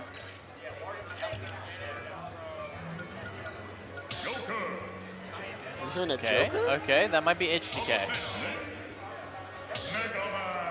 Yeah, I believe the Joker is HTK, who I'm actually not familiar with. They're the only player here who I have not heard of before. Yeah. I've heard of Regular Mofo before. Yeah, I'm not really sure who HTK is. But I definitely we're going to be finding out. Yeah, and there's no Joker. We have Snake. Right, okay. Okay, so we have double Snake and Mega Man with Palu, so no Joker after all. Ooh. Yeah, the Snakes are kind of fighting each other, and we see Regulating and Atreus over there on the other side of the stage. This set has quickly devolved into a just 2 1v1s, but that's okay. We kind of merge back into the middle now here. That's how Devils is sometimes. Yeah. Especially when you're both in edge guard situations, you're just sitting over there waiting for your opponent. Oh yeah. Oh my gosh, yeah, that get up attack, getting hit by that forward tilt there from is that Regulating Mofo? Regulating is the Mega Man, HTK is the Snake. Gotcha. Alrighty. There we go. Flamesword coming out. Yellow team holding center stage really well. Throws out some up airs. Not going to kill anyone because they know better than to jump in that position. Alright. I'm curious about this Audacity tag here from ApolloKage. Maybe that's just keeping the A theme. Fair. Has the ApolloKage, Audacity, Atreus. Oh, Regulated Mofo. Not going to quite make it back off the stage, and Yellow Team both down to their second stocks at this point. Might be down to their first if Atreus gets this kill. Oh, and Atreus will get the kill. Oh my gosh, yeah, ApolloKage and Atreus are just looking very comfortable. Just this is dominant. Them around. I'll say how it is. So far, this game is dominant. Yellow Team is going to have to really make some adjustments if they want a chance to win this game or this set. Yeah. Atreus still yet to die. Almost getting hit by that C4 though. Not quite though. Yeah, there you go. Some explosions bouncing around. I don't know who C4 is who. ApolloKage suddenly on the last stop. Oh, that spike! Yeah, and then the immediate restock there from HTK. We just had like a span of 20 seconds where like 5 people lost their stocks. Oh my God. I don't even know how that's possible. There's only 4 people on screen. But somehow it happened. And it's still very dominant from ApolloKage and Atreus. Yes. I mean, they had stocks to burn, and they did burn them. All right. Oh, the forward smash almost catching it. However, that wind box pushing him away so the grab misses. Okay, there goes good back air from Regulating. Oh, the up air is coming out. Trying to land with that back air. Atreus getting that up there on HTK, sending him off. And now ApolloKage with the edge guard situation. Getting sent off by that down tilt, but it's all right. He's Snake. He'll recover. Oh, my goodness. Down tilt, sending him up, They're honestly, this is rough for Regulating. ApolloKage definitely wants to hit regulating all the way up in the air so we can get those up air conversions from Atreus. Because we've seen a lot of mileage off of those nice up airs. footstool though from regulating. That was great. That's real good. This might be it here. Yeah, Gosh, getting hit by his 167. own thing. Yeah, that's it. Jeez. So we see the blue team kind of taking that game fairly dominantly. I think HDK and regulating are going to need to make some serious adjustments if they want a chance of winning this set. Right. That was pretty dominant. Yeah, they got a lot of mileage off of the top, actually. I saw Atreus getting a lot of those up air conversions, a lot of those up air kills. Let's see if they're going to take that into account when banning stages. They immediately banned Carlos, which is interesting for sure. Yeah. Definitely a good stage for both ApolloKage and Atreus, so it makes... I wonder if they're worried about Mega Man up air in that sense. It's like That there's makes so sense, much yeah. room to juggle with it It on is Kalos. true. They were getting hit by a lot of Mega Man up air. With them getting kills off of it, but it was definitely a prevalent thing that was hitting them a lot. They're going to take out Hollow and they're going to take out Smashville. Okay. They're definitely looking for these higher ceilings, which is exactly what exactly what makes sense. Absolutely. A lot of smaller stages too. Battlefield, SBF, FD, some smaller stages, but Town and PS2 are the larger ones on this roster. And we're going to see PS2. They're just going to run it back pretty much. All right, here we go. I'm not sure about the wisdom of running it back, but I can understand it. Right. Probably just HDK and regulating, trying to lock in these adjustments that they think they need to make and see if it actually works. You know, trial and error, which is definitely interesting in a best of 3 set. Yes. Definitely just like believing it's more of a character issue, but more of an adaptation issue rather than a stage problem. Exactly. A lot of up airs coming up from Atreus already to start off this game too, which is great for that blue team. Oh yeah, good parry there from HDK. For ApolloKage, I don't... Yeah, there we go. All right, here we go. That down throw, trying to get the read on the tech option, missing that read though. Back air, sending off Atreus. HDK hits the C4, not going to kill it just yet though. Here we go, we can see regulating on the other side, trying to get this kill on ApolloKage. Ooh, both of the up tilt hitting from both characters. However, only one of them killed. And that's going to be the first stock of the game actually, which Atreus immediately gets right back. There you go, the only two players, the only one player now on screen with their first stock still is ApolloKage. Alright, we've seen this a lot in his double sets. He's always the last one to die. ApolloKage is doing such a phenomenal job of just hanging on to stocks, better than maybe any other player in this doubles bracket today. Truly, man, he's been very proficient in just not dying. This is definitely something you want to get, you know? That hit and don't get hit mentality. Definitely very good to see coming out here from ApolloKage. There we go. Alrighty. A lot of back air. percents at the moment. Alright, ApolloKage looking for this edge guard situation, not being able to get that up air on HDK. There we go, 93. Yeah, the percents are pretty much even, except got him with the Atreus. sticky. Gonna lose that stock a little bit early, to be honest, that C4. Yeah, he was up in the air, he was in hit stun. This Boom. is an even game, dead even. Oh my god, yeah, it is. It's definitely this is looking better than the last game. Doesn't feel as dominant from ApolloKage and 8 from Atreus, but it does still feel like they have the advantage here. They still feel more, it looks like they feel more comfortable and more ready to just do what they need to do in order to take this. Covering that. Good stuff from regulating Mofo. Ready for Atreus to go above, but not ready for that up smash, taking him out, and now it is a 2v1 in between ApolloKage and Atreus. Okay, yeah, I mean, the percents are pretty decent. I mean, you're at a low percent if you're regulating, and you could kill Atreus pretty early, at which point you're just dealing with one stock for each of the blue team members. But still, it's a 2v1 versus Atreus and AK. Those are two really good players. It's still a really bad position, but this is definitely not the worst comeback I've seen someone make in a doubles bracket. Right. So it's definitely possible. It's just not very likely. Right. For Mofo here, like really, he just needs to take whatever kills he can get. If there's a way he can kill without being killed, he needs to do that now. Oh, just like that, the restock coming out, and now making this a bit closer, just a little bit better of a situation for regulating Mofo. If regulating kills ApolloKage right here, this is not a terrible situation. Exactly. Oh my gosh, and he did! The up smash not taking it yet though. This is looking for this up air chase. Okay. Get back in, taking it, yeah. Oof, there you go. good Using the super stuff. Using the super armor-ish of that back air to stuff out the metal blade attempt was really smart from Atreus. And that team is going to go ahead and take winner's semis 2-0, moving into winner's finals versus Shu and Mr.Ping. All right, yeah. With a pretty convincing 2-0. Yeah, I'd say Game so. 1 was definitely a lot less close than Game 2, but they made their adjustments and they seemed a lot more comfortable in Game 2, which is definitely something you like to see. I think it would have been a very exciting best-of-5 set. Me too. But top 4 will be best of 5, so thankfully we'll be able to see more of that. And Atreus and ApolloKage versus Shu Mr.Ping is hopefully going to be a banger set when that gets played. 100%. I'm very excited to see that. Right now it looks like Justyce, Gamerdog, and Caden Deathspade is still going on over on the side stream. So if you want to catch the end of that set, you can go stop by over there right now. But over here for mainstream, we may be getting another double set. They have stats like that? They L do. cancel accuracy for melee? That's crazy. On the melee stream over there, they have all sorts of amazing stats available. So if you like some melee has actually moved on to singles. Oh my god, that's actually so cool. I love that so much. Most common kill move. It looks as though we'll be getting winners finals on mainstream, as maybe one of our last sets here. This will be about 5. Is this a last set for this commentary block? Maybe, I don't know. We'll find out. I believe so. We're looking at Shu, Mr.Ping versus ApolloKage Atreus coming up here now. We're getting winners finals. This is probably like the one set for this top 8 that I actually really did want to commentate and watch. So I'm glad we're getting this. I'm very excited from this thing, how they both performed so far. They both look very strong competitors. And it's best of 5.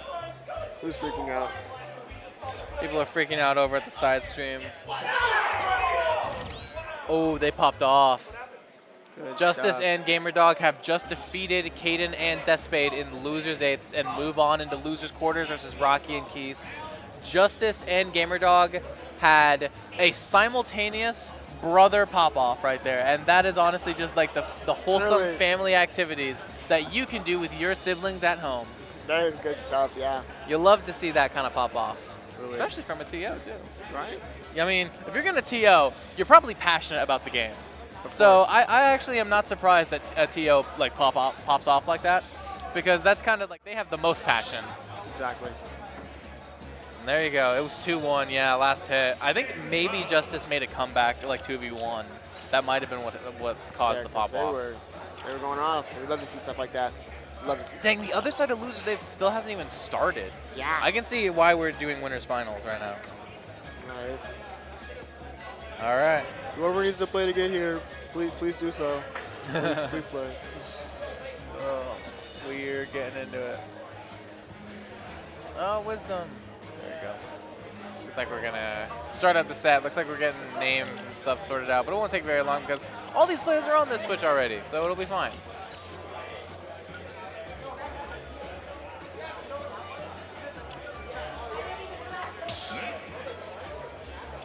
All right. We are launching into this. I don't expect we'll see any variations with characters. They're just going to bring their A game for this winners finals, and it is BO5. So at the very least, we're going to get 3 games, and at most, we'll get 5, which will be very fun to see. Indeed, I'm very excited for this game. I'm very excited for this set because it looks like it's going to be very good. And because of the symmetry between ApolloKage and Shu from last night, I think this will be very interesting. There'll be some tension here. Yeah, I mean, by the time this set and this doubles bracket is over, Shu and ApolloKage will have played many times already this weekend. So definitely a little bit of a maybe grand finals rivalry cooking up a little bit for singles bracket. Maybe a little bit of an inkling for what we might expect over there. We'll have to find out. Definitely but we're going to be exciting. starting over here on PS2. As kind of expected, you know, a bit of a default stage. This is about the players, you know. Ooh, trying to get that team combo again. Every time there's a grab coming out from either of these two, they're looking for a team combo somehow, and I love it. I love watching this. There you go. Tries to go. Yeah, I like how they're both trying to hold center, but both teams just kind of end up staying under one of the plats. Exactly. Mr.Ping holding off ApolloKage while while Shu kills Atreus. Getting that 2-frame on that down smash. That was very such nice. good teamwork. I like, everyone mentioned with teamwork in doubles, like, oh, combos, that's teamwork. No, that was a different type of teamwork that was just as important. because you saw Mr.Ping keep ApolloKage away and prevent ApolloKage from helping Atreus, and that allowed Shu to get that critical early kill on Atreus.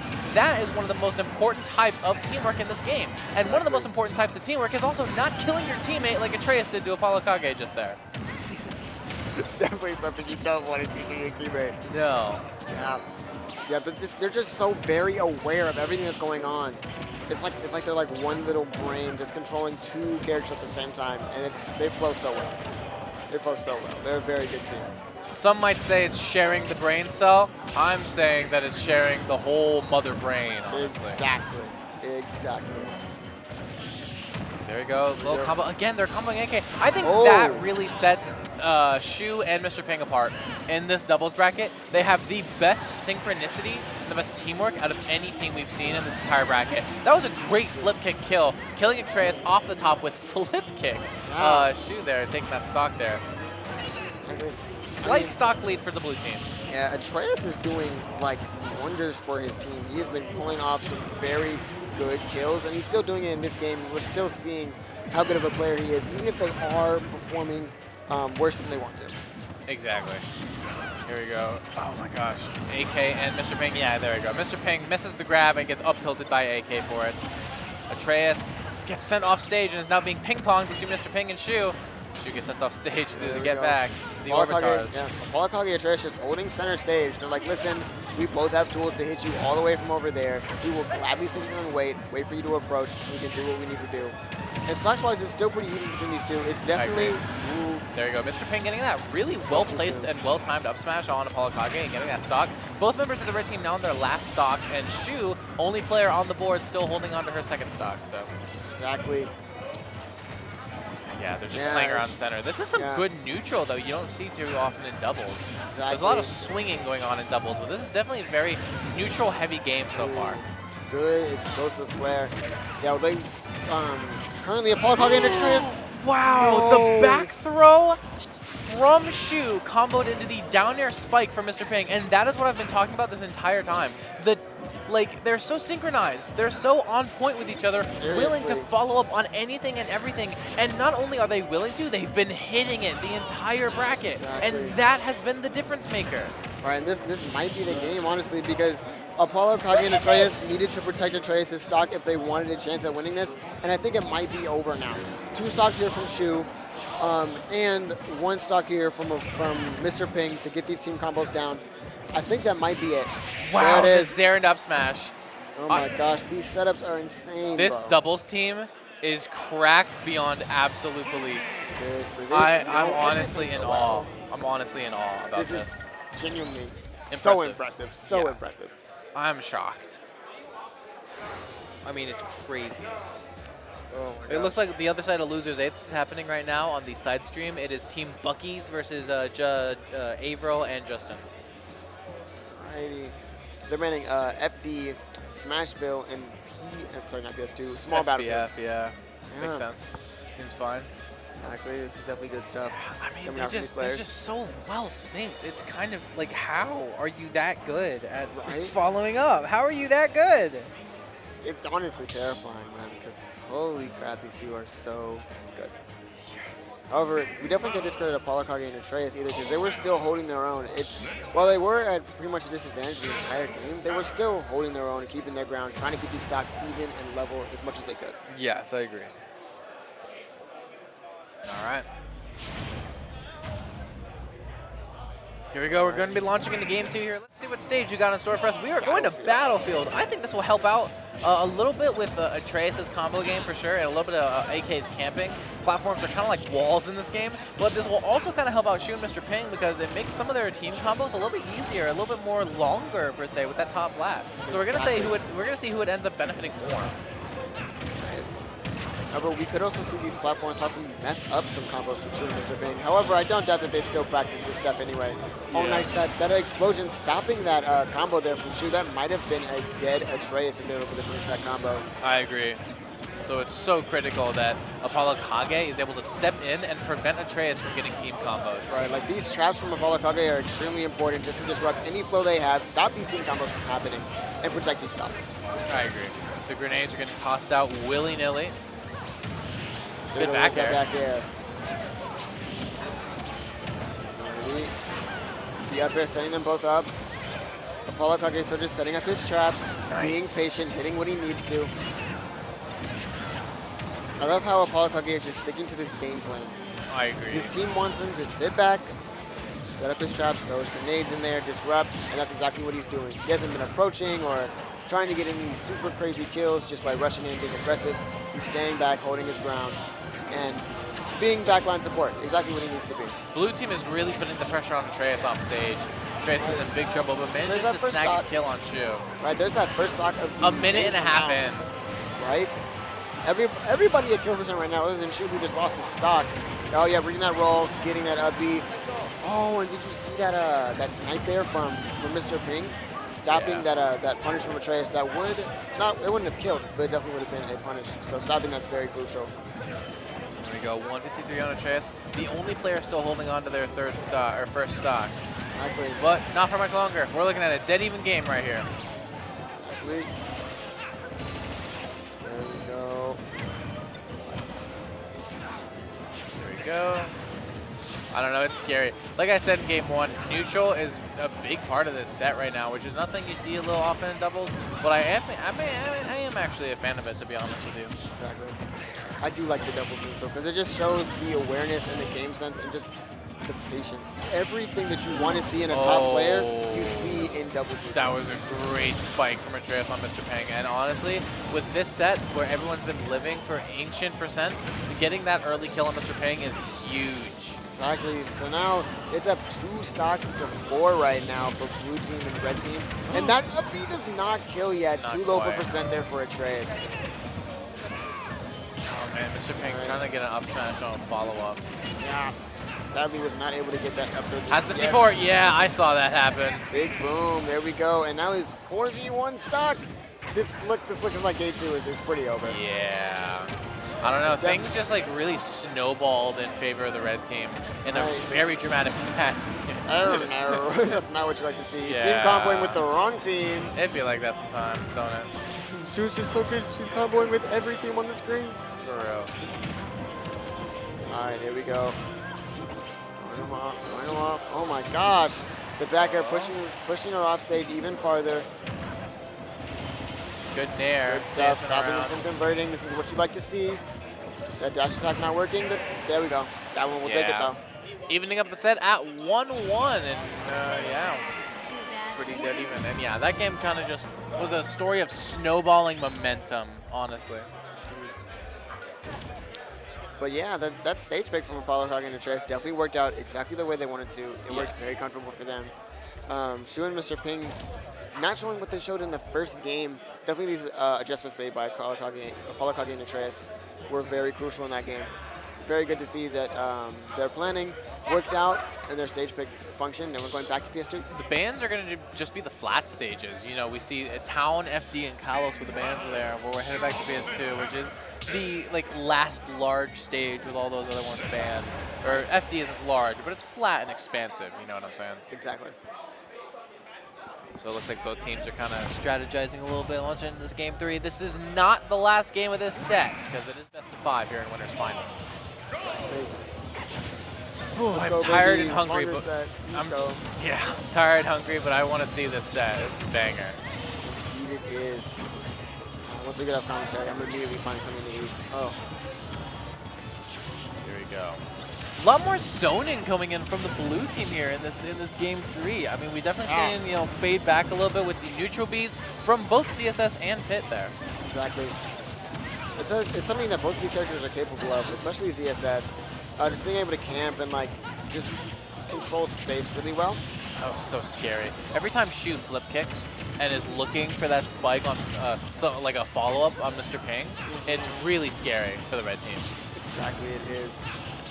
Something that I think will be really interesting to take into account during this game is ApolloKage's ability to just set traps and throw around bombs, because that might disrupt that camping strategy that it looks like Shu and Mr.Ping are going for. However, we're not seeing much of that right now. Looks like their usual game plan, Mr.Ping running in, getting those hits, and Shu fading back, getting ready for any of these follow-ups and conversions.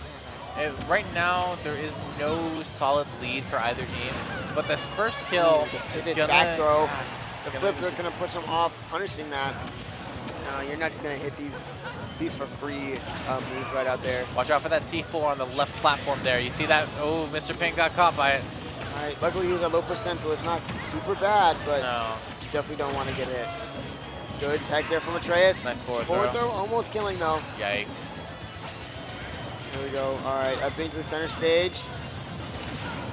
Good nair. Yep, and then forward smash going to take that, punishing that explosive flare. Atreus getting a bit too willy-nilly with these explosive flares. He's kind of punished for 2 of them now. It is fairly even still at the moment. 84% on Mr.Ping compared to 20 on Atreus is the biggest deficit at the moment. But other than that, this game is looking pretty even. Yeah, Shu and ApolloKage, definitely the singles favorites in this. Both with their 3 stocks right now. Nice. Never mind, Rudder's Light spoke it. ApolloKage going to be losing that stock. Ooh, wow. Wow. Trying to get that back throw down air once again, missing it this time though. Yeah, I think it's the spike hitbox. That back air killing Mr.Ping. Unfortunate. An unfortunate victim of a follow-up where they both got hit and sent off stage just in the same direction. Exactly. Shu we go still holding on to her first stock though. Okay, Shu, she's going to be able to make it back there. Down throw. There we go. Tried to go for that up B. I really like that Shu is not afraid to go for that. Exactly. Definitely something we like to see. Okay. Gets the back air there with the shield. Throws out the explosive flame. Mr.Ping makes it back. Oh, wow. Getting that dash attack. Blue team members are both on the ledge, pinned down by Atreus' back air. Exactly. Okay, the sticky's on Atreus. Sticky your teammate. Now it's on ApolloKage. Run up and shield. It's on his face. It's on his face. Oh yeah, there you go. Dropped it off on him. Throwing back. Boom. That is going to get that chip. The blue team has the stock lead, but if Mr.Ping loses this stock pretty soon, it could be even game. Okay, well, as long as they can kill Mr.Ping, this is even once again. There it is. There's that kill on Mr.Ping. And there's the restock. Very even game. Very even. Here we are. It's around good nair. Jab. God, just, yeah, more zoning with the grenades and hits arrows especially. Oh yeah, that C4 still sitting calmly chilling up there on that platform, waiting for any weird approaches just to set that off and boop. Nice reflect on the grenades there for Mr.Ping. Here we go, yeah. ApolloKage exploding that C4, putting it right back in the same place, just reloading it, make sure it doesn't explode by accident when he doesn't want it to. Yeah, we can just see ApolloKage and Atreus in the corner just camping it out, and it's working. It is Blue team is slowly, gradually encroaching on their territory, pinning the red team in the corner, which might be the key to the success, except that Mr.Ping dies to the sticky, and now it is Shu and a... Oh no, Mr.Ping's alive. It was Atreus that died. I don't know how I missaw that, but I did. So now it's actually AK in the 1v2. Don't know how I mixed that up. There you go. There we go, yeah. ApolloKage trying his hardest to fight back from this. This is definitely doable. So scary, but it's still a lot scarier than you would want it to be. If AK can get a kill on Shu somehow, this game becomes infinitely more doable. Right. Wait a minute. In fact, there we go. There's that kill on that. This is just a 1v1 last stock high. Oh no! The C4 was on the plats. Ooh. Good stuff. The perfect trap that even we forgot about. Yeah, man. ApolloKage left it up there. Yeah. He left it up there. He's like, all right, cool. It's going to sit here on this platform. Go over there. Insane. I dare you. Boom. And the thing is, it wasn't on screen until Shu was already jumping towards the plat, so no one realized it until it was far too late. Exactly. ApolloKage was ready. ApolloKage is always ready. True. Oh my gosh, wow. What an ending to that game. That was close. And that was kind of like a jump scare. Right? I was like, we saw Shu jump away from AK, and then the C4 kind of came into view, and both of us just like, oh! We both realized what time it was at that point. Exactly. Looks like we're going to small battlefield this time, though. Checking out this very interesting set here. Definitely an exciting set. This is living up to the hype for sure. I agree. Very exciting stuff. ApolloKage and Atreus have won the last 2 games, and in order for Shu and Mr.Ping to win this, they need to win the next 2. So it's definitely a bit of a taller hill to climb for Shu and Mr.Ping, especially when ApolloKage and Atreus have all the momentum going into this game. Exactly. However, Game 3 was a lot closer than Game 2 was. Yeah. So there are definitely adjustments and things that were done in between sets that I think that Shu and Mr. Ping can really capitalize on to possibly take this Game 4, take it to Game 5, and we'll see from there. Absolutely. They're kind of fighting two individual 1v1s right now. Shu still on the ledge. She's trying to fight ApolloKage right now. Mr. Ping getting that down air up smash on Atreus that has honestly been so reliable throughout this entire doubles bracket. Yeah, I've seen that hit a few times, and so far it's been really effective. Very good stuff. Very nice to see. Pit is really nice in doubles, low-key. Oh my gosh, there we go. Getting that Good up tilt, tilt. killing it for that up B, all the way up there trying to get that kill. Hail Mary. Not being able to get it. There we go. Good. Parrying the Zare. AK and Mr. Ping still holding on to their first stocks. Good up smash from Atreus. Okay. Yeah, ApolloKage just throwing out these grenades. Holding center. Just big boom boom bombing them. Yeah, and notice that C4 right there by that platform, in between center stage and that platform right there. That could come in clutch later. Just in case that downer up smash, it's been so consistent. And then just runs up and F smashes Atreus. Oh my gosh, good stuff from Mr. Ping taking out these stocks. This is looking a lot more Shu Mr. Ping favorite this game. Like I was saying, those adjustments that were made, very, very helpful. Mr. Ping kind of coming in clutch in this game for a little bit. Yeah. And now we're looking at a dead even game. Oh my gosh, yeah, after ApolloKage just kills both Shu and Mr. Ping. Very good stuff. Gosh, this is definitely a lot closer than it was just a little bit ago. This is a roller coaster, dude. Okay. Atreus at 54 already. Things are starting to rack up for the red team. And the Nair flip kick spike coming out from Shu. The Try to classic. And Atreus gets spiked by Mr. Ping. A double spike coming out from the blue team. What a phenomenal play to really take charge of this game. Holy crap, man. That was crazy. Very good stuff from these two, though. We're going to see the team combo. Oh my god. This is what they're known for. This is what they're known for. Yeah. Having to deal with that grenade, missing the combo. Terrifying. Ooh, the down air. Just like, why are you running in? Let me swing real quick, get you out of my face. I don't want you anywhere near me. If he needs to make this back, he probably really just needs to pick his poison and pick his battles very, very specifically. Oh, the up tilt kills Mr. Ping, but the double up tilt? What? All right, pushing him off, trying to get that back air, but good DI from ApolloKage and the spike covering that up air. Blue team got how many spikes in that game 4? Too many to count. I mean, that was the difference maker for that game 4. So we're headed into a decisive game 5. Yeah, Shu and Mr. Ping immediately banning Battlefield. They saw how that went for them. Was it game 2 or it was game 2 or game 3? Oh gosh, one of them. It was game 2. One of them. Yeah, like immediately getting rid of that Battlefield, knowing that's not the best stage. Still thinking about bans right now. This is the thing about Shu and Mr. Ping. They think a lot, and they're very smart players, and they're very intelligent. They know what they want to do. They know where to be and how to do it. So seeing them execute is definitely something for the books, man.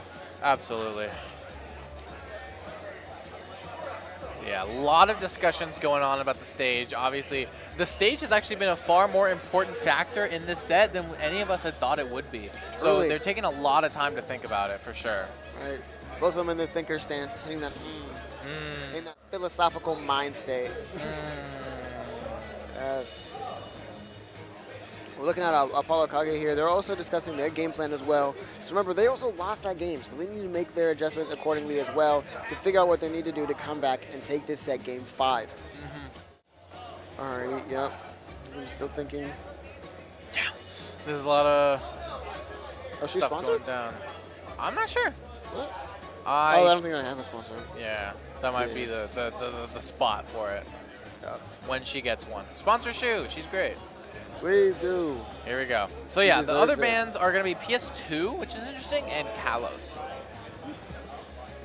So now AK and Atreus have to pick between those remaining stages. Exactly. It looks like they were trying to opt out of stages with, well, no, I don't know. I'm not completely sure what the thought process was behind these stage bans, but I know that it was definitely something important. I trust them. Right. I trust them, I yeah. believe. I believe. Whatever it is, it's most definitely very critical. Why is this up? Let's see what stage they're going to pick from here.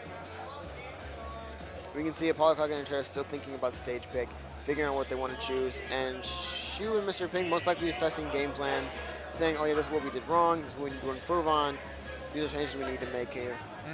Yeah.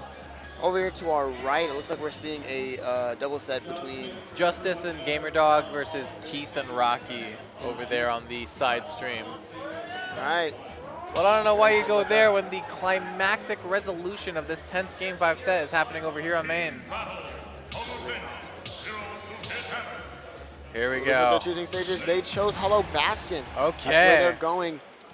Going to be an exciting set. Especially since we haven't seen the stage in the set before. Exactly. So this is a new variable entering in. We're going to see how it goes. We saw the stage work very well for, oh no, I'm forgetting his name completely. Cade and Deathspade. Yes, thank you. Cade and Deathspade. We saw it work very well for them. So we'll see if ApolloKage learned anything from their set. And already the red team is kind of putting themselves in the corner here, but trying to encroach their way back into the center. Sticky is on the plat, but gets detonated, gets put back onto the plat. And now we have Mr.Ping and Shu off stage. Oh my gosh, that explosion just barely missing Shu right there. ApolloKage with the red idea, just slightly off on the execution. They make it back onto the stage. Mr.Ping going real low, and ApolloKage in pursuit of the pit here. Shu having a fight with Atreus, gets that flip kick, not going to quite kill, percent just wasn't quite right. Try to get another flip kick. Shu's advantage state, it's been really good. She's just never letting up on Atreus here. Yep, there's that back throw there from ApolloKage, throwing Shu off stage. Up tilt barely didn't kill with the snake up tilt on Mr.Ping, which I'm kind of shocked that it did not kill, to be honest with you. Now we can see both sides here trying to gain control of center stage, but not fully committing to it, as they don't want to get punished for anything. Pit down smash is not going to kill Shu, but it is going to kill Atreus. Red team dropping the first stock here in this game 5. All right. ApolloKage dropping that C4 on the left side of that platform. There we go. Mr.Ping finally dropping that stock to the snake up tilt, the classic. I mean, yeah, this set is so close still. Okay, there we go. The blue team, Mr.Ping, is kind of getting juggled a little bit by Atreus here. Oh, wait, is that sticky? Oh, dang, but it got shielded. Oh, my goodness. Oof. Wow! Yeah, Mr.Ping went so deep. Shu went out for an edge guard. Yeah, here we go. We see ApolloKage trying to recover, trying to land again. Goes very high, gets up air. Getting that up air, getting that up air. We're going to see a kill attempt 100% here from Shu and Mr.Ping. However, not going for it, actually. Unfortunately. Okay. Shu with the up tilt, sending Atreus still up there, trying to keep her in disadvantage. We really do not want to see, they really do not want to see Atreus. The blue team is very split up at the moment, and red team is holding center stage, which I think is good for them at the moment. This is a very sticky. There we go. Right as I said, I was going to say it's a very even game, but now it's just slightly less even. Yeah, but now Mr.Ping with a fresh stock does have the potential to play a little bit more aggressive and close out these stocks on Atreus and AK to even up the game real quick. There you go, AK losing his first stock. Yeah, there's that up air conversion. There it is. See, they're always ready for those combos. Exactly. It's like, oh, we got to grab. Let me get all the way up here to the top right of the screen and up air you into that blast zone. Shu is now the only player who still has their first stock and now starts to combo AK. Gets back aired though. She loses her first stock, and we're looking at a dead even game once again. Exactly. Very good stuff from these two players. That's so scary. Shu is getting put into disadvantage. If they get an early kill on Shu, that'd be disastrous. Shu flip kicking over to help out Mr.Ping, and Atreus doesn't tech. Misses the tech and has to take ApolloKage's stock. That was a very early kill, especially for how close this set has been. That was disastrous. But Mr.Ping loses on the stock, and all of a sudden, red team is in the lead. Exactly. As long as Shu can hold on to the stock, blue team is still in a good position. Exactly. I feel like that was kind of the game plan there from ApolloKage and Atreus. Put a lot of percent on Shu, kill Mr.Ping, so they're in a lot scarier of a situation than they were just a second ago. Immediately upping all of that pressure and making them a lot more scared, more prone to mistakes. So scary. Shu flip kicking away, avoids the up tilt and the up air from AK, gets the F tilt there. A second one on Atreus. Oh, it's okay. Not dead. I thought Atreus was dead. I was too. so scared. I was like, there's no way. Gets the grab. There we go. Good down tilt from that parry off of ApolloKage. That was really nice there from ApolloKage. I love the edge guard attempt as well. This is starting to get really tense because it's so close now. ApolloKage dropping some bombs. No, exploding Atreus. No. Almost killing Atreus on accident. Definitely not something the you want to see. C4 is on the plat. This is so scary, dude. The zoning has gotten real. They're both AK at just 0%. approaches. They're both no. Atreus. They have both almost killed their teammates so far. This I is know. so bad. It's so scary. The C4's gone. There's a little bit less risk in approaching now. Oh wait, he put the sticky on his teammates so they can run forward. No, Try and put it on the opponent. Who's it on? Is he gonna risk it by detonating? Shu is dead. AK lives, and that is it. Oh ApolloKage my and gosh. Atreus take it in a tense Game 5 last hit scenario over Shu and Mr.Ping, moving into grand finals from winner's side. Oh my gosh. And now we're going to see Shu and Mr.Ping go down to losers finals. All right. See if we can see. And that, on that climactic high note, is going to be where we'll be ending doubles for today, everyone. We are going to be moving on into Ultimate Singles, starting with Wave A. The rest of Ultimate Doubles will be taking place on VGBC 2, the side stream, but that is going to be it for doubles on VGBC 1, the main stream. And with that, that's also going to be it for our commentary block as well. This has been a phenomenal block to have. We've had so many hype sets, so many insane moments, and I'm looking forward to enjoying the rest of this tournament, including going and playing in singles in Wave A. So I've been Mr. Mice. You can find me anywhere I Mr. Mice. You probably know me from my YouTube videos. If you don't, that's okay. Go check them out. Digit, where can they find you? You can really just take Discord. Like, I'm not on much. That's all right. That's okay, too. Social media can be bad for you. But, hey, we've been really enjoying our time here. Stay tuned for some singles, and we'll be right back with that. See ya.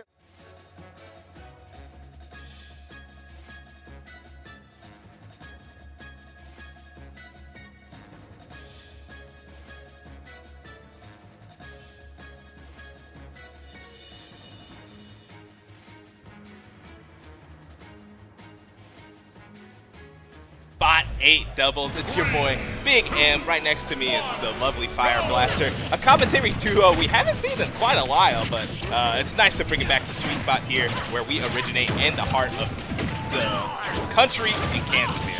Yeah, it is going to be an exciting thing. You know, we got doubles, top 8 qualifiers coming up. We got Caden and Deathspade, Colorado's finest Ridley, and Deathspade, known for their Bayonetta, going up against MDHM and Acida. Yeah, Acida is a very good Rob out of Missouri here. So obviously on the come up in general, but speaking of come up, we have these two teams kind of scrapping, and that up smash almost taking the stock, but not quite. Red team already found 2 stocks here. I mean, Fire Blaster, blue team has quite the hill to climb here. Oh my goodness.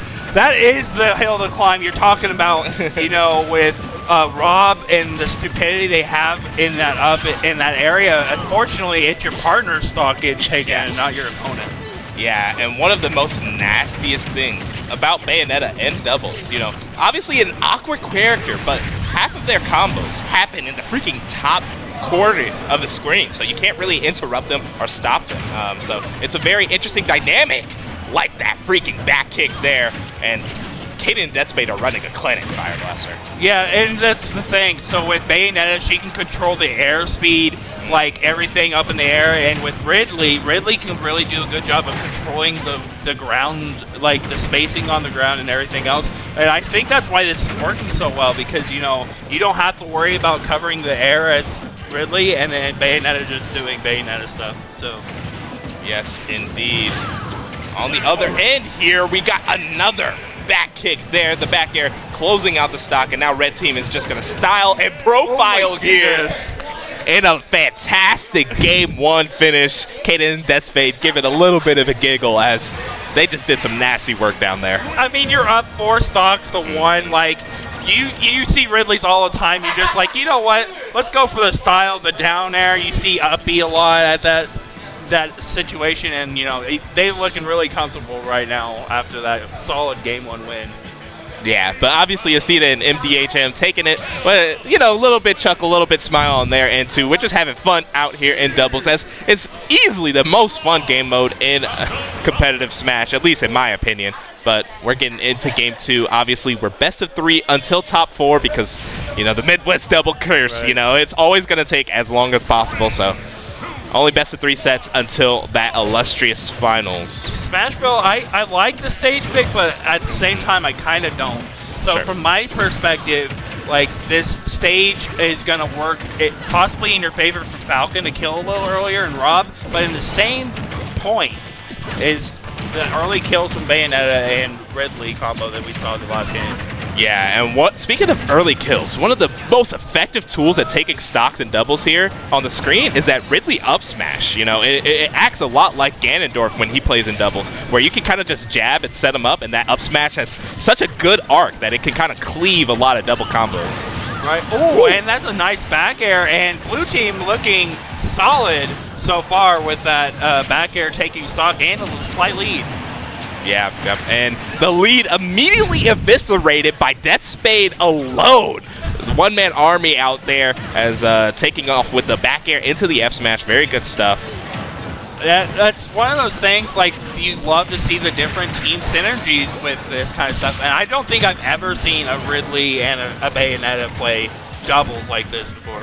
Yeah, there's a lot of unique things about this team comp. I mean, Cade and Deathspade, obviously from different scenes, just making a link-up of epic proportions, just like that knee, that MDHM connected onto Deathspade.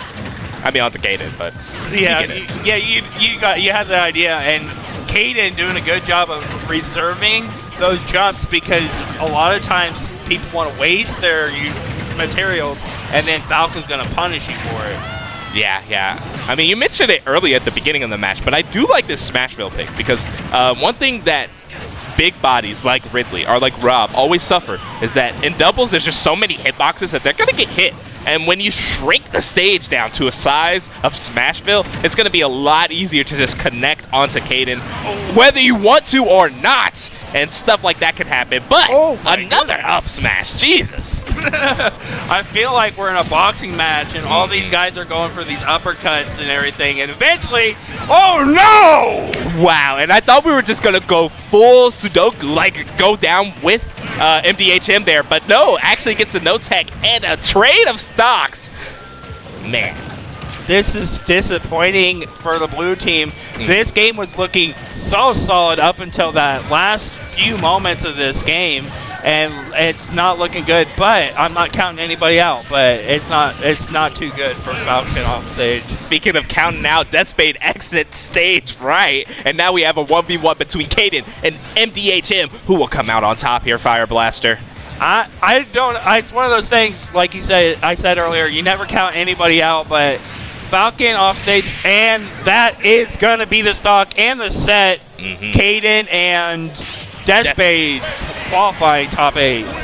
Yes, what an excellent showing from the two springy teammates there. They had a fun one there, but I don't know. It just seemed like blue team were just combo food, man. It was tough, you know. Cade and Deathspade, their punish games are refined as singular people, but when you combine them, it's a whole nother monster. I mean, you just saw Deathspade taking MDHM off the top while back airing freaking Acida, while Cade is back airing Acida, taking stocks at 87 on Town and City. Disgusting work, but an excellent top 8 qualifier set just to show you the type of doubles we're putting out here in the Midwest. So you guys keep it tuned. We got another set coming up here. Yeah, it's going to be a fun time. It's been a fun time up to this point. We have over 300 entrants in the total event altogether. Lots of great players from different states, you know, Illinois, Iowa, you know, Missouri, Kansas's finest, you know, Colorado, like, you know, showing work, obviously. Caden, you know, it's a great time so far. Yeah, I mean, Caden, I believe, last time I saw them down, it was a Oklahoma carpool. It was Caden, Red Crimson, and the Puff from Oklahoma. Oh, my brain is not... Cannon Red. Yeah, that was the last time I interacted with Caden and that group, and it was very fun. We went down to, I believe, it was a regional out in Missouri, I believe, and it was a fun time. And I mean, they just always bring the party. Right. That's always what I look forward to when Caden's in the video. They always bring liveliness and a party. You know, it's always fun to be around them. I mean, look at their getup. The getup it says it its own, like with the bejewels on the shirt, and like Caden makes a statement. if Caden opens their mouth, like, it's a statement. It's a statement. It's never anything. It's never anything like short of fantastical. Right? The majesty of everything, you know? Yep. I'm just looking forward to singles. We got Nico in the building. Yep. No doubles, but he's playing Brawl. So, like... I was shocked that Brawl was on the itinerary for Sweet Spot. that is crazy to me. Like, Melee, I get it. Sweet Spot has always been a historic Melee tournament. But Brawl? I think we didn't have it last year, I don't think. We did. Oh, we did? Oh, yeah. It's just always in the corner, I guess. Last year, they called it a Brawl Major. And I put that in quotations because, there wasn't a ton of players. It was like 15 or 20 players, but they had enough of the Brawl vets that were ranked in the top 25 where they were considered a major at this point. I think they said 10 of the 20 entrants or something like that was top 25 Brawl previously. So well, take it, I guess. Hey, you heard it here first. If you want to become #1 in Brawl, move to nowhere, Kansas, and we're running a major, I guess, every single year. Right? I mean, player 1 came from... Oh, I remember that actually now. Just to play Brawl this year, which is wild. They're an ultimate player too, and they're like, oh, I'm just going to play Brawl. You're flying to Kansas for just Brawl? What? I mean... 2024. What?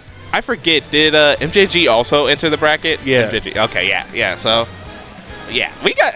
it's crazy that we have comp for Brawl down here. That's wild. But speaking of Brawl, it's just been all-out Brawl so far. In terms of, what's been happening in bracket, doubles has been a bloodbath. A lot of people dropping, a lot of people getting clapped here, dude. It's been insane. The type of doubles action. I've just been walking by the setups and just seeing the craziest combos, the most elite teams. We have a plague for some reason. There's a lot of Ditto teams. I saw a double Puff. I saw a double Link. I saw freaking there was one more double team that I'm like, I don't know if this is okay. double Belmont. Double Belmont. That was it. Oh my god. That's what I lost to in pools. We lost to double Belmont losers. I'm like, bro, actually insane. Insanity. You just don't know what to do. Yeah, they think down here in Kansas we farm wheat, but in fact we actually farm corn. We're the corniest nation in the world. So come on down to Kansas and you'll find a lot of fun things. Speaking of fun, what's going on over at the main stream for you gamers that have both streams open, you'll see that one of the other top 8 qualifier sets just ended. Justin23 and MJGeesus versus Shu and Mr.Ping. So we got Justin23's team coming up. Okay. Versus Campaign's team coming up. Nice. So it's Campaign and Welfarepickles versus Justin23 and who is MJG. MJG, yeah. We were just talking about it. Yeah. This is gonna be a wild set. I walked by Cam and Justin and how they've been playing, and it's just gonna be chaos. Let's just put it that way. Snake, whatever Campaign's playing in doubles, you know, Justin, Yoshi, and MJG's Pyramithra. Maybe. Yeah, it's up there in the air, but we can even see Villager for crying out loud. Oh my goodness. MJG is literally, I refer to him as the godfather of doubles. Whenever you speak to a true vet and you bring up MJG and doubles, they quiver just a bit, because this guy he sees doubles in a different way that anybody else has ever seen it, and kind of probably shaped the meta of doubles for Smash for the next few decades. It's pretty insane if you actually think about his impact on the doubles metagame and Smash in general. I actually have a wild story about that while we were waiting for them to set up. Of course. So before I even knew Averill, which I know him personally, so that's his real name, it's we went to low-tier city, OG tournament. Panda was still around. This was their 3rd or 4th tournament in Smash 4. And they're like, yo, my brother's there's this dude from Kansas that just plays doubles with all these top pros. And I'm like, this is wild. And then I met him, and I'm saw how he's teaming with these top-end pros, top 10, top 15 players in the world, Zero and all that. That's just wild to me to think that we have somebody here in our own state that's that good at playing doubles. Yeah, it's insane. But getting back to the match here, we got like you said, Justin23 and MJGeesus versus Campaign and Welfarepickles. A very excellent top 8 qualifier, to say the least. Obviously, both of these players playing for their life in the tournament here. It's one of those lose or go home scenarios, as both players are going to bring their A game. It's still best of 3. Best of 5 starts in top 4, so got to really earn your spot for a best of 5 here. Yeah, those best of 3s, sometimes you get one cheesy game where you get those super early stocks, and then you're like, hey, we're one away from qualifying, which is a good and bad thing at the same time. Yes. Donkey Kong? No, we're capping. There's no way. I don't. Is that Cam that's going to be playing? Yes. I don't even know who's. So it'd be Welfarepickles with Snake, and then Donkey Kong for the other. Yeah, All right. That's exactly what it is. Look at that. Let's get into it. We're starting on PS2. It is where the best games are made, and it's no different in doubles here. I don't know where you're getting the best games are made on PS2. That's just because everybody's ignorant and don't want to play on any other stage. But I mean, so am I wrong? You're not wrong. It's just one of those things. It's just like the mindset of some of these gamers just to not go on any stage. Oh my goodness. Yeah. The accidental side B. That's an early stock to lose, and doubles stock economy is literally paramount here. Luckily, Welfarepickles is probably going to be playing a more supportive role and try to hang on to stock as long as possible. So if Cam can make an epic play here, he can really just erase that mistake. Yeah, and that's one of those things about heavies and doubles, period, is like you're either comboing or you're combo food. Yeah, it's exactly. like one of the two. Like, there's like no in between. You're not like, hey, I'm going to be the support or whatever. You're either like, you're destroying or getting destroyed. Yes, indeed. Speaking of destroyed, Cam is already sitting at 100%. This DK is steaming, fuming. We get the down clap, but no follow-up there. April just sneaks away with his life, and Justin takes a stock for extra measure. Yeah, you gotta watch out for that boom, because like the butt just you think it wouldn't be a good move, but like you shield it and get hit by the stars, you break your shield, and if you don't, you're getting hit by it and you're gonna die, and that's what happened. Yeah, and I just want to mention a small little micro play there. April got a grab at the edge there, and to not get punished, he just continued to pummel to get Welfarepickles off his tail. It was such a great play. Yeah, and that's the beauty of doubles, is there's so much micro play, and like you'd be commentating about one thing and there's another thing going on. Just like while I'm talking about that, we have another stock taken. Oh, and the stinky cheese is out in full force there. The cargo down throw off stage is just going to spell curtains for pin throw. That's one thing that I think Donkey Kong has in doubles is like just that cheese percent. Like you can kill a lot of characters with that off stage super early. Yeah, and especially Pam, aka Pyra and Mithra. They don't have the greatest recovery without their double jump, so if they just get sniped, it's just super tough. Did you say Pam or Palm? Pam. P-A-M. Oh, okay. I was just making sure. But it's one of those things. Welfarepickles is doing a good job of stock taking for the blue team so far, because, having a monkey that high percent on last stock is never a good thing. Yeah, it's not a good thing for anybody in the doubles lobby. Oh! As a stock could be taken. Here, the accidental shield break into a giant punch. And that's the thing, is that's what blue team needed. They've been down pretty much this whole game, and that one trade with that could be what they needed. Yep, exactly. And a very unfortunate miscue for red team, but they're just continuing to cleave away, trying to find the stock. If they can take Welfarepickles at 204 there, they're right in the money. And this is the scary part, because you have a high percent Yoshi, a high percent Donkey Kong, but Aegis and, Snake being low percents, it's anybody's ball game. It's going to be really who takes that first stock. Yeah, and this first game couldn't go any other way. Oh, and that up tilt is a nasty trade, and blue team finds himself in the lead and in a position to take this game. That's the crazy thing, though. Like I said earlier, is like it seemed like blue team was on their back foot the whole game so far, and now they're just ahead, and there we go. All we needed was an up tilt to bring us back. We have the 1v1 between Welfarepickles and Avril going at it. And the crazy thing is they're almost deadlock on percents as well. Just a little bit between each other. It's anybody's ball game. Okay, the F tilt gonna get it with the second one. A nice setup here. Just a ledge trap scenario. You can't get touched by Pyro in this scenario.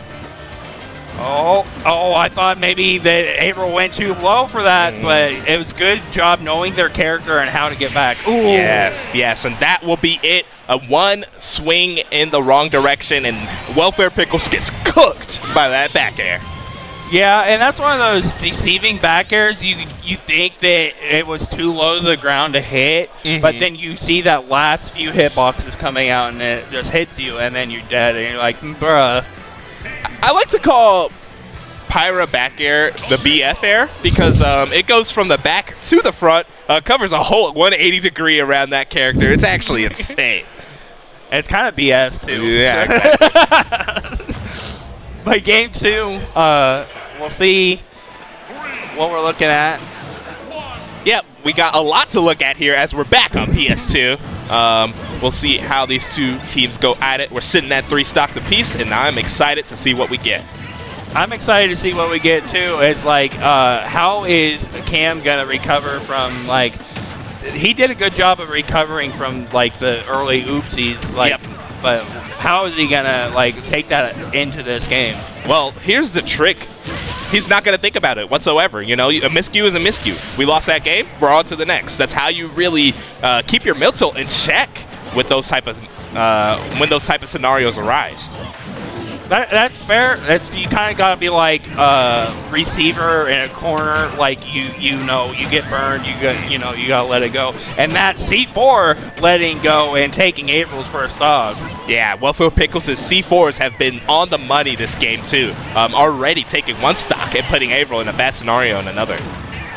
Yeah, and that's the thing about C4 and doubles. A lot of times I've noticed it's like it's there and then you don't realize it. Oh no!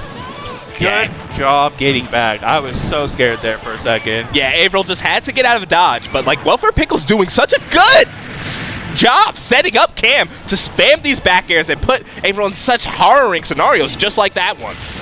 Yeah, and that's the crazy thing, but Red Team gets the double trade that they wanted. Like, you know, they lost their stock but then took 2 of their own.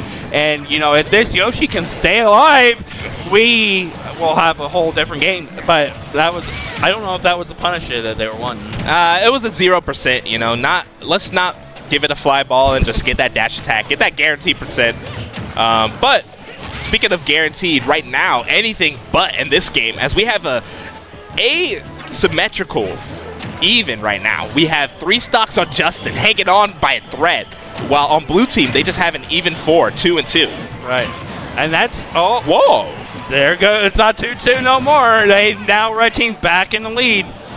Yeah, that was a very good play from Justin. Honestly, Justin so far the MVP of this game 2, really coming in clutch. But speaking of clutch, gotta grab the ledge, young man. That forward air evens out the stocks, even though Avril dropped to his death there in the same breath.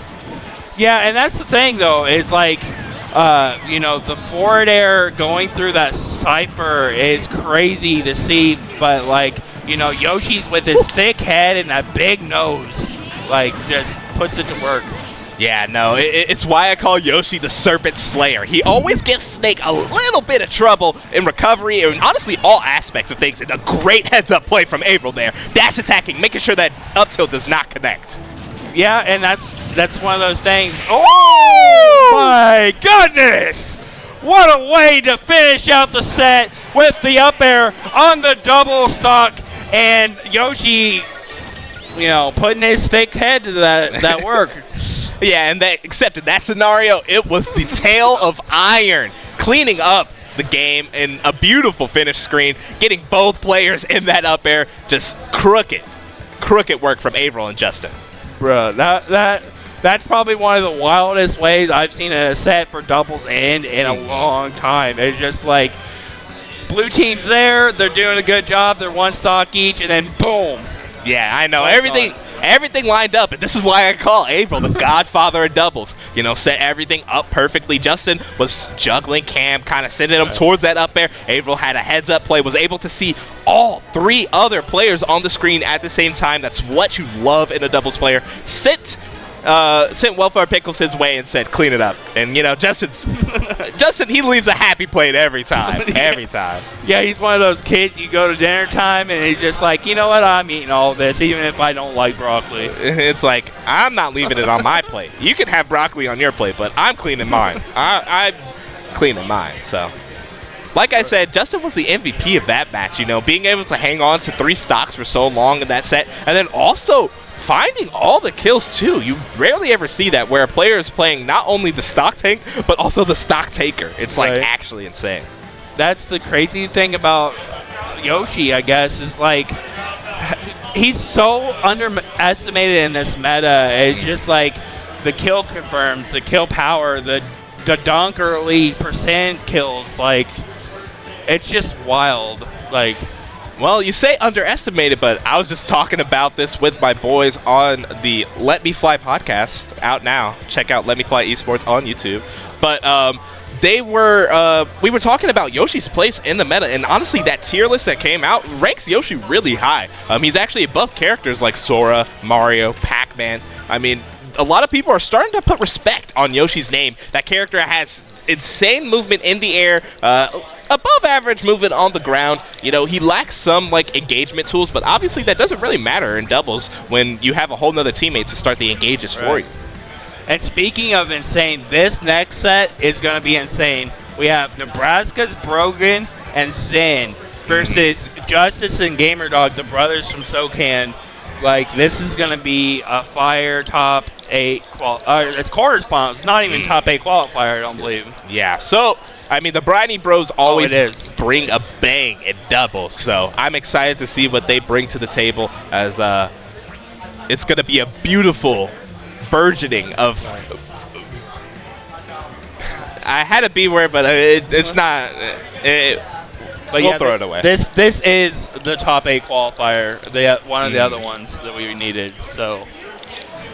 Misspoke, one of those things, you know. But this is going to be interesting. So we know Zen's going to be going Pikachu, obviously. Yep. You know, we know what the Briny brothers are going to be playing, but what is Brogan going to be playing? Is he going to be Kazuya? Like, what is that move? I mean, obviously, he has a Sephiroth. Obviously, before he really made the switch to Kazuya, he was manning that Sephiroth. I could see maybe... I don't know. Brogan is a talented player, and I know he has a couple of characters in his pocket. Low-key, he could just pull out the plant and probably make it work, so. Dude, I love saying plant. I don't know why. It's just how dumb the character is altogether. Like, what a beautiful addition to this wonderful game we play. Man, nobody expected it, too. They're all like, Gino, it's Gino, because they heard the music, and they're like, it's going to happen. No, it's not. I'm sorry. Sorry. I would have loved it, but, like, you know, it's one of those things.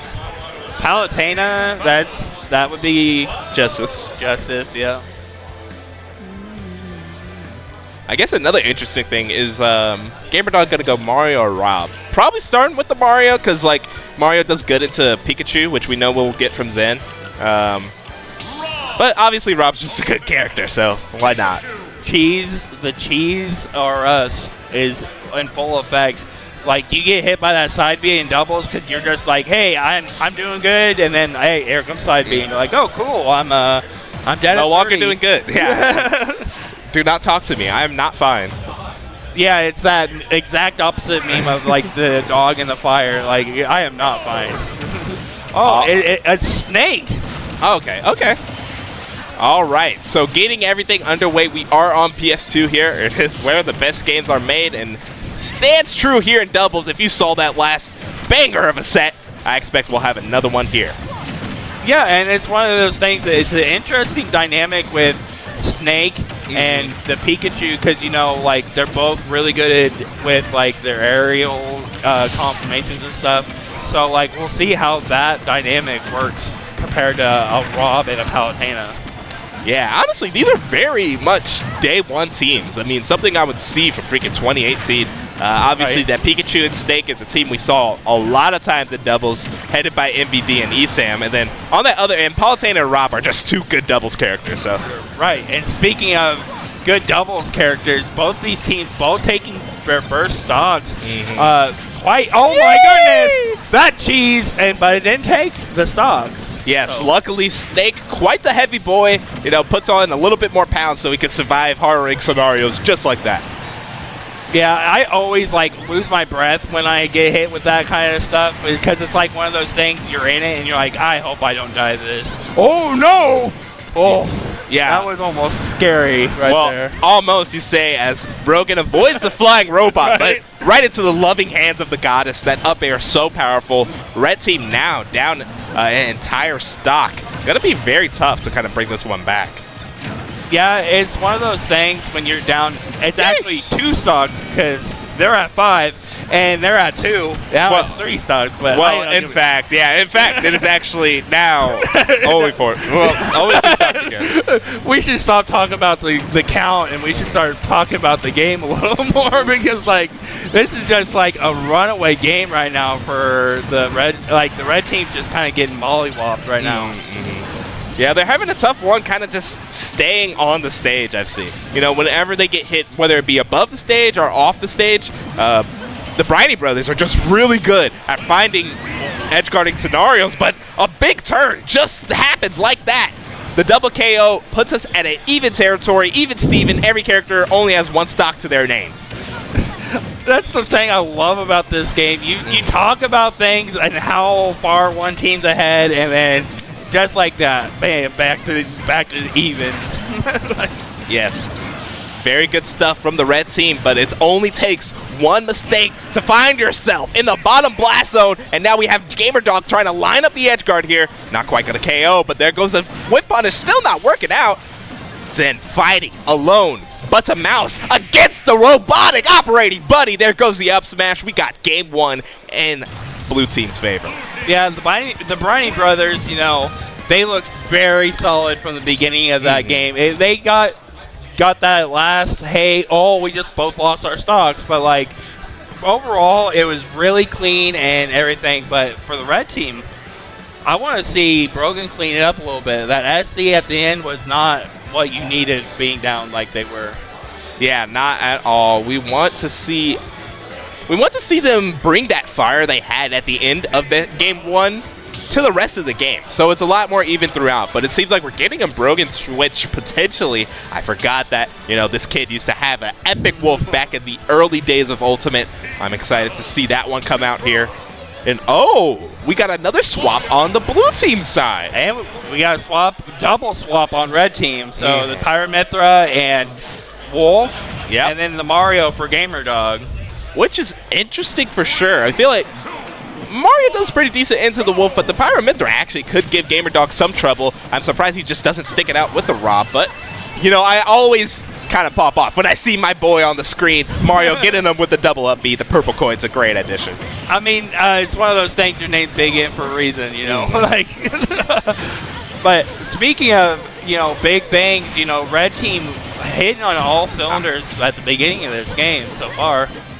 Yes, indeed, and just excellent use of up B here. But speaking of excellent use, tries to find a stock there, but Zen actually gets himself laddered up. The up B wasn't anywhere near the KO, so just cashes out with the nair. Man. And that's the thing about when you're playing against both these characters, Palutena and Mario, is getting above them is like curtains sometimes. And it's not quite a stock trade. Sends 1 fire for another fire, but unfortunately Pyra's named Pyra because she brings that flame. Yeah, and got snuffed out. But speaking of snuffing out, that no-tech putting one Briny brother in a bad situation, but getting back was one of those things. Yes, indeed. Yeah, speaking of good things, you see Gamerdog trying to size up on the left side of your screen here with that up air ladder, but not quite working out. There goes a quick up smash, and the back throw, actually enough to take it. Didn't quite see the percentages, but good stuff. Yeah, this is great stuff for the Briny brothers. They're doing a good job of like mixing up stuff. And there goes Mario's first stock. Gamerdog doing a good job up to this point. You know, almost 2-3 full minutes into this game, and just now losing stock 1. Yes, indeed. And so far, we're getting a little bit of scrap on both sides, but a nice forward air actually taking. But you see up the top, there goes the Mario up B to finish it off. A nice combo for Gamerdog to even out the stocks. Yeah, and that's one of those things, you kind of just, Hello? oh no. Speaking of those things, like Esting, that's not good. Yeah, I mean, Gamerdog put a little bit of a fireball to interrupt Zen's recovery, making it very tough for him to kind of gather himself again. Good stuff for blue team here, though, as they are now up an entire stock, looking to end this game and just move themselves further in this bracket. Yeah, and speaking of moving forward, Mario moving forward with those up air combo strings, like, he's putting in work, putting it on that percent. Ooh, yeah. So gets the down air on one target, but shifts the up B to the other. It actually gets the KO. Good stuff from Zen. But oh, go ahead.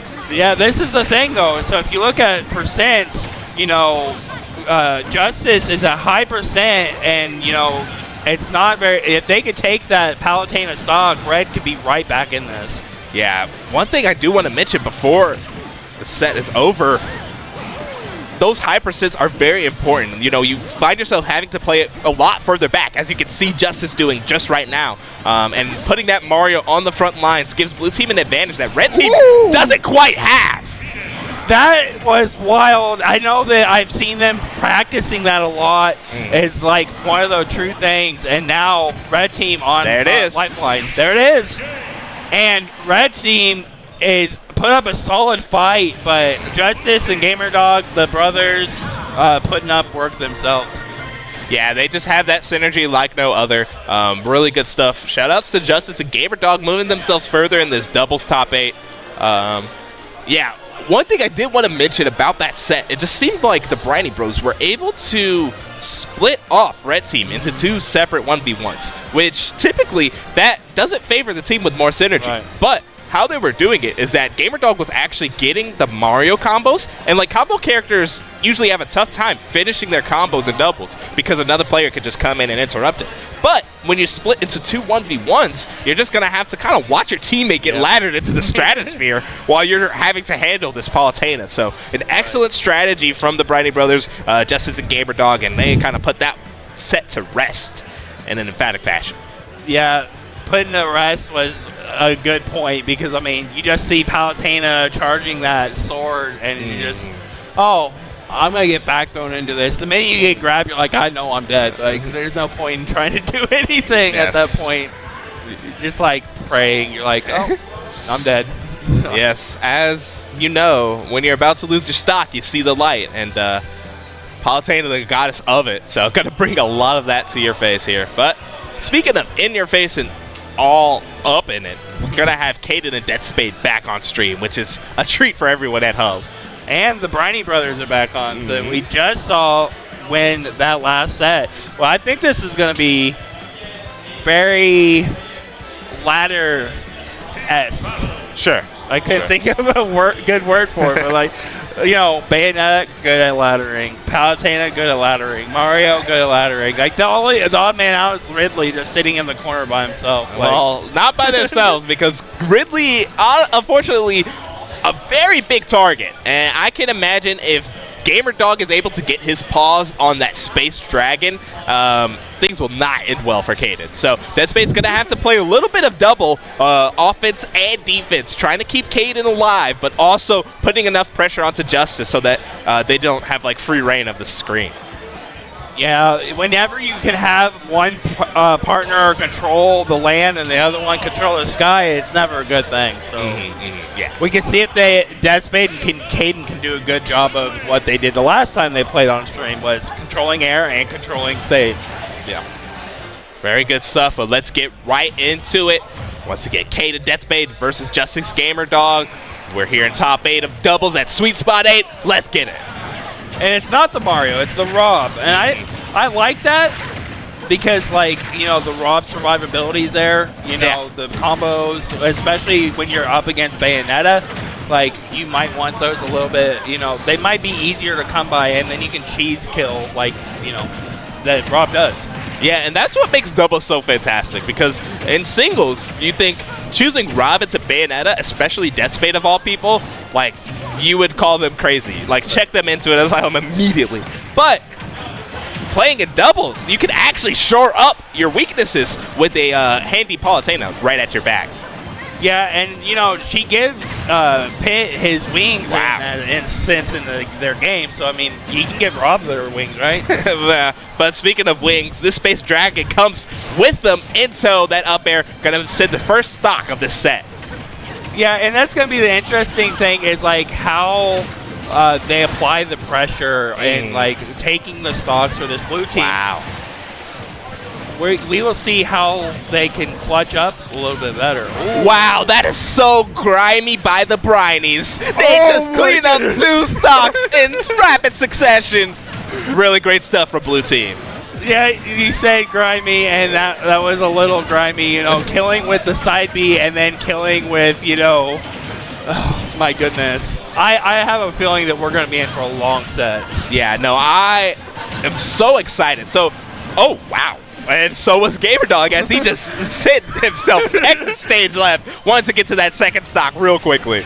Uh-oh, Caden has the forward air combo. Good job with the SDI to get out of that, because if you do not SDI that is curtains for your stock. Yeah, exactly. And you're talking about SDI. I would think that you want to SDI bail combos, but you got to watch Ridley getting pile drived into the Goddess Wings. Very great stuff. Man, I feel like we're watching the WWE in a Incineroar or something, because that looked like one of those moves, you know, the tombstone, and bringing their head into the ground and just destroying the stock. Yeah, but I could go on all day about the WWE moves as the Twister over there on the right side of your screen. Deathspade taking out Gamerdog, and now things are looking in red team's favor. I mean, it is one of those things. We are in Kansas, so you're talking about Twisters. We get them every spring. So there goes that Goddess Wings once again taking out the stock, and we have quite an even game. Oh no! Whoa! Tragedy, except a little bit of comedy there, as we have a 1v1 because of that back air, a little bit of friendly fire, and takes out Deathspade in one fell swoop. Yeah, it's one of those things. I think you take it, but you don't at the same time, because like, you get the stock, you take Deathspade, which is like the it factor. Oh my goodness! Oh, good DI getting out, but you're still dead. Yeah, unfortunately, only one of these characters on the screen can fly, and it's not the one with wings. It's not the one with wings. That's the crazy thing. Right?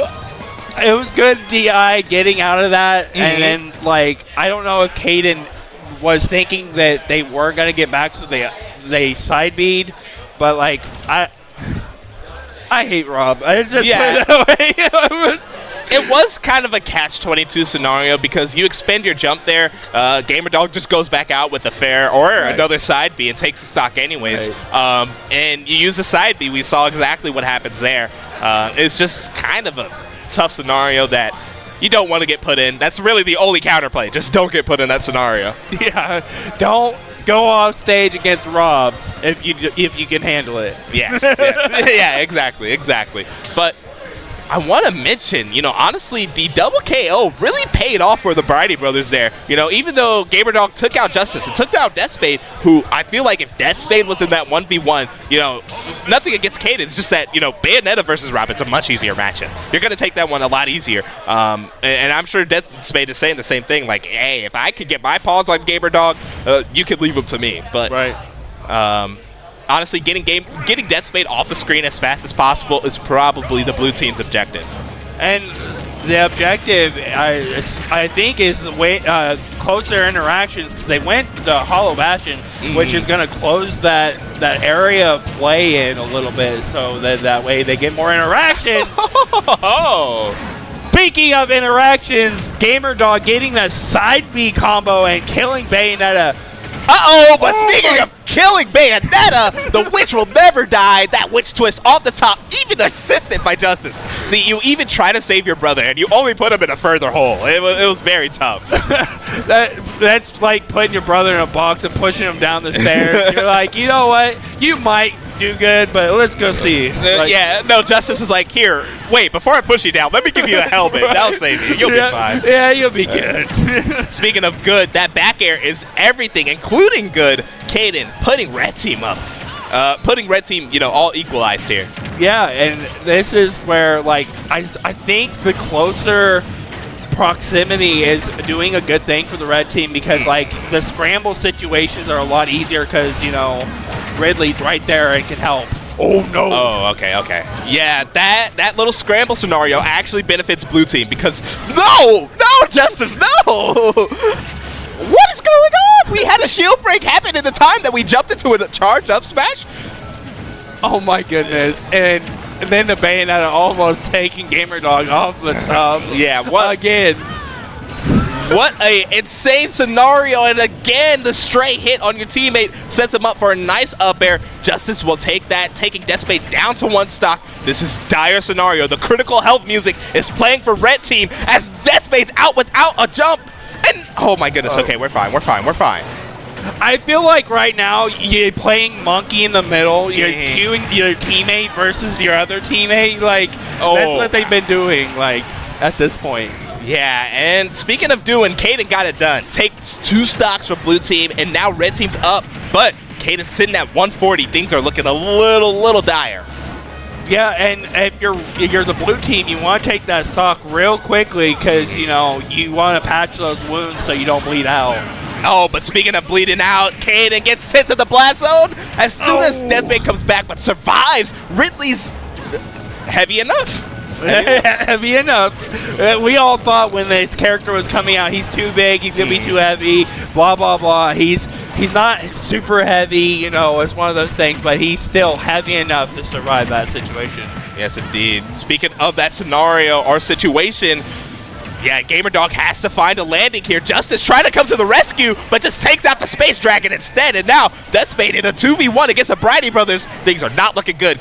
Fire Blaster. No, not at all. And it's one of those things, but that wait time, oh my goodness! And now Deathspade in that 2v1, you were talking about it last game. Now he's in that 1v1. Yes, indeed. This is the opposite of what happened in game 1. We had Gamerdog and Kaden do their 1v1, and now it is Deathspade's turn to clutch or kick here. Yeah, and it's crazy. It's like we're doing the tango. You're trading partners back and forth, trying to see who's going to win the dance at the end of the day. Speaking of the dance, Deathspade dancing back and forth, trying to find the scenario. There goes the ABK, but no confirms at this 143%.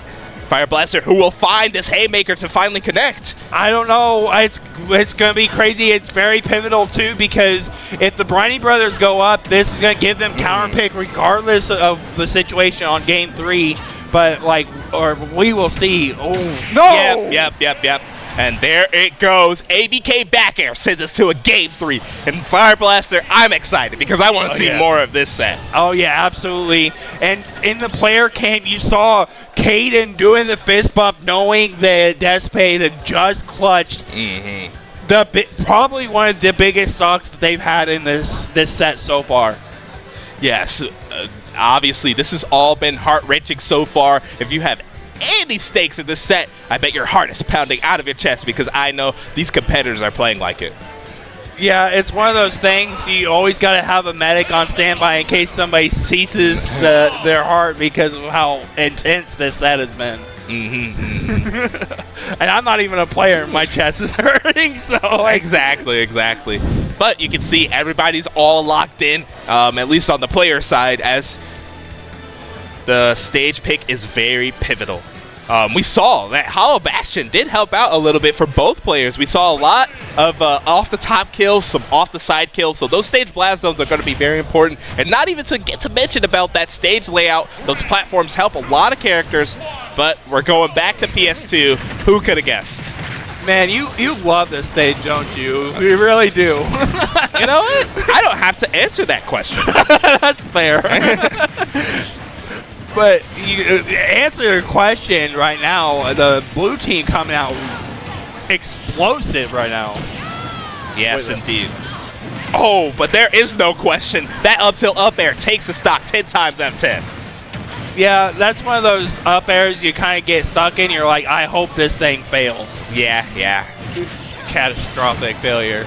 Catastrophic indeed. Red team already down a stock at Deathspade, no less. You know, but Caden can just find a big play here. The down throw into the up air actually connects. That's the thing when you have like one of the most seasoned Ridleys in America. Like you're gonna get those combos, but you know, gets a stock taken while we're talking about that. Speaking of stocks, man, Gamerdog is going for a ride. Can Justyce get in time to save? But no, gonna survive. You know, not a KO combo, but 85 after getting off the Halo is a tough proposition. That's the thing that sucks. You're like, you said go for a ride, and all I could hear is that Persona song, "Go take me for a ride," and that's what they did. They were on that ride. Indeed, indeed. I do love riding here at Sweet Spot 8. We got an excellent set on our hands, though. The forward throw, very good stuff. Wow, that's a nice ping pong. Red team looking to take it, but Justyce to the rescue. Nobody bullies his little brother except him. Yeah, that's my job. Get out of here.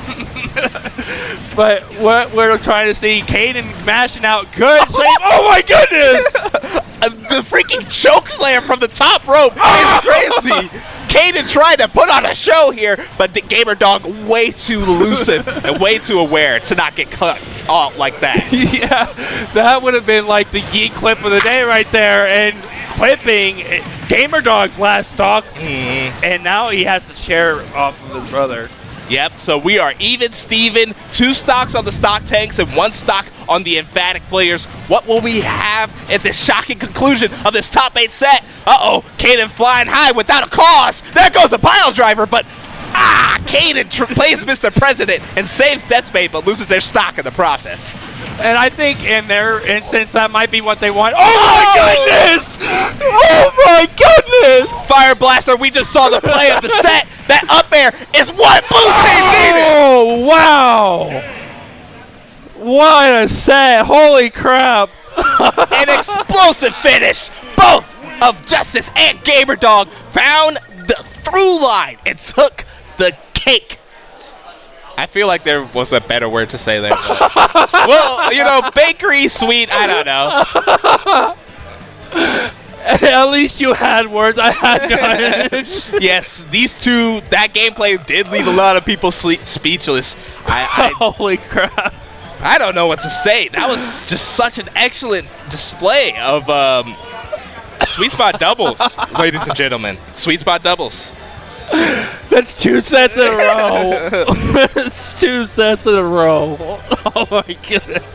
Guys, and if you think that we have fire here, this is only the side stream. Freaking mainstream has been popping off all day too. So please keep it tuned here at Sweet Spot 8. We got insane doubles action for all you doubles enjoyers and all you doubles disenjoyers, because there's no way you did not like that. That was just fire for all parties involved.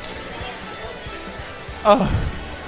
I swear, sometimes when I commentate these events, I feel like I'm going to die. I'd be like, R.I.P. Fire Blaster, because he got too hyped. But yeah, exactly.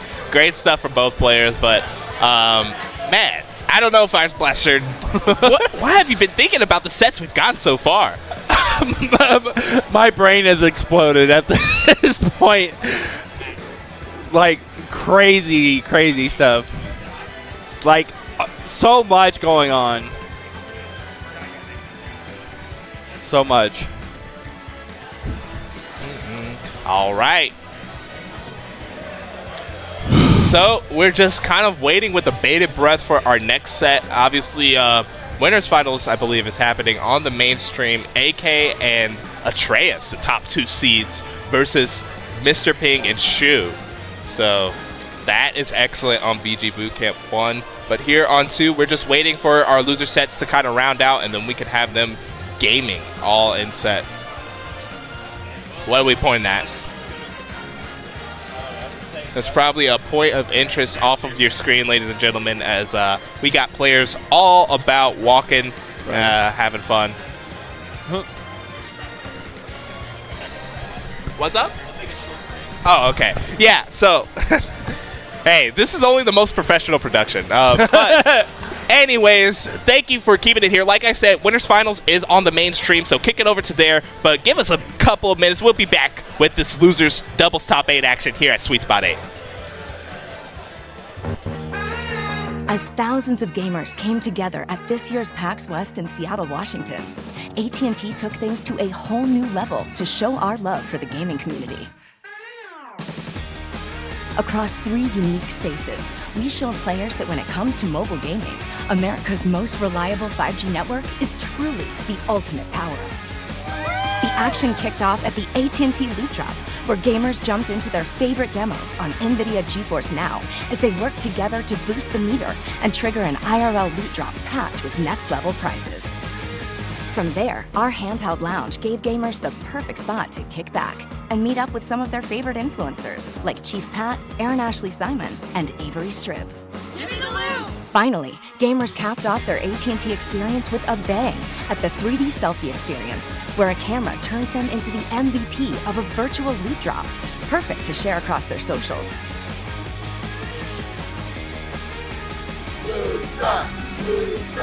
Boom!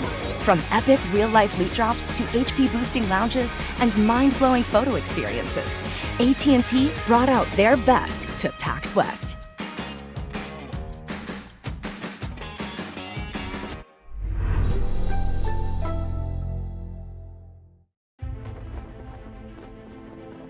Together, we're elevating our potential, our pride, our traditions, and our dreams. What's up, superstars? Welcome back to Sweet Spot 8 here, and we have more Doubles Top 8 action coming right your way. We had some emphatic sets on this stream alone earlier on, but right now we got Justyce23 and Avril sitting down, the godfather of doubles, as I like to call him, versus Barnabas and Toffee. Yeah, and I just was mentioning to my co-caster Big Game on the break, it's like we went from the Briny brothers to the Beaver brothers. Oh, yeah. These guys are wearing their onesies at this bracket, and you know what? They're like, we look fly, and we're in top 8. What up? Exactly, exactly. I mean, all my Buckies enjoyers will have a treat when they turn on those player cams, but for everybody else, they have a treat with the gameplay on screen. So far, we've had insane double sets, and this one will be nothing less than a banger. Yeah, and it's one of those things, like, the Mega Man Inkling combo is one of those things it's like a treat. Like, you don't get to see that much anymore. So, like, that was like a beginning of the Ultimate set, but, you know, beginning, we got a stock taken already. That's crazy. Yes, indeed. Yeah, Inkling, honestly, a slept-on character in doubles for sure. Oh, speaking of slept-on, put April to rest, even though he's his teammate, Justyce23, swinging for the fences and coming up with 2. Yeah, it is one of those things. And then the double roller, that would have been so tragic to lose your stock if you were Toffee, but good thing, you know, he didn't get any punish out of it. Exactly, exactly. Green team gonna thank their stars and stripes for that one, but Toffee just gonna play keep away, trying to hang on to that stock. Yeah, that's the thing about this. I think that's the dynamic is because Mega Man's so heavier than Inkling. It's like you let Inkling rack up the percents, Mega Man stock tanks and then takes the kills. It's like you get your wine and your cheese as well. Yeah, you know, and just for my MOBA and or Overwatch players, just kind of think of it as you have your front line and you have your support, you know. Barnabas is going in, making space, trying to make things happen, while Toffee's the support. He's hanging back, punishing mistakes that Red Team makes, and trying to hold on to his stocks as long as possible. Yeah, Barnabas is like, you know, your DPS, you know, the guy that's doing all the heavy work. Than the heals. But oh my goodness, speaking of heavy work, April taking a stock and then Justin taking a stock, and now Green Team is down slightly. Yeah, and just to destroy that analogy that we just made, Justin, he's a more traditional tank where he is your front line, he's your support, he's your damage, he can do it all. And that's why I love playing, watching, and just seeing Justin in doubles. Right, and it's one of those things, it's like, you know, your server, your man that's making the food, the man that's like hosting you, sitting you down at the table for dinner, and, you know, serving you up on a plate. Yeah, and it's insane because, you know, it makes it sound like April's not doing anything, but no, their dynamic is a lot more of a level 2 type of or maybe even like a level 72 type of dynamic. you gotta be in the doubles to kind of understand what's going on. So Justin is the playmaker and April is the play setter. He just has the awareness to kind of make things easy for Justin to do his job. Right. Oh my goodness, the whereabout from Toffee, knowing he's out in the blast zone from getting hit by that and forward airing and bringing it back to even. Yes. Not a slight lead. Yeah, very good stuff there from Toffee to take that stock because it puts Green in a good scenario, but things are literally riding on a razor's edge as if any Green team member loses their stock here, it's going to be bad. Yeah, and that's one of those things. I think Barnabas is aware of that and trying to, like, sneakily poke in damage, you know, like, hey, here it is. Like, not trying to, like, do anything big and drastic. Yes, indeed. So far, just things are not looking in April's favor, but he does finally find that back air from the Pyra, and now we got a good... Wait, hold on. There's no stock take here. What's going on, Fire Blaster? That's why you don't stock take there, because now Toffee's on 2-1. You let this man ride with those 2v1s. Yeah, indeed. And whoa, we get a very rare scenario where the forward air spike actually takes it off the top, and now it's a 1v1 between Toffee and Justin, something I've seen many times at my locals here, both KC players trying to represent and on the biggest stage. Yeah, and that up air and the back air is going to send Justin in a trajectory and use the double jump already, and Toffee knowing that, trying to force that air dodge. Yes, and the Bucky Bros find themselves on top in game 1. Just the dichotomy of them in their onesies with those serious faces on is insane. Going on to game 2 here, Justin and April gotta lock in because it's still best of 3, ladies and gentlemen. You gotta get to top 4. Top 4 before it's best of 5. So you really gotta work for that extra game. Yeah, that's the wild thing, like, you know, the Beaver brothers, you know, gonna be putting in work, chucking up that wood and see if they could chuck up a win on this next game. All right. Game 2 here on PS2, where the best games do commence. We got Green Team, Toffee and Barnabas. Barnabas on that Inkling, Toffee on the Tried-and-True Mega Man.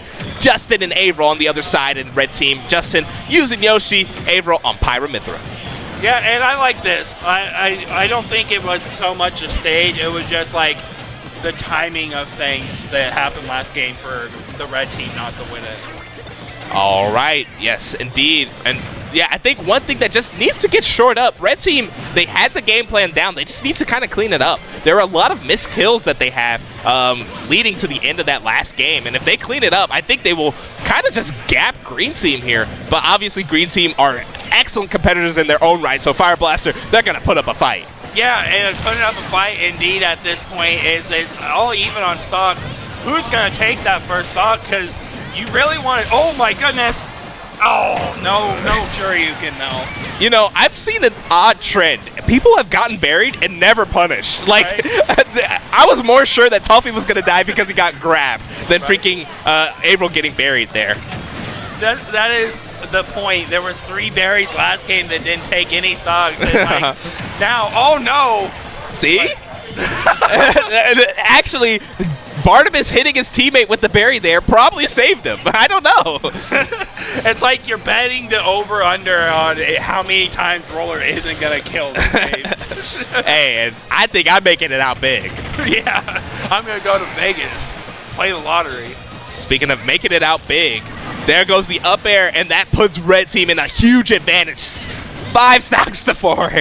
You were just about to say how I love the commentator's curse, man. Every time. Yes, it is something I wield with great pride.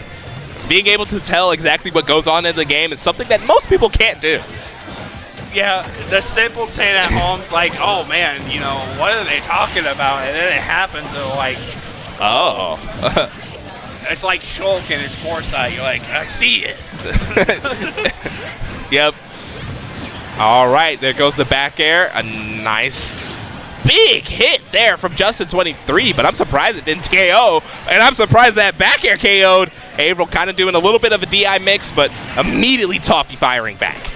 Yeah, that's one of those things when you get that stock, and there's no double jump, but a good use of that air dodge this time, being able to, as a Yoshi main, to get back with no jumps. Yeah, and once again, that's what I love about Justin so much. He's so crafty on the offensive end, but so slippery on the defensive end. Yeah, slippery is a good word for it, because like one of those things like evasive, slippery, it's one and the same. Oh my goodness. And then even Avril friendly firing his teammates saved him from the punish. I mean, Justin and Avril, the red team, they're just finding everything. Everything's going good for them. Yeah, it seems like the game one, they're like, you know what, it was a fluke. Like you guys got it on us. It's all right. Let's go back. Let's get this. And that's what I was talking about. It felt like Red Team was missing out on a lot of kills in that first game, and you can see they cleaned it up and immediately find themselves in a powerful advantage. Oh no, and there's that berry, double berry. Oh, no kill. Nobody dies. I'm making it big, guys. Jesus. If I was betting the under on this, I am losing a lot of money on that, bro. Like, so many berries not killing. All right, a quick grab from Justin23. Look at the right side of your screen. Justin, wait, just barrels it to the other side. Finds a back air. Jesus, just this Yoshi's darting everywhere, but Barnabas loses his mind. Takes out Toffee, and now he's gone too. Oh my God. That was so wild how that ended. Like, red team coming out and slapping. Like, we are here. Let us play. Yeah, and unfortunate fall that game too. I mean, even though Green Team was kind of already on the back foot, Barnabas just kind of throwing out the up air, taking out Toffee, did not help out. But obviously both players have taken the game, so it's really anyone's set here, Fire Blaster. I don't know. What do you think about the two clashing ideologies right now? It's interesting to think because, like, you know, you have on one end you have the aggressiveness and everything, and on the other end you have, you know, what we do. All right, going into game game 3 here. This will be the epic conclusion to our top 8 set. Yeah, and that's going to be the thing. Like, is red team going to be playing like they did game 2, or is green team going to be playing like how they did on game 1? It's anybody's game. Like, game 3 is the rubber match for a reason. Yes, indeed. And for the uninitiated at home, we are here at Sweet Spot 8 Doubles in the heart of America and Kansas University. We got doubles action. This is all best of 3 until top 4, so both of these players playing for their life. Yeah, and that's one of those things, you know, you get this far in bracket, you're in the 7th place position match, like, you don't want to lose this early. You know that you've gone this far, like, why waste now? Yes, indeed. Okay, maybe the first stock on the board there with the down air up B Avril. A nice opener for red team. That up B is so deceivious because you think that you hit you the first time and you're like, oh, I'm good, and then it hits you with that drag down and killing you at that point. You're like, bruh, why? I just cashed out big, Fire Blaster, because we had another berry and no KO. Why has this been happening all set? Another one. Dude, I feel like Kali at this point. Another one. Bro, like, what is going on with these rollers? It's just like you're safer in the ground than you are in your own shield. A groundhog or a diglet, you know, like, you know what? Let's bury. Yeah, but speaking of Barry, Barnabas found an early grave, but comes back with his own up air. Kind of trying to equalize that stock loss. We got 5-4 here. Red team up a whole stock. Yeah, and that's the thing when you have a team like this, like, there's another one. Another Barry. Like, if you tuning in just now for the first time, they're going to have no idea what we're talking about at this point. And it's probably better that way. Yeah, but, like, you know, a good thing is the red team with the stock lead, the percent lead, it is not looking good for green team. Yes, indeed. But speaking of looking good, green team trying to make that money here and playing out of the corner. Barnabas trying to edge guard Yoshi on the right side of your screen here. Azael tries to come to the rescue, but just gets pieced up in his own right. Yeah, and that's the crazy thing when you're talking about Justin and his recoveries, doing another good job of recovering from that situation, you know, not wasting jumps. Yes, and eventually, though, Justin will fall. Like I said, he's the tank, only losing a stock at 170. What a trooper. And taking a stock, and now red team is 4-2. Whoa. Yeah, green team sitting on their last stocks of possibly their tournament life here. Barnabas and Bailey need to kind of clutch up here, or the Bucky Bros will find an end, a bitter, bitter end. Yeah, I think they might have ate the wrong trunk on that one if they do. All right. Oh, the footstool, but not able to find a stock there. You know, Inkling was the OG recovery that we used to complain about.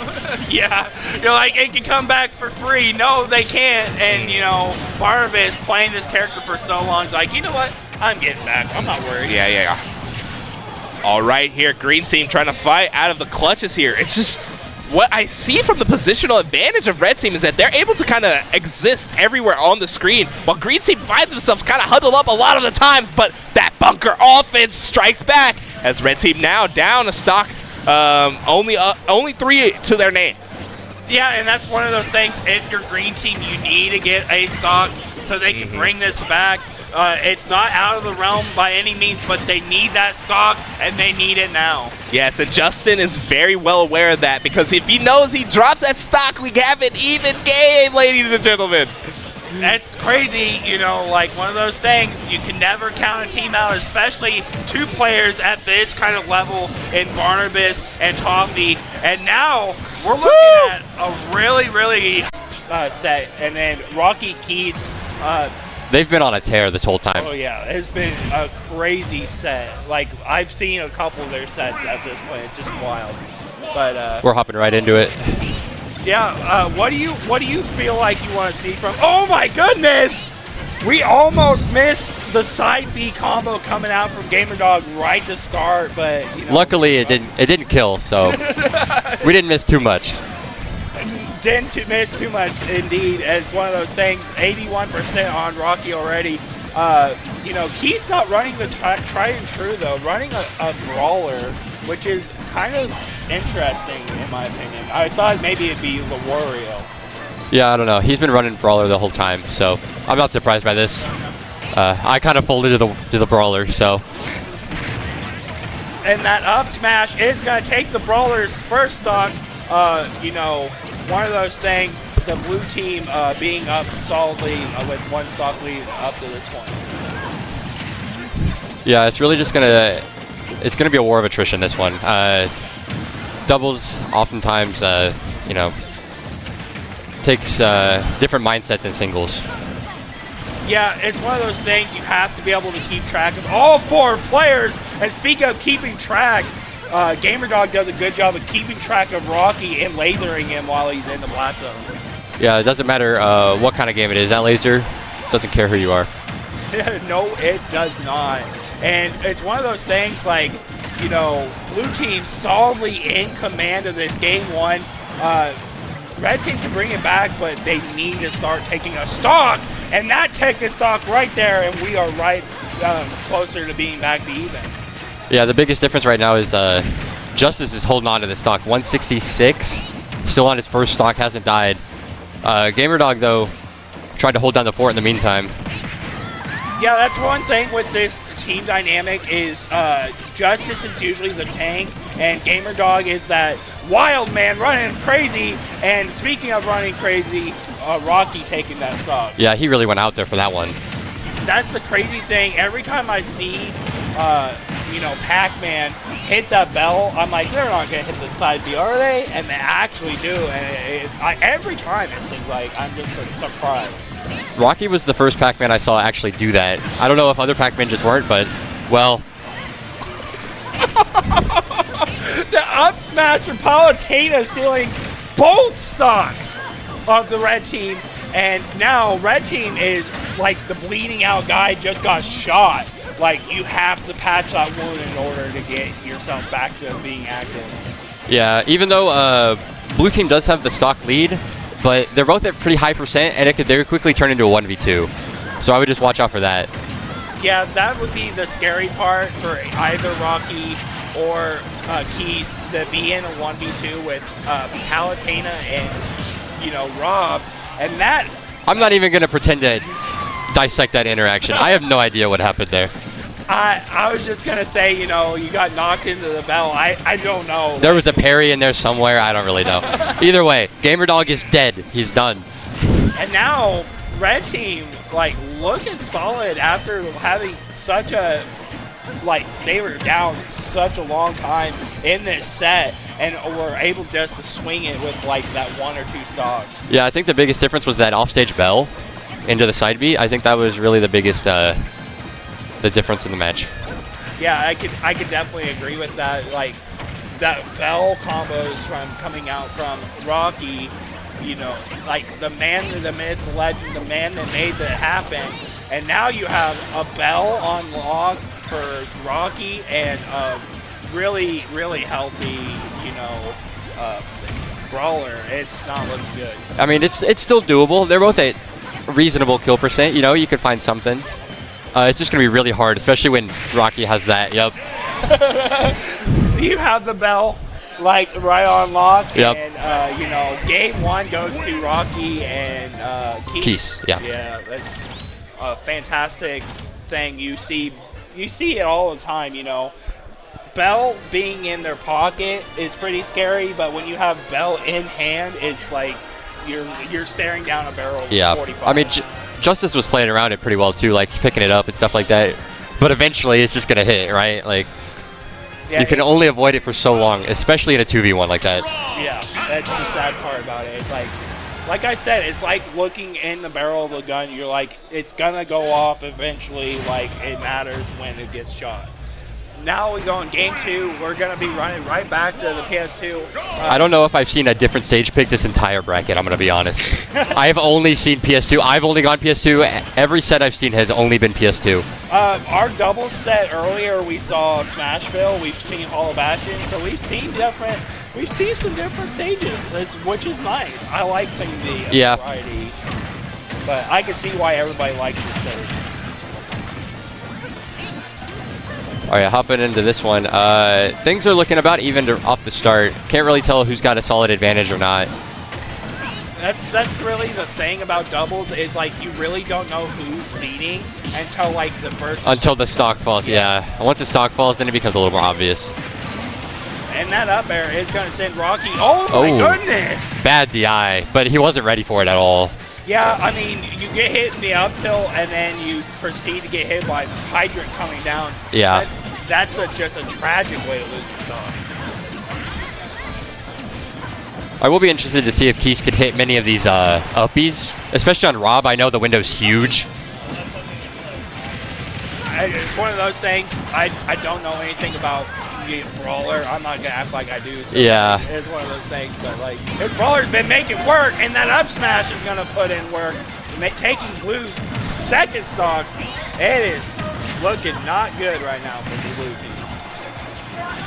Yeah, right now they're kind of getting run over a little bit, but they did just get both kills. So even stocks, there's hope. There's hope. There's always hope when you're playing at this level, at this far in bracket. Oh no! Good save. The bell kind of just looked like it was going to do something and then didn't do anything. Yeah, and I think that was good partner recognition there from Keis, realizing that he needed an up tilt to get his partner out of that situation. Yeah, that is one thing that's often overlooked is defensive saves in doubles. Yeah, sometimes you have to hit your partner to be able to get them out of there. Or just recognize that, hey, they're getting messed up. I got to go over there and help them out a little bit. Right now, Justyce is just 2v1ing both of them. Oh, no.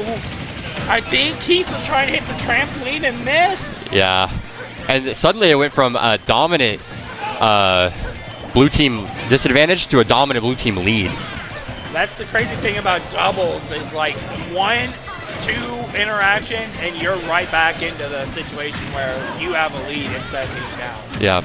Especially with a character like Rob, who's already trying to kill you at 10 every stock anyways. Or less. Or less, yeah. Oh my goodness. Now, what we need to see from Red Team is a stock. Oh no! Unfortunate side B stock is losing with that. And now Blue Team is not looking good. But he's kind of got him in the vortex of side B. Okay, Pac-Man gets out of it. He gets out of it for the time being. Yeah, that side B is one of those things, like, you have to, like, be wary of it because it kills so early. But, like, and again, if you're DIing right, you can always survive. Oh, no! That was unfortunate because Gamerdog threw that bell. That was not Rocky. Right. That was the team assist coming out from Gamerdog, and now it is not looking good for that. You were just talking about that up B combos. First, the window one Rob is huge. That is his big weakness. But that's a 2-0. Rocky Keis move on. Yeah, that's one of those things, like, it's unfortunate that you see that kind of thing happen, but it's one of those things that, you know, it happens. Yeah, that game was like a roller coaster. They were down and they brought it back and then they ended up losing. So it's just don't hurt my emotions like that. You can't do it. Mega Man, Snake, and then Yoshi, Pyra, Mithra, but we're going right into game 1. It's going to be quite interesting to see, you know, the dynamic of Hot Dog Night and Mofo, because we haven't seen them on. Yeah, if you notice at the top, it says regulating asterisk. That's because it's regulating Mofo, and that's a bad word. We don't say that here. Yeah, it's one of those things. Mofo is such a bad word, you know. Yeah, well, there was the whole. I was told there was the whole thing with HBox. You know, someone put like very explicit stuff on there, and they're like, okay, we got to change it. So. Yeah, I don't blame him. It's one of those things. Oh, we got it back. He figured it out. We bypassed the parental controls. Our eye in the sky has the key to the castle. We can unlock the third eye to see the word. But while we're talking about that, it's a relatively even game from both parties. Oh yeah, for sure. We're gonna see. You know, it always comes down to who takes that first stock, can seize the momentum early. Yep. Justin trying to Justin down B's over C4 and then hits Snake. Yeah, it's like the alley-oop, like, hey, here's the ball. You just dunk it. He just perfectly avoided the giant kill move and then killed him. Yeah, that down B is so, like, you know, one of those things you don't realize you're like, it's not gonna hit me, and then it does. Yeah, Mithra just not being able to make it back barely. There goes Yoshi, so Yellow Team sitting with a little bit of a lead here. Yeah, for sure. See what they can do with it. What do you think of, I have a question. What do you think of Pyra, Mithra, and doubles? Because I think they're broken, personally. I think Pyra, Mithra, and doubles is pretty good. I think Pyra is just absurd. Like, there's no reason to be playing Mithra ever in doubles, in my opinion. You should just be playing Pyra. Yeah. Unless you're, like, in very, very, like... Unless you're in the 1v1. If you're in the 1v1, then play whoever you want. I don't care. But, like, just so many huge hitboxes that are just impossible to avoid in doubles. Yeah, that's the problem. Sometimes you just get destroyed in doubles. Oh, the Shoryuken, but it's not the right percent. I think he just wanted it for percent. Yeah, it was just a good... Oh, no. I thought I saw the startup of another Mega Man up tilt, and then he exploded, and I was like, that seems a little weird. Yes, he found a way to Shoryuken himself. Imagine you could just, like, reflect normal moves. Bruh, that'd be wild. That'd be crazy. That's kind of what that looked like, though. Yeah, it did. But now, Red Team, you know, they need to get a stock off of HDK to be able to make this a little bit closer. Because right now, they're down stocks and percent. Yeah, but that Snake up tilt, 107, doesn't care. Yeah, the sweet chin music is like what I like to call it. It's one of those things like, you know, it's just one of those moves. It just seems like it's so crazy. Oh no! The missed tag. The miss. You hate to see it, but I don't think that necessarily mattered too much. I mean, yellow team has a pretty solid lead regardless, mostly because HDK is just surviving. Yeah, this thick snake's just thriving. These are all characters on screen that are kind of hard to kill. You got Yoshi, Snake, obviously. Mega Man also knows pushover. Yeah, he's one of those you're like, oh, I can edgeguard him. You know, he's not that heavy. Yeah. He's heavy. And that stock, you know, it makes it a little bit of a smaller hole to get back from. Mega Man just not working there for a second. Look, I've seen some crazy 2v1s in my day. This would take the cake, though. Like, you're off stage against Acida and a Mega Man. Hey, he got back. Oh, yep. Sweet chin music taking that for game 1. HDK and Mofo looking very solid in that game 1. Yeah, the biggest, I mean, obviously there was that missed tech that really hurt them. Right. But, I mean, the survivability of HDK was probably the deciding factor there. And that's the crazy part is like, you think that, you know, with Snake, it's just like he's so hard to kill in singles. He's even harder to kill in doubles. Yeah, I mean, you can get some chaos, some doubles chaos. Yeah, sometimes you get him caught in that, but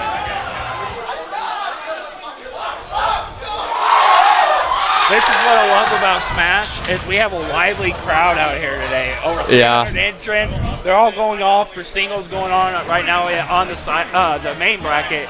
But here we go.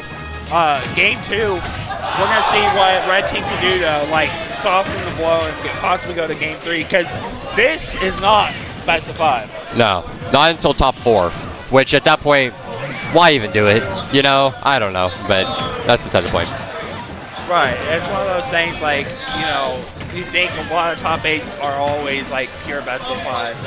Yeah, I do remember last year watching some of the Sweet Spot mods, and you can just hear the crowd in everything. Like, no filter, it was just as loud as it could possibly be. The unfiltered, unbridled craziness of the Smash crew. Yeah. Oh, that was a crazy interaction I don't think I've ever seen. It was like Pyramithra up in the air, but she was able to get back. Like, yeah, I'd be interested to see how Avril and Justin are able to turn this one around, if at all. I mean, when you down B someone into a grenade at 130, it's probably going to kill. That's a good start. But then Justin also died right after, so it's really, was it worth it? Maybe. I think it is, because if you look at percent lead, like, they do have a slight advantage right now when it comes to that.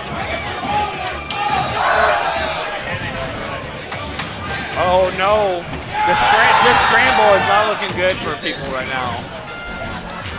Yeah, it's always interesting to see, like, I don't want to say doubles specialists, but people who you wouldn't expect to get as far in singles go far in doubles, because you know they got some things cooking. Yeah, that's what I love to see, that kind of stuff, like the double specialists. And oh no, like the side B, like, was that a miss input? Maybe. I'm gonna say yeah. But that's not good. It's even the stocks back up. And right now, that's not looking good for red team, because like we said earlier, they are down from 1 game. Yeah, I mean, it's pretty even. As I say that, of course, Justin explodes. So, maybe not so even. Yeah, nothing's ever easy in this game. Oh, no! Oh, he was searching for him up there. Yeah, I think he lost track of where that C4 was located. But He was trying to teach him a little something. don't mess with my C4. That's what they're trying to teach me. Uh-oh, down throw. That's such a messed up situation. You get down thrown by Snake. There's C4 directly on top of you, and a grenade covering one of the rolls. Right. Like, what do you do? You stick your head in between your knees and you hope. Okay. Oh no! That was not a good trade, stealing your partner's stock and not getting the stock in return. And then HDK dies as well, yeah. This is okay. The Shiryu. Oh, I think that's the first time all set we've seen that one. Yeah, I think that's one of those like niche grab combos you see, and that's not good for MJG. Oh, this is not good. That's a suck. And now Justin has to do the 2v1 again. Two pretty much fresh stocks. This is not looking good for Red Team. Justin can do it though. Like 2v1 can happen. It could. He would need to like get a really early spike on like HDK or something, because otherwise I just don't see it. Like you just take 3% over and over and over again. Right. Back throw is gonna put him in a bad situation. Oh no! Oh. No, he's fine. He's fine. Good little drift there to get out. Oh, the Shoryuken coming out, selling HDK and Mofo's set, winning it, and moving on to play for 4th place. Yeah, they got to move into winner or losers semis now. Yeah. So good stuff to them. I mean, it was like kind of close, but they were pretty in charge that entire set, I'd say. That's a pretty strong showing. Yeah, it was a pretty. I wouldn't say there was anything that was like, yeah, they shouldn't have won that, or like no, they deserve it. Yeah, that's one of those things.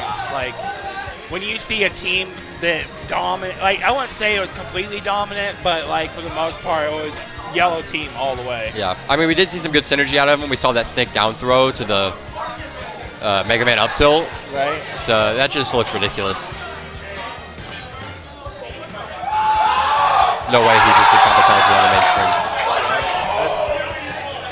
It's crazy loud because they're going off for this. Yeah, the entire venue is watching this set now.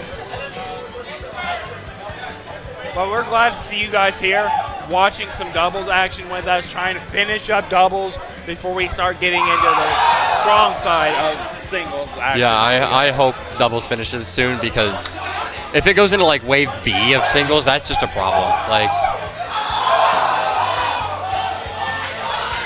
as you can see, the entire crowd is watching Spice versus Blue Jay on the mainstream. So if you want to see some hot action, go watch that. I think we just hit Game 5.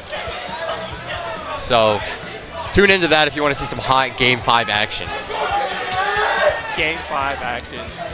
You gotta love it. Everything being best of 5 makes these things even longer. Like, makes it harder to win sets. Like, you can't cheese somebody a game and then be like, oh, I'm going to win the next one. Like, you're in for the long haul.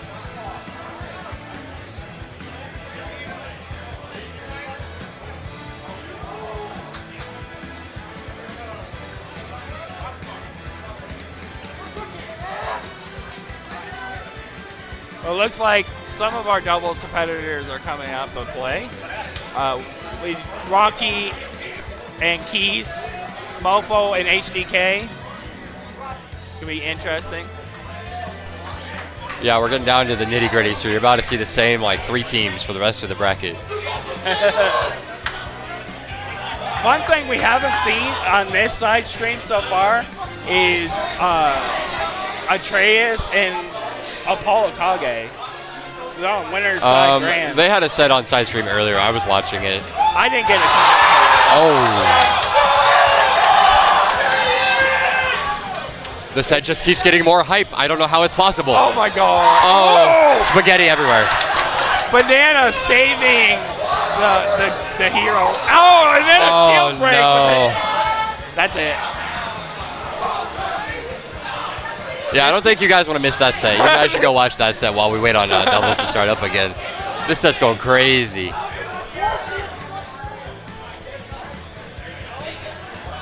This is crazy. Like, and you'll see Rod and Campaign commentating right now for this wild set.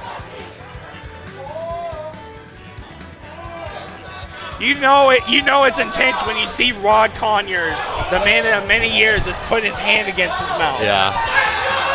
Oh, just simple banana. I was surprised that we got Rod for this. I remember him showing up last year, and I was like, wait a second, that's Rod. No way. Oh! Not the banana again. No. That, oh. Oh. Oh, he wants to kill him. Kill him.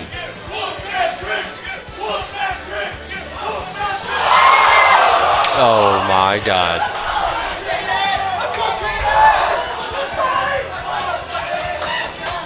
I figured out why it's so hype. It's St. Louis versus Nebraska, and they're two of the loudest communities in the Smash community. I mean, it's also a really good set, so. Oh! And that's the set. The hero takes it, pops off. With 1 mana left, too. That's crazy.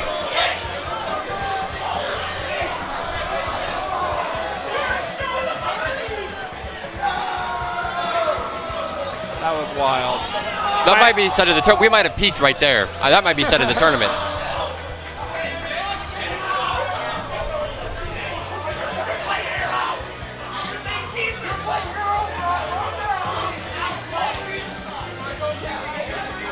But now we get doubles actually. Back to doubles. You know it's sad as the guys who are supposed to be playing doubles and getting this crap done are watching the mainstream. I don't blame them. I don't either, but still. Come on, Brian. Come on.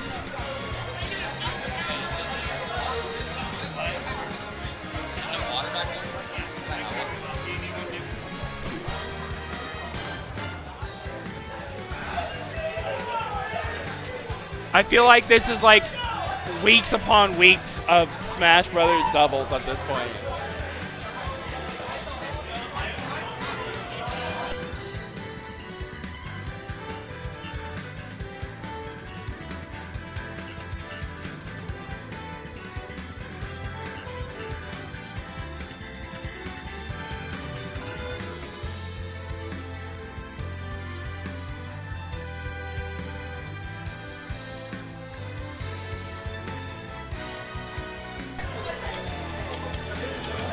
This set's kind of funny because I know Rocke and Regulating Mofo actually team together a lot, but not in this case.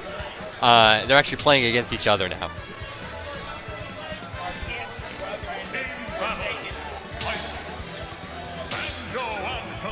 Our Kansas brother has forsaken us. He moved. He had to move because of unfortunate circumstances in Nebraska, and then he's like, you know what? I don't want to team with Kansas no more. Let me team with Nebraska. Like, yeah. But I love all these guys regardless. This is gonna be a fun set to watch. Yeah. What is this? Is this some warm-ups? What are we doing here? I don't know. Oh yeah, this is warm-up. Oh yeah, there we go. We should run this. All right, monkey in the middle, and the man, you know. And Rosalina wins. Come on. It would have been fun to see monkey in the middle bracket. Just don't be the man in the middle. Yep. I think 3-player Smash is like the funniest way to play Smash because it's just 2 people beating each other up and one person comes in and just messes everything up. Right.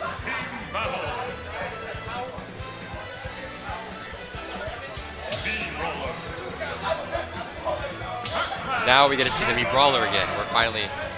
Right. The prophecy has been foretold. It's just hilarious. Like, I used to want VIP, which is 3v3, but then you see how many stuff that's going on and everything, you're like, I can't keep track of myself. Like, the last time I played, I SD 3 stocks in one game, because I was like, where am I at? Like, I've probably played more 8-player Smash than 99% of the people here. In college, I just lived in a giant house with a bunch of people, and we would all play Smash all the time. Right. But here we go, game 1 of our first set that's going to go to best of 5, because this is losing. Yeah, true. This is top 4 now. Best of 5 territory. Well, so far on this stream, at first one that's going to go best of 5. And singles, everything is best of 5. But yeah, it's interesting is like we're gonna see the dynamics of like how these guys have played together, like can really win. Like, you know, you see the Mega Man, which did work the last set, and then, you know, obviously Rocke being the pack god that he is, it's one of those things, like, it's just crazy to think. Oh, yeah, for sure. You know, the symmetry that's going to go on. Oh, my goodness, he was going for that down throw up beat. It's a pretty hard combo to hit, honestly.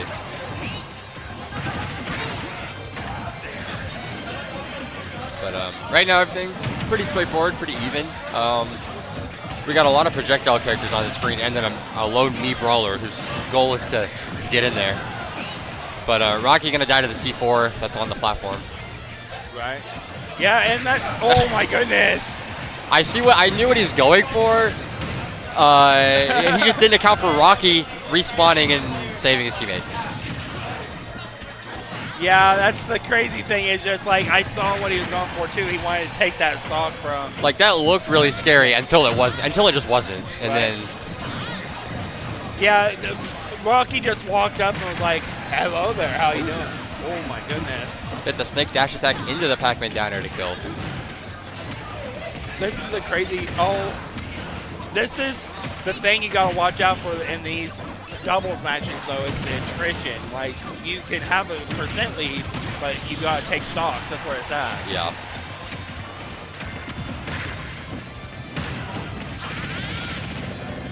Oh, shielding. Oh, no. Oh, this is not good for. Oh, no. That was not a good spot for a yellow team there.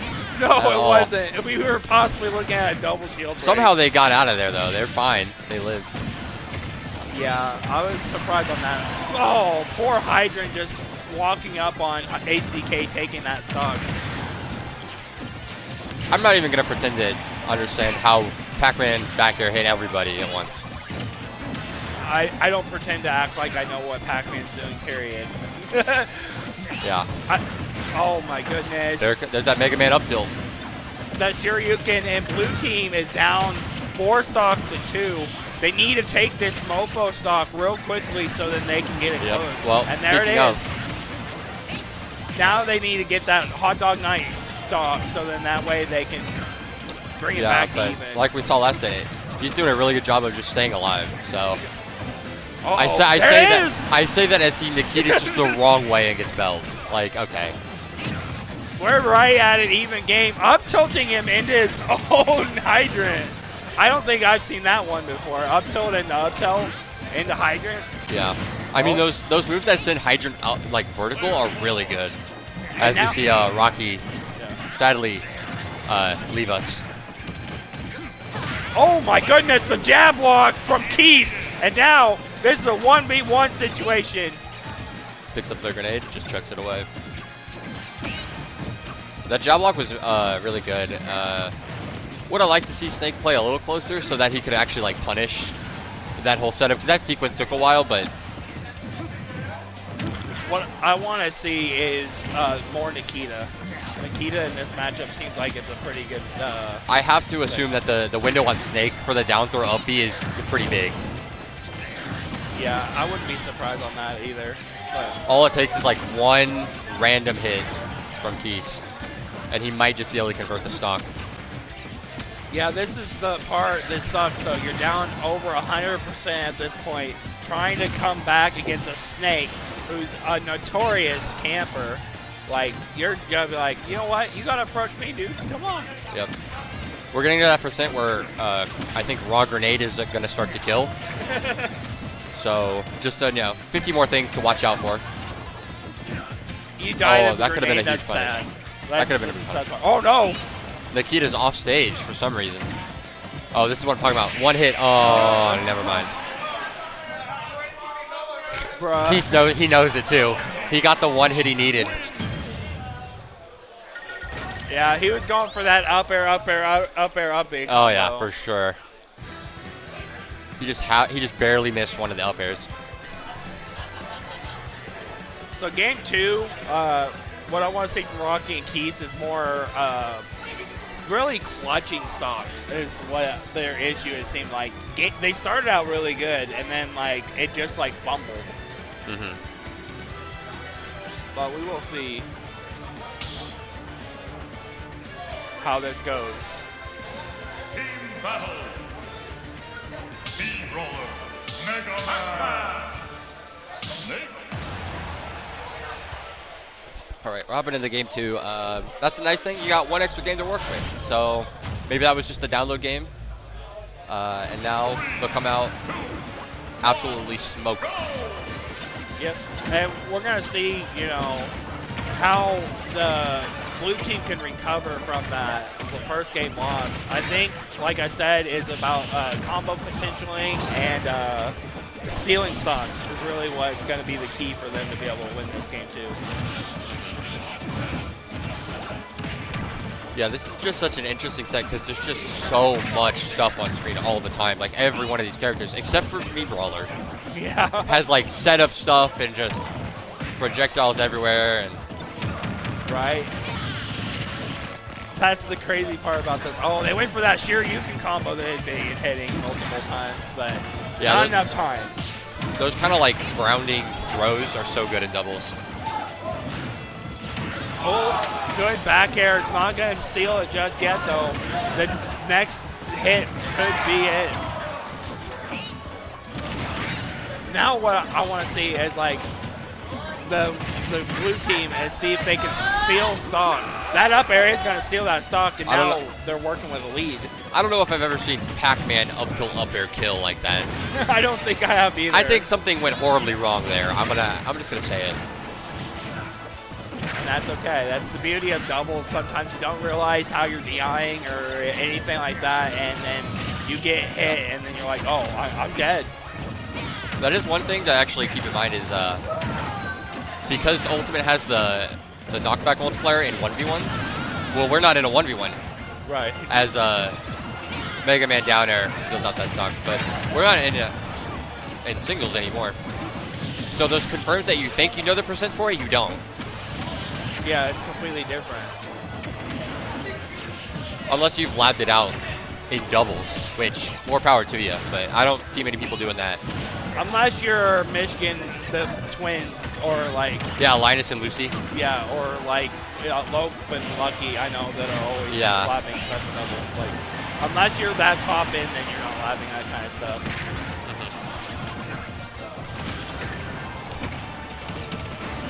Oh, man. This is looking a lot better for blue team this game. Yeah, Mofo finally loses stock. You ever seen a doubles game go to time? I think that might be where we're headed, honestly. At this pace? Right? Almost 2.5, 3 minutes in, and there's only been we're all at 2 stock. Yeah, we're all at 2 stock. It's like it's just like the slow motion game is what it feels like. Yep. Uh-oh. Mofo was trying for his own fruit combos there for a second. Yeah. I feel like if you're a character like that, you don't have, you obviously have like no practice with those fruits. You're just like throw it and hope it works kind of thing. Right. I don't know what happened to HDK stock, but now they're down in stocks. They're down 1 stock. And when I say that, there goes Keis' stock, and now we're back to even. Yeah, Rocke threw that key across the entire stage. Both the yellow team shielded it, and the Keis just got clipped by it. That's the sad part about it. It's like sometimes in doubles, you just have those moments where you're like, oops. Oh, the reversal! That was a good reversal. Rocke had the bell. You were thinking, oh, Rocky's in advantage. No. No, I'm in advantage. Snake advantage. That was a weird little interaction with the up smash and the forward air. Kind of combining knockbacks. The thing is they need to get this Mofo stock right when I say it. Now he's gone. I mean, if they kill HDK here, I like their odds. But if the percent starts to climb up more and more, I think yellow team got it. Oh, that up tilt, and now Rocky's in the Now it's really yellow team favored. But Rocke does do really good in these 2v1 situations for the most part. Whoa, that Nikita just kept going. I feel like this is hard for Pac-Man though, because like you want space to set up Bell, but in this situation, one of them could just like continually run in and pressure, and the other one just, you know, camps you out. Oh my goodness, they're going for the cheese. Blowing up his fruit. Say, you ain't got nothing on me right now. Oh, and that's going to seal the stock. Game 2, solidly for HDK and regulating Mofo. Yeah, now we got to see if Rocke and Keis can dig deep, figure something out, because clearly whatever they're doing, not working. What do you want to see from Rocke and Keis? Like, you're down 2-0 against I like, want to one see of the better double more, teams. what's the word I'm looking for? I can't think of it, but it's like when you, it's when you see red, and you just kind of get a little reckless. I want to see more like reckless aggression, especially in doubles, because I feel like you can get away with a lot more. I haven't seen as many upbeats from Keis as I would like. I haven't seen Rocky's kind of like camping with the bell, like it's working, I guess, but yeah, ruthless aggression. I just like to see a little more risk-taking to like secure these stocks a little earlier, because yellow team is just living to insane percents. Yeah, I think the earliest like one of them has died is like barely over 100%. Yeah, and that's crazy when you're talking about like Brawler with his cheese ability and Pac-Man with Bell. So like, it's just ridiculous. Back throw. Oh, almost got that Bell. Oh, did get Bell off of the drop, though. Yeah, couldn't get the full punish, but got something. Accidentally picked up the metal blade instead of the bell. You know he didn't want that. Yeah. He's going for the up B, but it just didn't hit. But that's what I'm talking about. I want to see more of that. Just like, I'm going to kill you, and if I miss, it's not that big a deal, because it's doubles, and you get away with it. Right, yeah, it's one of those things. You gotta like, your back's against the wall, you're on last game possibly for your tournament life. Like, you have to put it through the wall sometimes, you know, like Bobby Boucher's movie, The Waterboy. It's last game of the year, can't hold anything back. That's not a name I've heard in a long time, Bobby Boucher. And Snake kills him with his own C4 after getting pineapple. Perfect. Is that the new pineapple, though? Like, people dying underneath PS2, is that the new pineapple? I mean, we don't really play on Dreamland in this game, so that's what this is about as close as we get. Right, I don't know how many times in that game I get pineapple and be like, this sucks. Yeah. You know what's different this game compared to the last game? Is Keis holding onto that stock. He's held onto this stock for a long time this game compared to the last one. It seemed like he was the first one to lose stock last game. I like their setup there. They kind of like, everyone stopped for a second. They kind of repositioned. Rocke charged the bell. Keis holding down the fort. Unfortunately, he died, but. Right.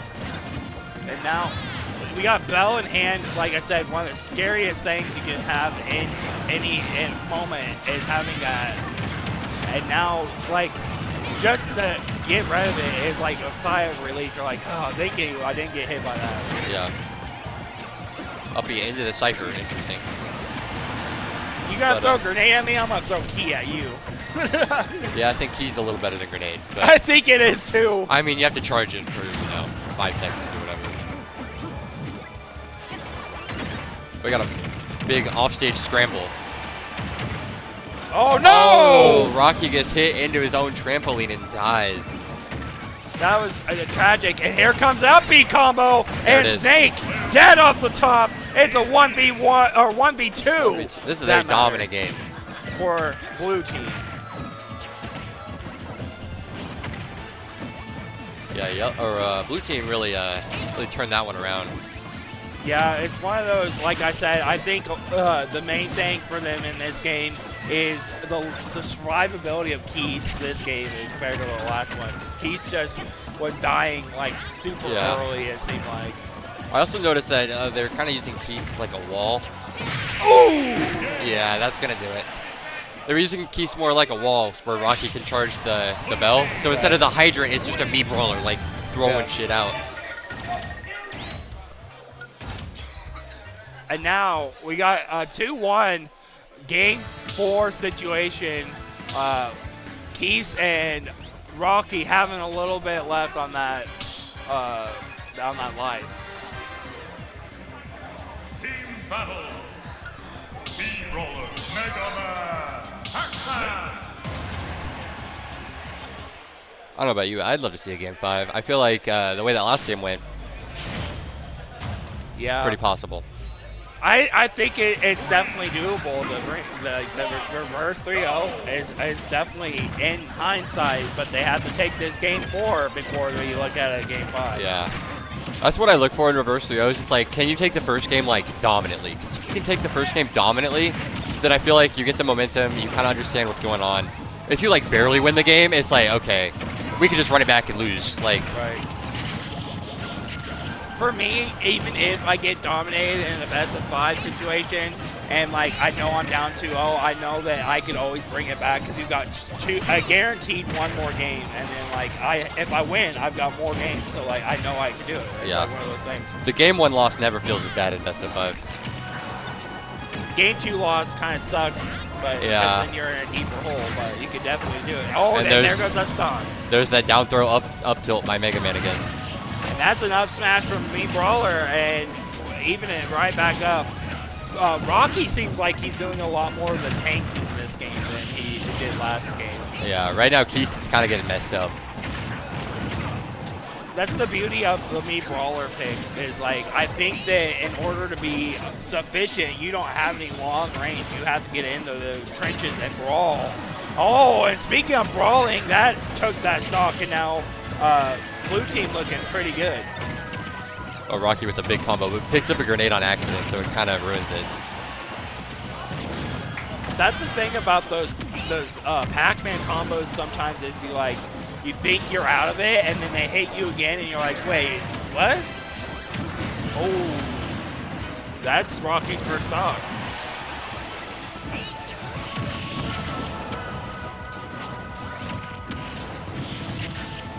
Yeah, Keis was kind of getting messed up, but he has held on to this stock for a decent amount of time, so the longer you can hold on to it, the more even this game's going to get.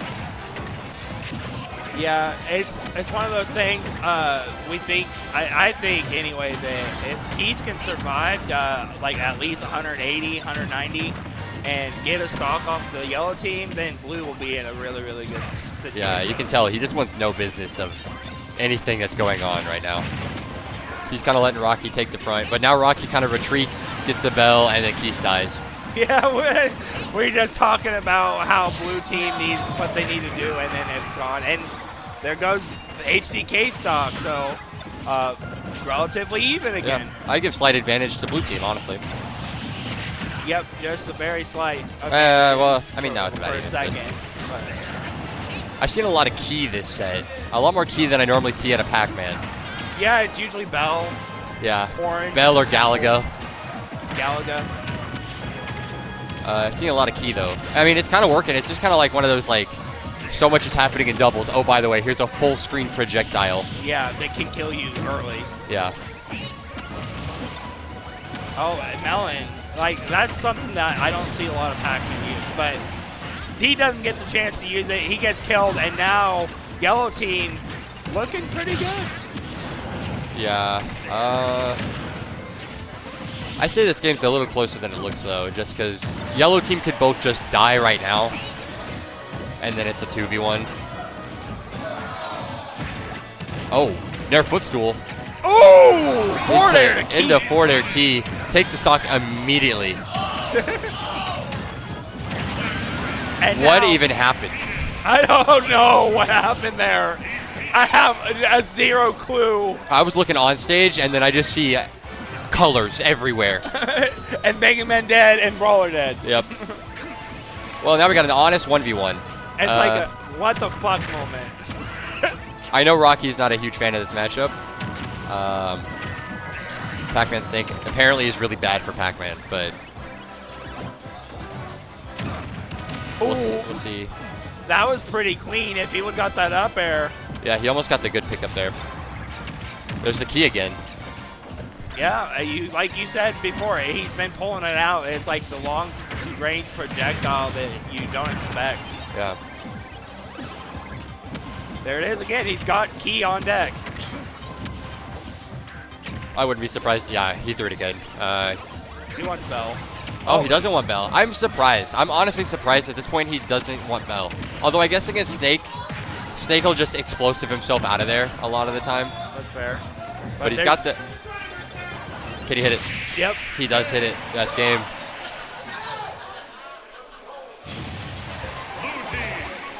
Well, game 5, guys. We do, in fact, have a game 5. Very interesting. It's one of those things, like, I didn't think we were going to get to game 5, but, like... I mean, after that game 3, I was like, that looked pretty good for blue team, so I could see it. Right. They're talking about bans on game 5 when they've gone to PS2 the whole set. Yeah, don't act like it matters now.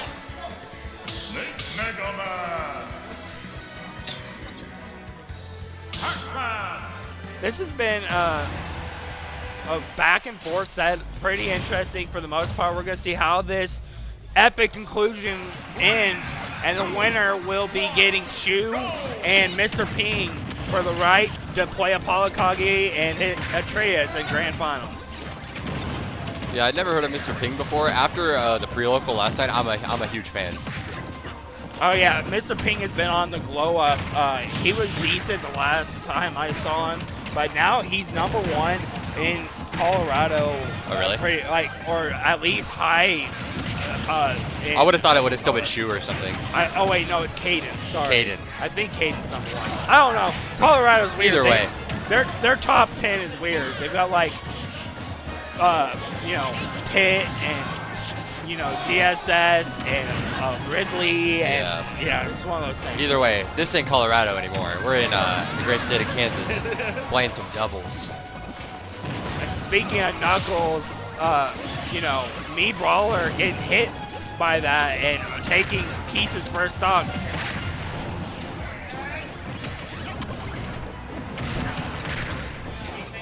Again, we keep seeing the key from Rocke.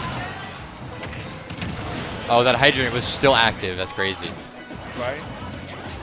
Yeah, this is the thing. The thing you want to see is, like I said, I think the difference maker in this set so far has been Keis' stocks. Like, he has been really the big difference in this set. Like, if he can stick around and get those, like, that percent kills, like, it's been a big difference. Yep. And I mean, I was saying to try to kill Yellow Team earlier. I think their approach was just, hey, let's live longer. We don't need to kill them earlier. If we just outlive them, we're fine. And that's what's been happening. Yeah, that's what's been happening for a while. Like I've seen a lot of deep red percents this set. Man, this is the deeper you go into this, the longer it seems people survive. While I say that, 2 stocks are taken back to back. Yeah, Mega Man really coming in clutch there with those back airs. Back air is crazy, ridiculous. But now, 4 stocks to 3 stocks, and it's looking like blue team needs to patch the wounds to be able to stay alive.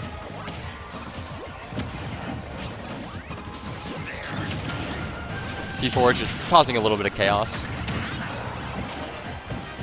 And there's that thing you were talking about again. Not using Bell very much. It's more key.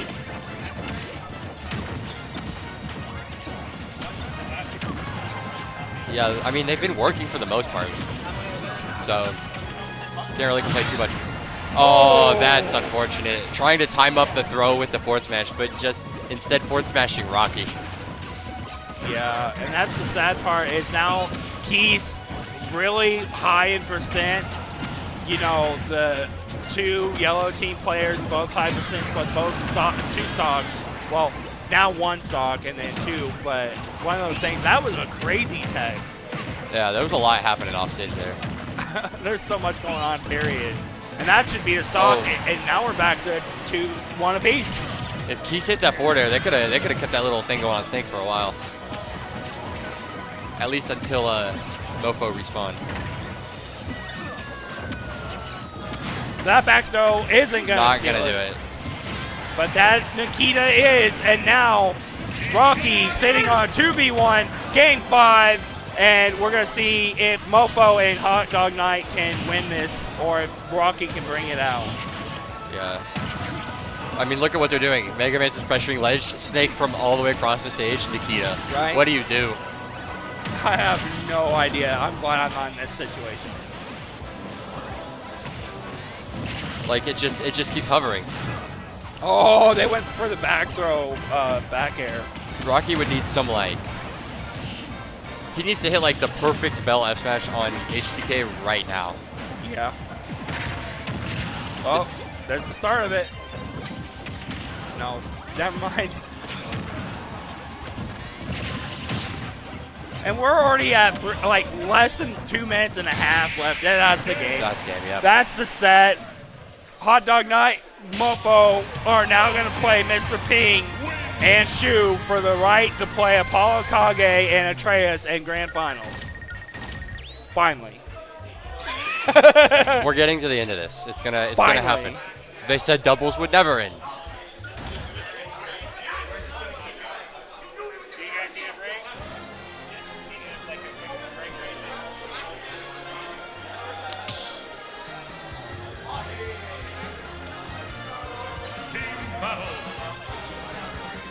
But we appreciate y'all sticking around for this double action. It's been a trug, but we're getting there. 2 more sets, possibly 3. And then you guys will get some hot singles action. Oh, yeah. You know what I appreciate? The people who were playing next to doubles were just waiting for the set to end, and then they came onto that setup, so this is perfect. Right. That'll be an interesting set up on mainstream is Anua versus ApolloKage. Yeah, I mean, everyone knows who AK is.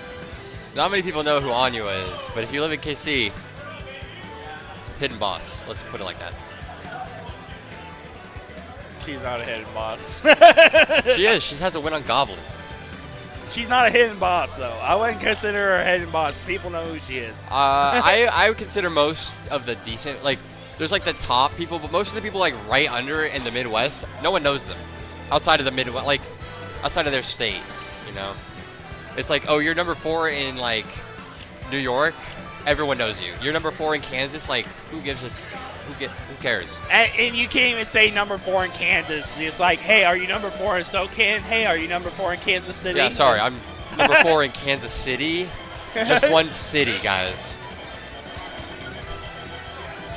It's irritating that we can't have a solid, like, hey, you know, we're have a total PR, but as big as the state is across like driving time, it's just not possible. Yeah, there was a bunch of drama recently about the ranking system, the Luma stats, the Luma rank ranking system, like Midwest bias stuff. It was just like.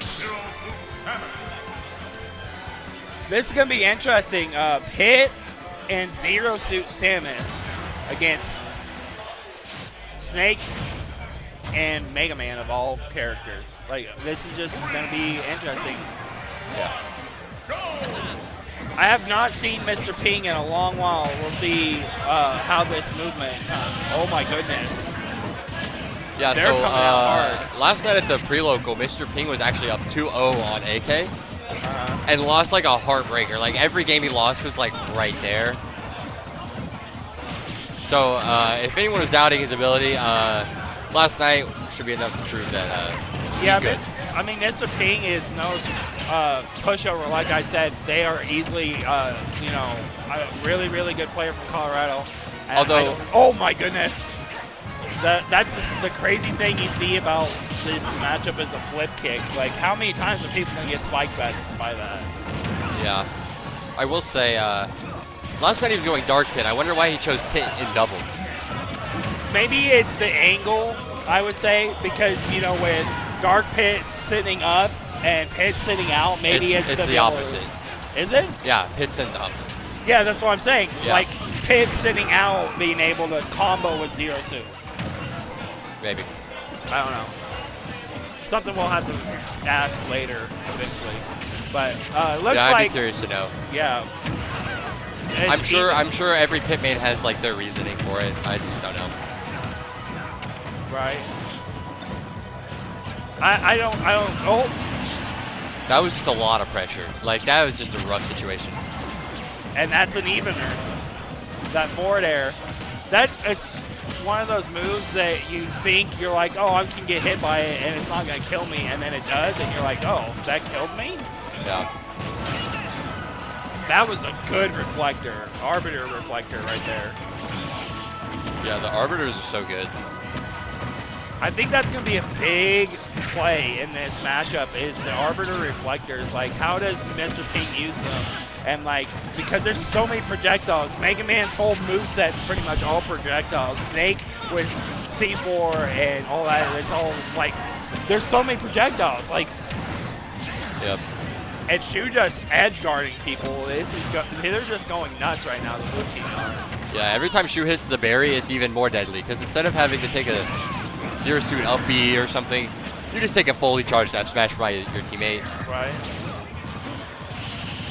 And now, it's not looking good right now for Yellow Team. They need to patch wounds, get it back together. They need to seal Shu stock, and then, oh no. Good observation from Mofo, seeing that their partner was in danger there. Yeah, I was sensing a suicide Zero Suit down air coming from that, but right. Mofo just said, nah, you're dead. And now Mofo's clutching up with those back airs, clutching the stock from Shu and Mr.Ping, and now in a situation where it's even.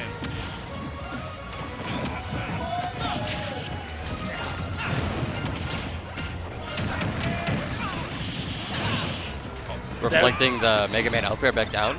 Yeah, it's a projectile. Like I said, Mega Man's whole moveset is all projectiles, it seems like. It's like forward smash, side B, all of it. Like forward air and back air are like their only non-projectile moves. Yeah. Oh, and then down smash. You see like a here. Oh man, that was a good pickup by Shu there to react to that DI. Yeah, and now for HDK having to face a relatively low percent Zero Suit and high percent Pit.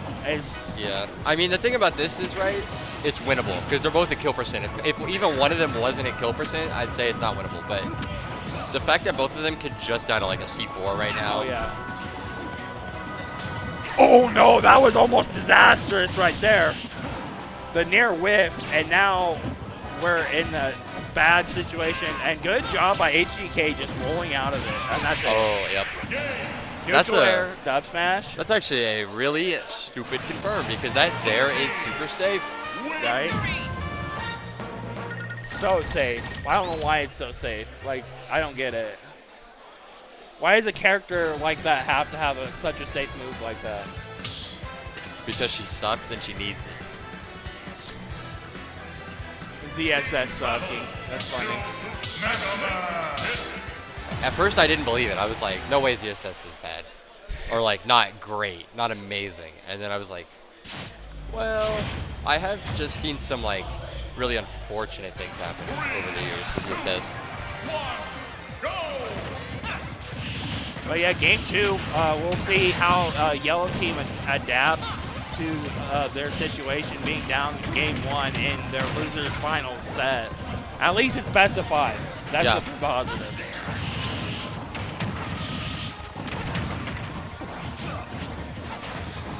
Yellow Team not off to the best start. They kind of got bullied a little bit at the start there.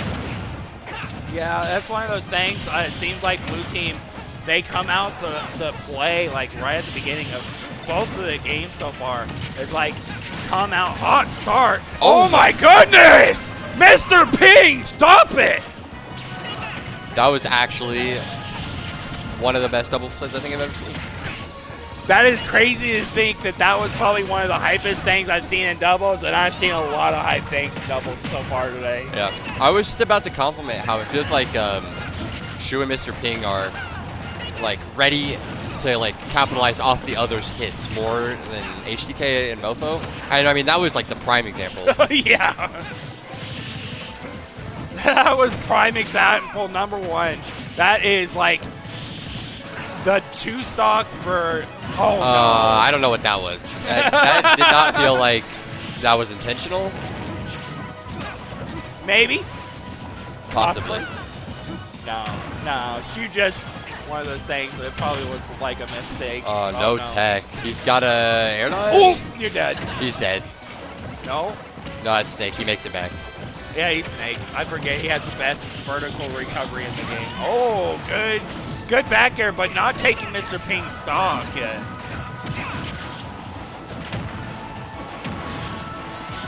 Oh, that up air is going to seal his stock. Yeah, see, that's what I'm talking about. Like, they're just more ready to, like, get an extra hit after the hit, you know? Right. That extension. Like, it's the same thing in singles. Like, you get extensions because people overextend. While they're doing the exact opposite. They're getting extensions off of their partner when they get those straight hits. Good air dodge from Mega Man to get out of that. That was kind of scary. Down throw down smash. That's a new one. I'm telling you, man, Arbiters are going to be the MVP of this set. I swear. And that up B's going to take that stock. Yellow team is drowning right now. They need to put it back. Oh, Shu's. Oh my god. Shu doesn't care anymore. She knows it's over. Oh, man. Mofo, though. He's like, it ain't over yet. But it's not looking good right now.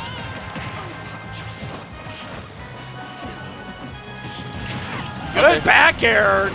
Mofo picks up 1 stock, but now they're both at 0, so... Oh my god! Oh my god! If she capitalized off that... If she would have upbeat off that, that would have been another clip. Uh-oh. Oh, see, this is what I'm talking about. They just know, like, where everything's going to send. Yeah, the team synergy is crazy. Double spot dodge. Interesting. Oh, no. Oh, that honestly should have hit.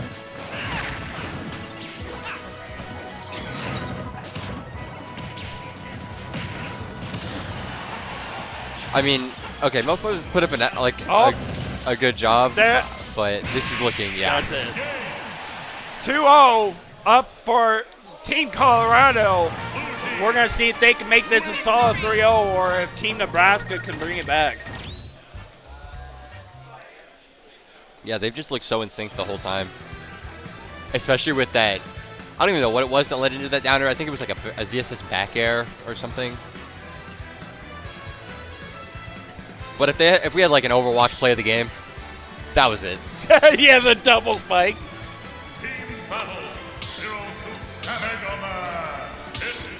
That is definitely one of those Twitch moments of like clip, and it's gonna make highlights, I swear. Yeah. But we're going into game 3. Is it gonna be a solid 3-0, or are we gonna see the comeback? See the switch up from HDK, no longer Snake, going Bayo. I think that's a good switch because like Bayo with no projectiles don't have to worry about like the Arbiters that have been destroying like Snake up to this point. I think it's a good switch. Yeah, Shu is just relentless with these upbeats, man. Yeah, and obviously Shu known for her ZSS, but she does have other characters, but I don't see her going anything else. Maybe Palu, but I don't think they need it right now because they're clearly in a very comfortable... Oh my god!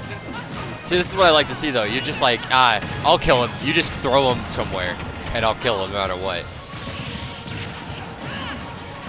What do you want for dinner, babe? Oh, it don't matter. Surprise me. Surprise Bring me. Your bring your bread. Doesn't matter what way they hit him. Oh my goodness.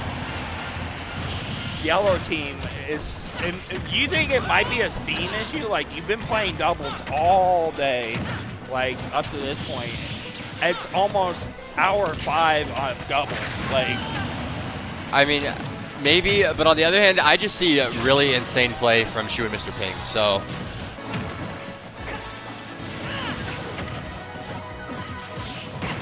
Oh, man. They are working so well off of each other. This is ridiculous. Oh no! That was a good weight on that, knowing that you would get hit by the down smash. Yeah, the mash shot kind of hurt him there. And there it is again. Just a back throw into a back air. It's like both these players are just really fucking good at doubles. Oh my goodness! Okay, Again. I don't know if that one was necessarily intentional, but if it was, they're playing like at a different level than everybody we've seen so far at this point. Boom! Back air, back air. Mega Man kind of cheats on that off stage. It's like if you get the up B, then you get your jumps back kind of thing. Like, yeah. But this is kind of reminding me, like, you know, I said last set that Keis needs to like up B more and just like go for stuff. Shu is doing it, and it's working. Yeah, like that. Mr.Ping just throwing out up smashes, and now Yellow Team, last stocks of tournament possibly, they have to work together and see if they can patch the wound. It's HDK with these combos so far. Oh man! Oh, Buffy not gonna take it just yet though. They both like juggle each other with up B, basically up the entire stage. And that's Mofo stock, and now HDK in a 2v1. I'm fully expecting another Shu up B. Here comes. I knew it. She's just going for it, and I respect the hell out of it. That's it. The side B sealing the stock. Solid 3-0 coming out from Team Colorado. They will be now playing ApolloKage and Atreus. The winner will be decided in this next set. Yeah, that was just a dominant set. I mean, I don't think there's much to say about that. Couple clips in there, you know, couple little style points, you know, stuff like that. But at the end of the day, Shu and Mr.Ping just won.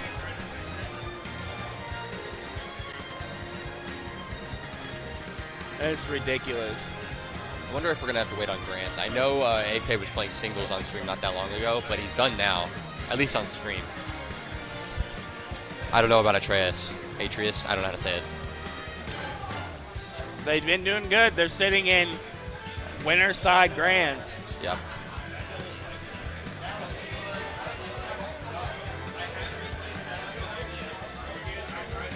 Looks like we're actually going to get it pretty fast. Looks like they're headed over right now. So. But this will decide our champion. Is it going to be Team Colorado or is it going to be Atreus and ApolloKage? The beauty of being on winner's side, you get that extra set if you need it. So. Oh, yeah. But the crazy thing, to be honest, I see so many times is that if the team that is in losers takes the set one, they end up winning the tournament. Really? Did they play in winners? Yes, they did. Okay, and so obviously AK won and Atreus won. Oh, it was 3-2 though, so we might be in for a barn burner of a set here.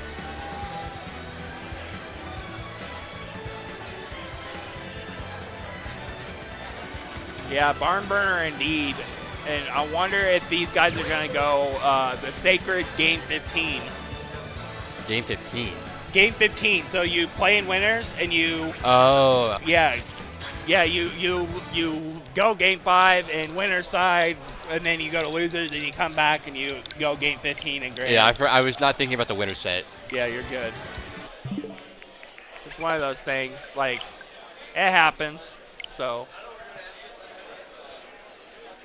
Look, I'm going to tell you right now, being on the losing end of a Game 15 is like the worst feeling. Dude, I don't know how many times I've been there. Me and my little brother at our local would go Game 15 like almost every week, and it was so draining. You get to that Game 10, and you're like, oh my God, he's resetting. And then you're like, oh, we're in for another one, and you did it again, and you're like, bruh. It's just more of attrition at that point than an actual Smash game.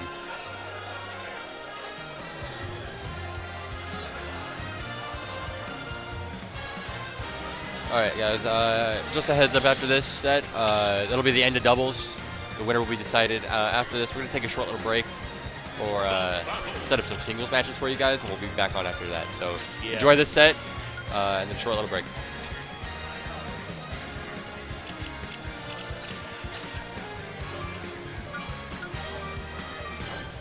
This has been probably my funnest block that I've commentated in a very long time because there's just been so much. We've had a lot of good games. Craziness going on in doubles, like Yeah. the Briny brothers with the double up air, and then the Ping double spike situation, Yeah. and like there's so much craziness going on. All right, let's get into grand finals.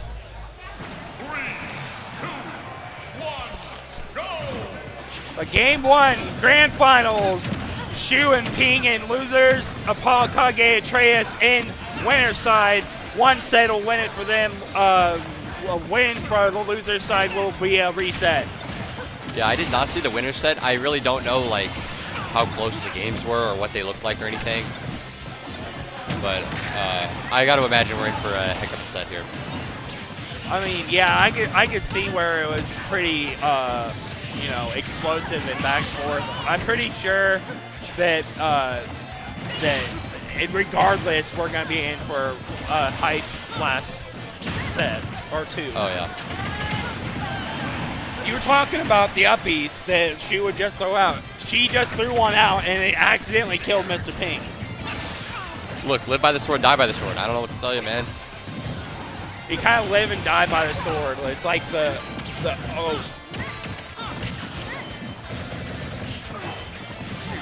night oath. It's so many like. I think the sign of like good doubles players, it's just like the little things, right? Like Mr. Ping. Damn, that's crazy. That was wild. I feel like there's been more time spent in a bubble recently than I've ever seen. Like people are just going out there. It is so much time in the bubble. Like with two snakes that we've commentated the past, right? But yeah, it was one of those things. Like, understandable.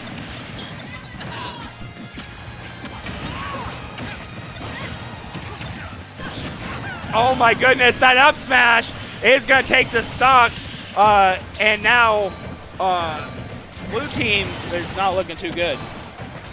No, but if we've seen anything from the last set, they can make the comeback. Yeah, I mean, they're like 2-3 hits away from like, you know, bringing it right back. Yeah. But like I was saying earlier before, we got interrupted by whatever the heck happened in the bubble. I think the sign of like a really good doubles player, it's like the little things, right? Like Mr. Ping grabbed Atreus and threw him forward so that Snake couldn't just punish it immediately. Right. Stuff like that. It's just like, it's like little stuff like that that just makes it that much harder to like die in doubles. I say that, he's dead. Yeah. This has been like such a crazy match. We're not even 3 minutes into this game one, and there's already everybody on last dog. Like, yeah. Well, Mr. Ping had to take Shu stock. So Shu actually would have 2 stocks, but now she has no stocks. Oh, and it's up to Mr. Ping to save the day after losing his stocks pretty early. Yeah, this is the sad thing about doubles. Oh no, they're doing for the C4 setup. So what happens is Snake player puts the C4 on her and blows it up to trade it, and that is game one going to ApolloKage and Atreus. That's the crazy thing about doubles. Is like, I think that you shouldn't be able to lay C4 on your partner. Like, that's just so broken. I mean, team attack on. Grenades can hit, C4 can hit, everything hits. But yeah, that's the crazy thing. Like, I don't know how many times, especially in the Brawl days, it'd be like Meta Knight and Snake, and then they do the C4 lay, and then up throw, and then boop. And then the Meta Knight wouldn't die. I've seen that a couple times in Ultimate. Not as much though. Meta Knight's kind of doo-doo, so you don't really see Meta Knight. Yeah, Meta Knight is one of those characters that you don't see very often anymore. And if you do, you have to play like the guy that's cracked. But game 2, we're going to FD. A different stage? We finally did it? We're in Ultimate and have over 100 stages, but yet we just finally saw another one.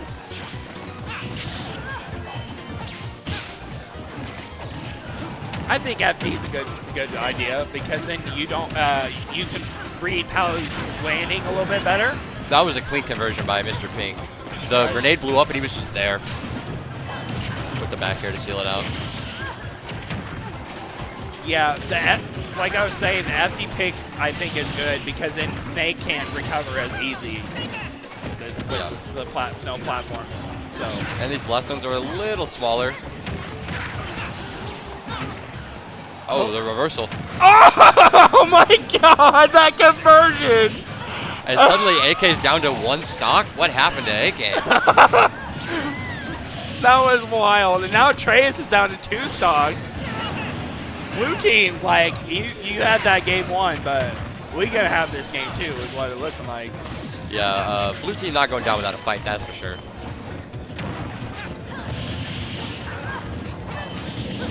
Good up air. Blue team putting it on.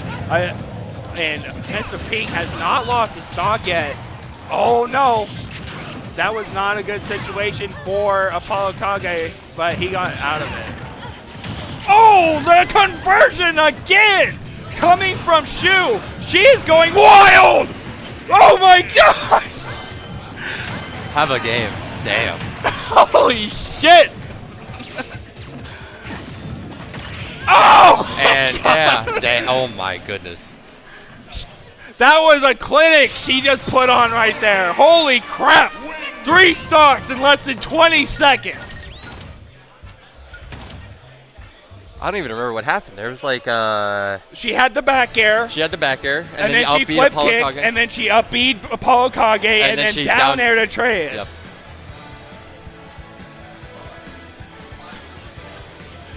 Shu legacy game for real.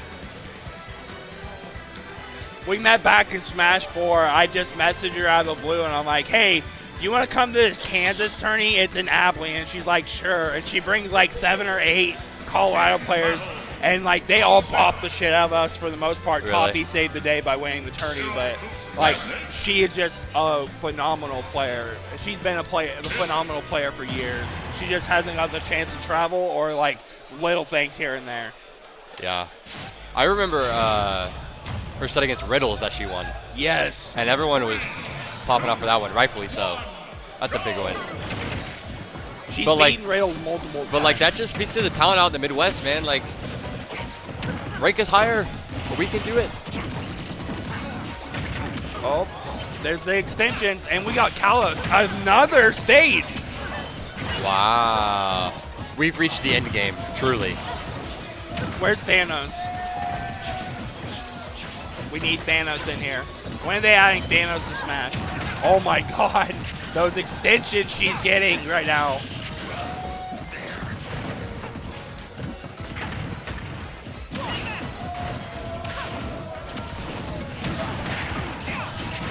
Oh man, that stock from ApolloKage was going away one way or the other because she was there to get the stock if the missed. But at the same time, Atreus taking that stock. Oh my goodness! I was 100% expecting an up B, but she didn't need it. Got the kill anyways. This is wild, guys. Like, it seemed like after game 1 that blue team was like out of it, but these last 2 games here have shown that they are like, you know what? You can have game 1. We didn't need it. Oh my god! It's the same old song and dance every time. Random hit off stage. Oh, you're dead. Sorry. Doesn't matter. You think you're going to recover? No, you're not. Uh-oh.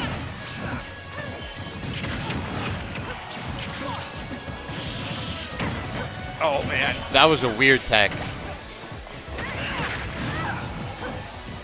I think that was the one case where flip kicking your partner was a good thing because it changed the trajectory of Mr.Ping to be able to get back to stage properly instead of having to recover higher. Yeah. But Shu Legacy game apparently lasts 2 games because Shu is still popping off. It's 5 stocks blue team, 2 stocks red, and ApolloKage is massively bleeding right now. Okay, Shu finally loses a stock.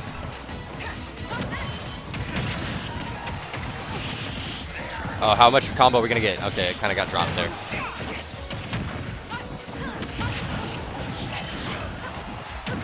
Good back air is going to steal Mr.Ping stock. It's 3-2 now.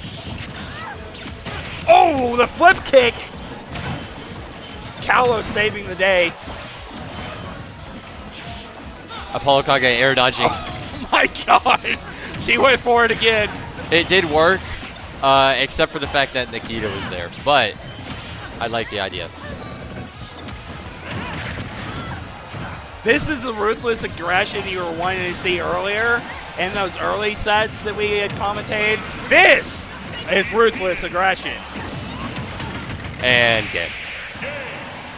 Game 3 goes to Team Colorado. They're 1 game away from sealing the reset. Yeah, not the series. No.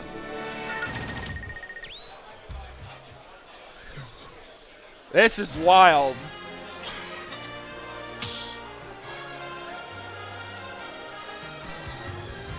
Now here's the thing.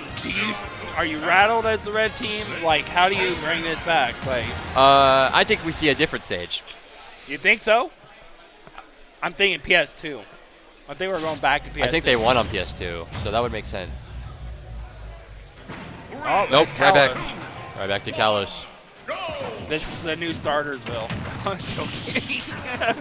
Oh, man. So blue team one game away from a reset. Red needs to get on the board again so we can go to game 5. We're going to see how they can adapt. Adaptability is key because blue team has just been like that man-eating dog here lately. Yeah, I've seen blue team just turn up more and more as the set's gone on. Yeah, it's like when your ears are already blasted from the sweet music you're listening to, and then you're like, you know what? Let's go higher. You turn it to max, and you hear your speakers blowing up. That's what we're experiencing right now with this blue team. I mean, this is the best that AK and Atreus have looked in a second. Yeah. But Shu is always hunting. Oh, but the grenade saves AK there. Good grenade. Good up smash. Does not save him from the up smash. Oh, and the spike coming out from Shu. And now they are down 2 stocks. And it's 6-4.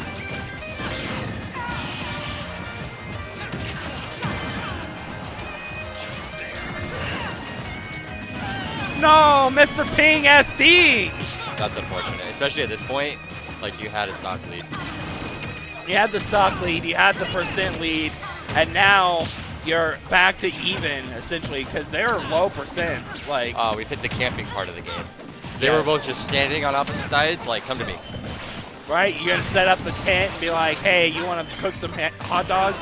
Shu's just been fishing for that up B all set, and it's been working 90% of the time.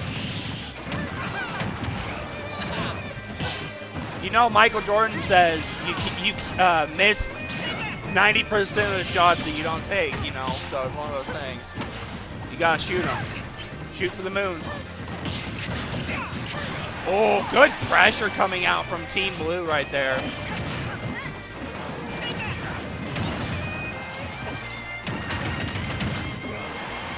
Good DI coming out from ApolloKage, saving that stock. Oh, the up B failed, but it kind of worked because the pit up air takes the stock anyways.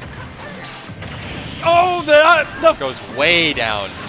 That was wild if that would have taken the stock with the down B going into the pit up smash.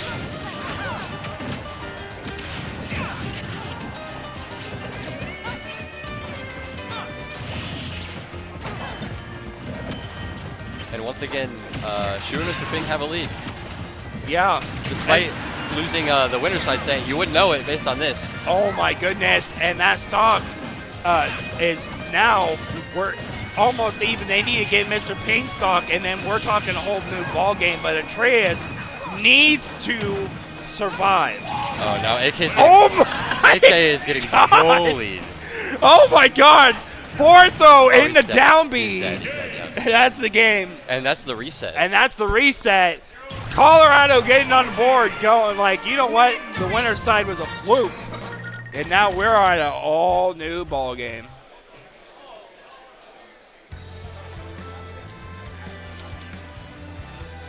What would it grand finals be without a reset? I never thought that this kind of stuff would happen in the grand finals. Like, I mean, that wasn't just like a reset. That was like a dominant performance. Yeah, I'd be interested to see if they can figure out a way to turn it around, because right now, especially AK is getting like bullied off stage and just disadvantage abused. Whereas like Zero Suit, that doesn't happen to her, right? Most mobile character in the game gets out of there. Right. But this is it. This is the last set of doubles. Guaranteed we will have a winner. Either way, it will either be Team Colorado or ApolloKage and Atreus.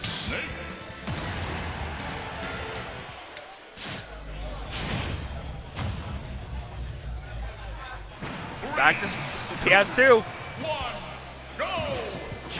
Am I allowed to say PS2 is where the best games are made? All right, big game.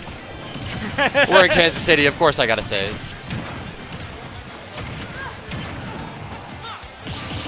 Oh my goodness, the parry's coming out. That had to have been an auto parry. Like, he just released it once and got like 4 parries. It still sounds awesome. It still looked cool.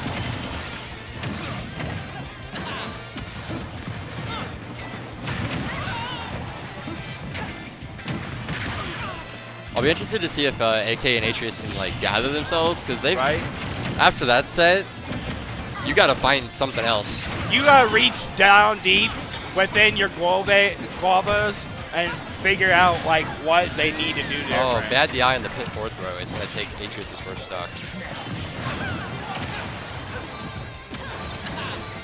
6 stocks to 5. ApolloKage high percent. Good up air to help the ApolloKage to get back. You know to what? stage. I think I just figured out why he went pit. So Shu was kind of getting like up aired by Atreus a bunch, and it looked like Atreus was gonna like keep going for it, and then a single pit arrow came in and sniped him. Oh, that's fair. That should be a stock. It is a stock, and red team get back on the board, showing that, you know, hey, you had that last set, but we might or might not need it. Oh my goodness! Did not kill. Shu almost killing her own teammate there. That would have been unfortunate. Yeah, that would have been a very upsetting part. And now here comes the string. Atreus trying to help partner get out of that string, but it did not help, because now red team not looking the best. And SD coming out from ApolloKage. Red on 1 stock each. 1 stock each, except Mr. Ping's got that extra one chilling back there.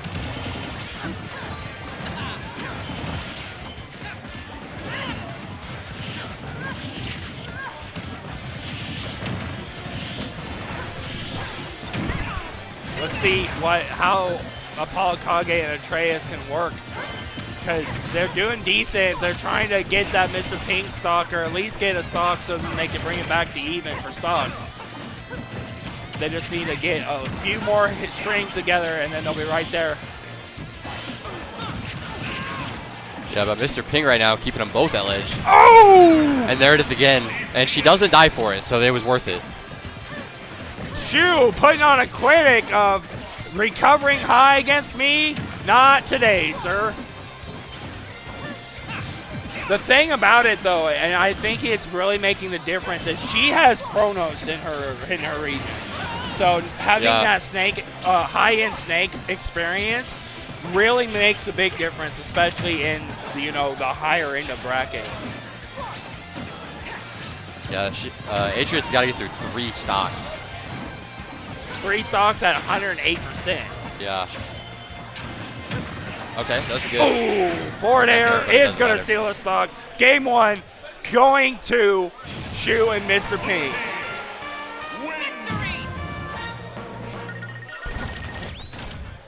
What do you want to see from Team Red going into Game 2, which is I'm clearly honestly critical for not Glizzard? sure. I feel like they're just getting beat up in every scrapping situation. What?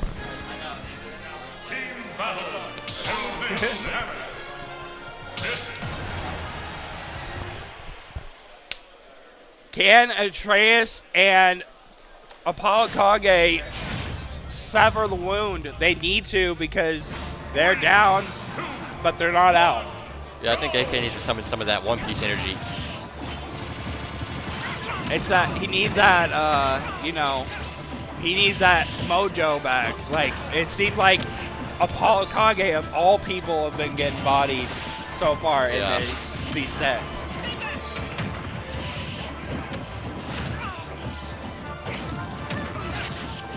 That's the thing about Snake though, is like he has all these traps and stuff, but he does get his disadvantage is not good. No, that's the sad part. But it's not the sad part because could you see this character if he had a better disadvantage? Oh my god. Oh yeah, no, it'd be terrible. No. That's up. He's That gonna should kill. steal that stock. Oh! You were talking about it earlier. The team synergy coming through again for that spike. Yeah, I just haven't seen that same level of like connect the dots from Atreus and AK. Whereas it feels like every time with Mr.Ping and Shu, it's like, oh, one random hit, and do another random hit, and do another one, and then it's just, you're dead. And then you're at 60 or you're dead. It's like, yeah.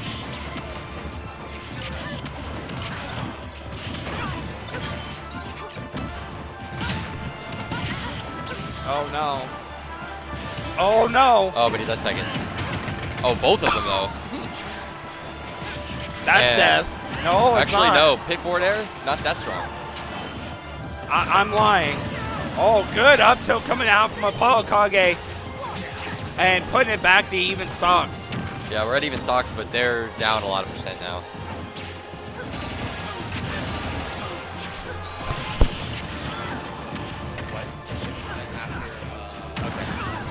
Good job getting that stock. Blue team making it look like it's a cakewalk so far in this reset of doubles. Oh my god. Grenade extension, up B. Yeah, that's the thing about ZSS, man. She's got them hops.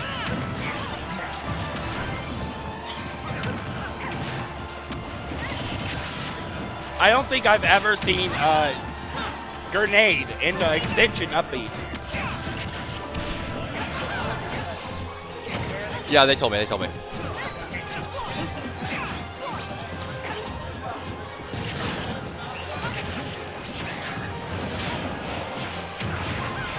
Nice. Sorry about my absence. Had to figure out what's going on with my set real quick, but again, this has been every game for like the past like 5 games. Yeah, the Colorado work going on. I'm honestly not sure how much left they have in the tank.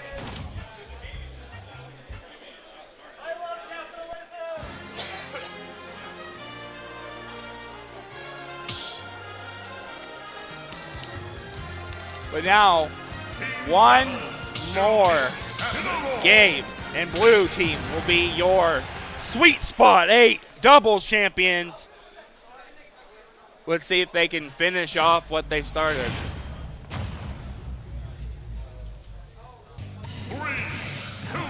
Oh, we're seeing Atreus switch to an Incineroar. This is very interesting. I did not know he played this character at all. But I mean, you need something different at this point. Like, you've had 5 games of just straight, like, not even close destruction. Right. Like, the last set was, like, it was game 5, yes, but like, oh no, that was No, it was 3-1. game 4. It was game 4. Yeah, but still, like one of those things. Like, it's been a straight blue team, so I don't blame the Switch. I don't either. Oh my goodness! And the Incineroar is dead. The narrative flip kick is going to seal stock 1 of game 3 on the reset. Oh, good up tilt. It is going to seal a stock for Team Red. Red looking pretty good right now because ApolloKage being low percent. Yeah, this Incineroar hasn't done a lot yet, but who needs it when AK's up tilting? And this is like the first time in a long time the red team has had a solid lead. But Atreus goes a little too low, and AK's dead as well. 3 stocks to 4 stocks. That's like the first real like miscommunication I've seen from them two. They both tried to go for the hit off the up smash. Did you see what she was going for? She was going for that read to see if they're DIing out to get that flip kick. Oh my goodness, she's just going for it and gets forward smash on Town and City at 60 and dies. Yeah, that's why you pick Incineroar, I guess. And that's why they went Town and City. Because Town and City is like Incineroar's like breeding ground. And now they have a stock lead. Red, a stock lead, looking pretty good to go to another game.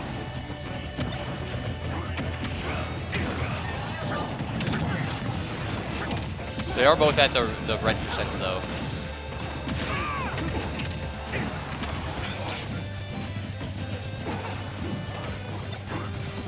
A moment of silence as AK blows both of them up.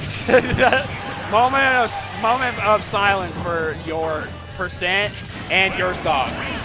There goes Atreus. AK's gotta hold on to this stock. If AK dies, I don't like their odds very much. Oh, good down tilt, forward tilt. And now, red team looking like they're going to take a game in this reset. And there it is. We got game 4 coming through on this doubles reset. Atreus with that switch might have been the move. I'm going to be honest, I doubted it at first, but that F smash at like 60 changed everything. So, dude, that miss up B coming out from Shu, and she missed it and was like, hey, here's a forward smash. Boop. And that changed it. Changed the whole dynamic. I'll be interested to see what stage they go to, because I doubt they go back to Town. I don't think they're going to Kalos, no. Not after you just got Incineroar Town. I don't think they're going back.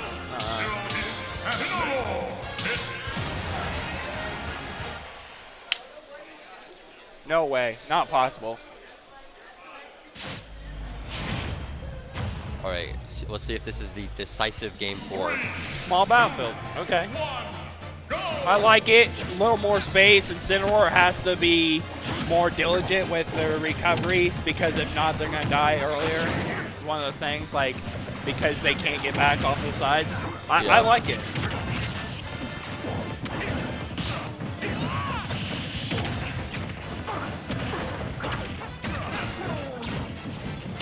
Oh my goodness. Shu just coming in out of nowhere to back air Atreus. She was just trying to save her partner from getting shield broke is what it was. Oh, but Atreus has revenge now. That's the scariest part, is when you're fighting an Incineroar and they have revenge, like, you could die, like, within a blink of an eye. Oh yeah, especially if you get like a... Suddenly things are looking a lot better for red team. I don't know what this Incineroar did to blue team, but they are not liking it. You know, I think part of it was like, you want to Razzle-Ka and then pull out the Incineroar, and that's part of it. It's like, you guys want to brawl, let's brawl, and that's what's happening. It's like they went from like hey, I'm gonna juggle you team to, hey, you know what? Let's fight. You want to fight? Let's fight. I know. Oh, okay. Oh, I'm getting called to my single set right now, so I'm on my way over. Best of luck. How's it going, chat? Just me and you now. I think the biggest difference in this set, or like since the Incineroar switch, not only is the Incineroar like actually like putting in work, but AK has been living a lot longer now. I don't know if it's like the synergy with Incineroar or what, but AK's been holding on to these stocks for a long time.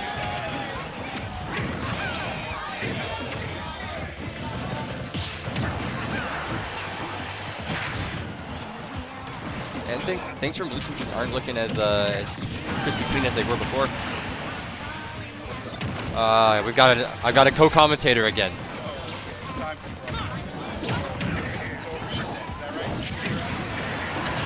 Yeah, so the first set, Atreus and AK won game 1, and then it's been utter destruction for 5 games by Shu and Mr.Ping. Wow, okay. And it wasn't until Atreus switched to Incineroar that they finally got a game on the board. Incineroar is a really, really good dubs character, so that makes sense to me. Yeah. Just really good damage output as well. Not to mention that, I feel like the synergies with Snake is really good as well. You can always, like, you know, rage and absorb those yeah, you can always grenades and everything. Yeah. Yep.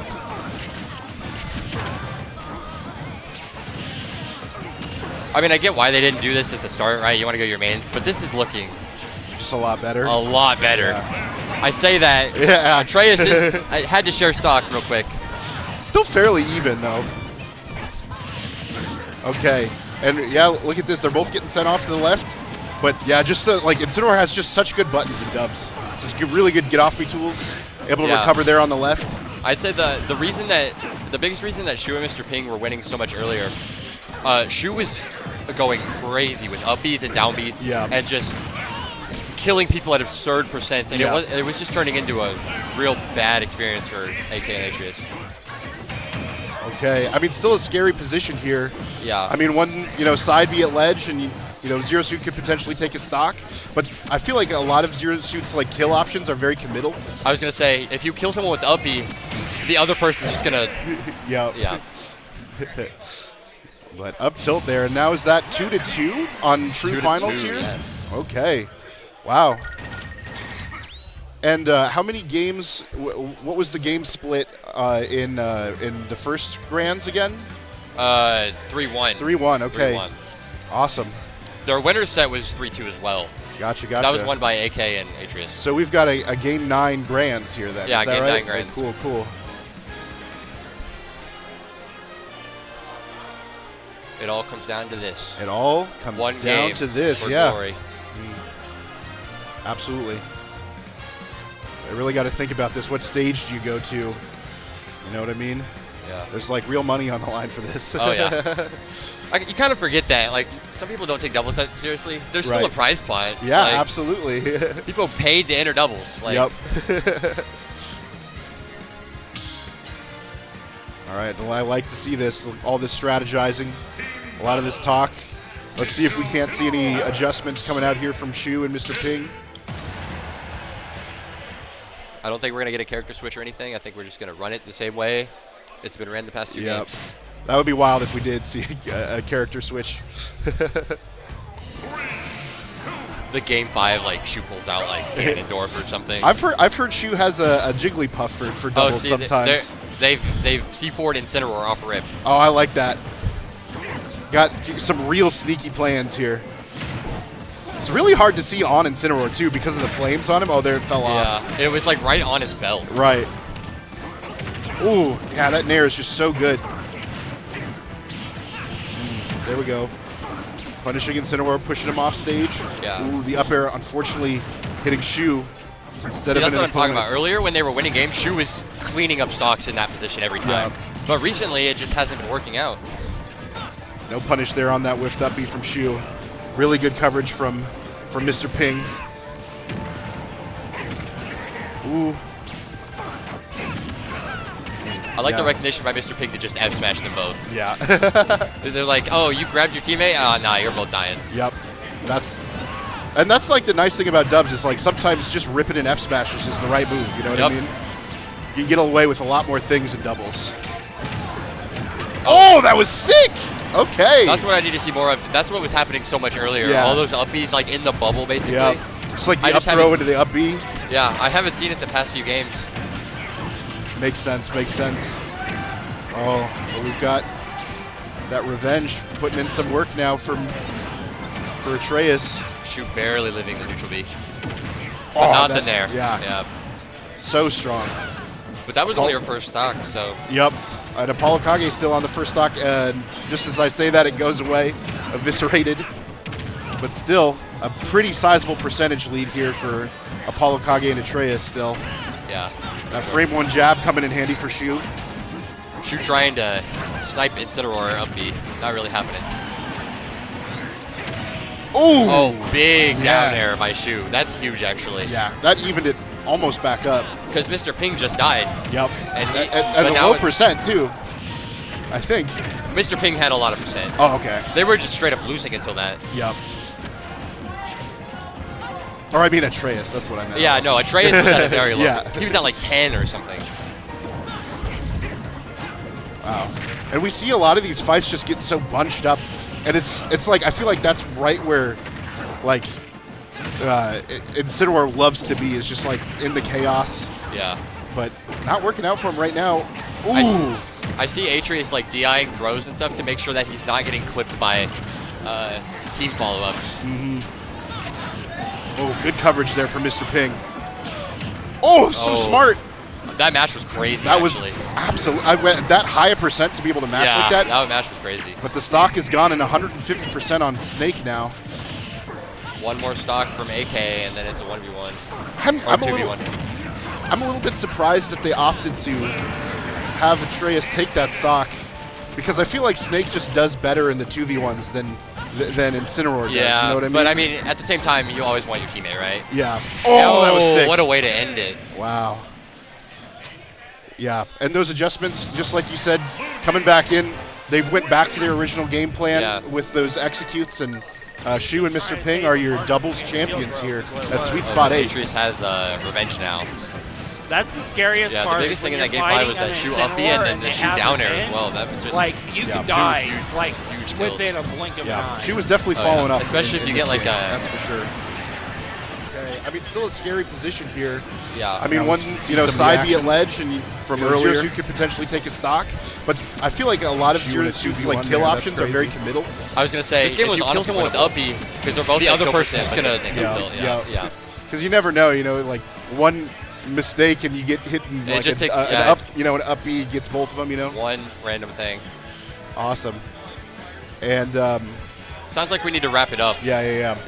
So I think we're going to be moving on to some pools here. Yeah. On this side. So I got to play my match pretty soon. Yeah. So thanks so much for tuning in. Stick around. We've got more pools action coming at you, and we're not going anywhere. So thank you very much. All right. See you.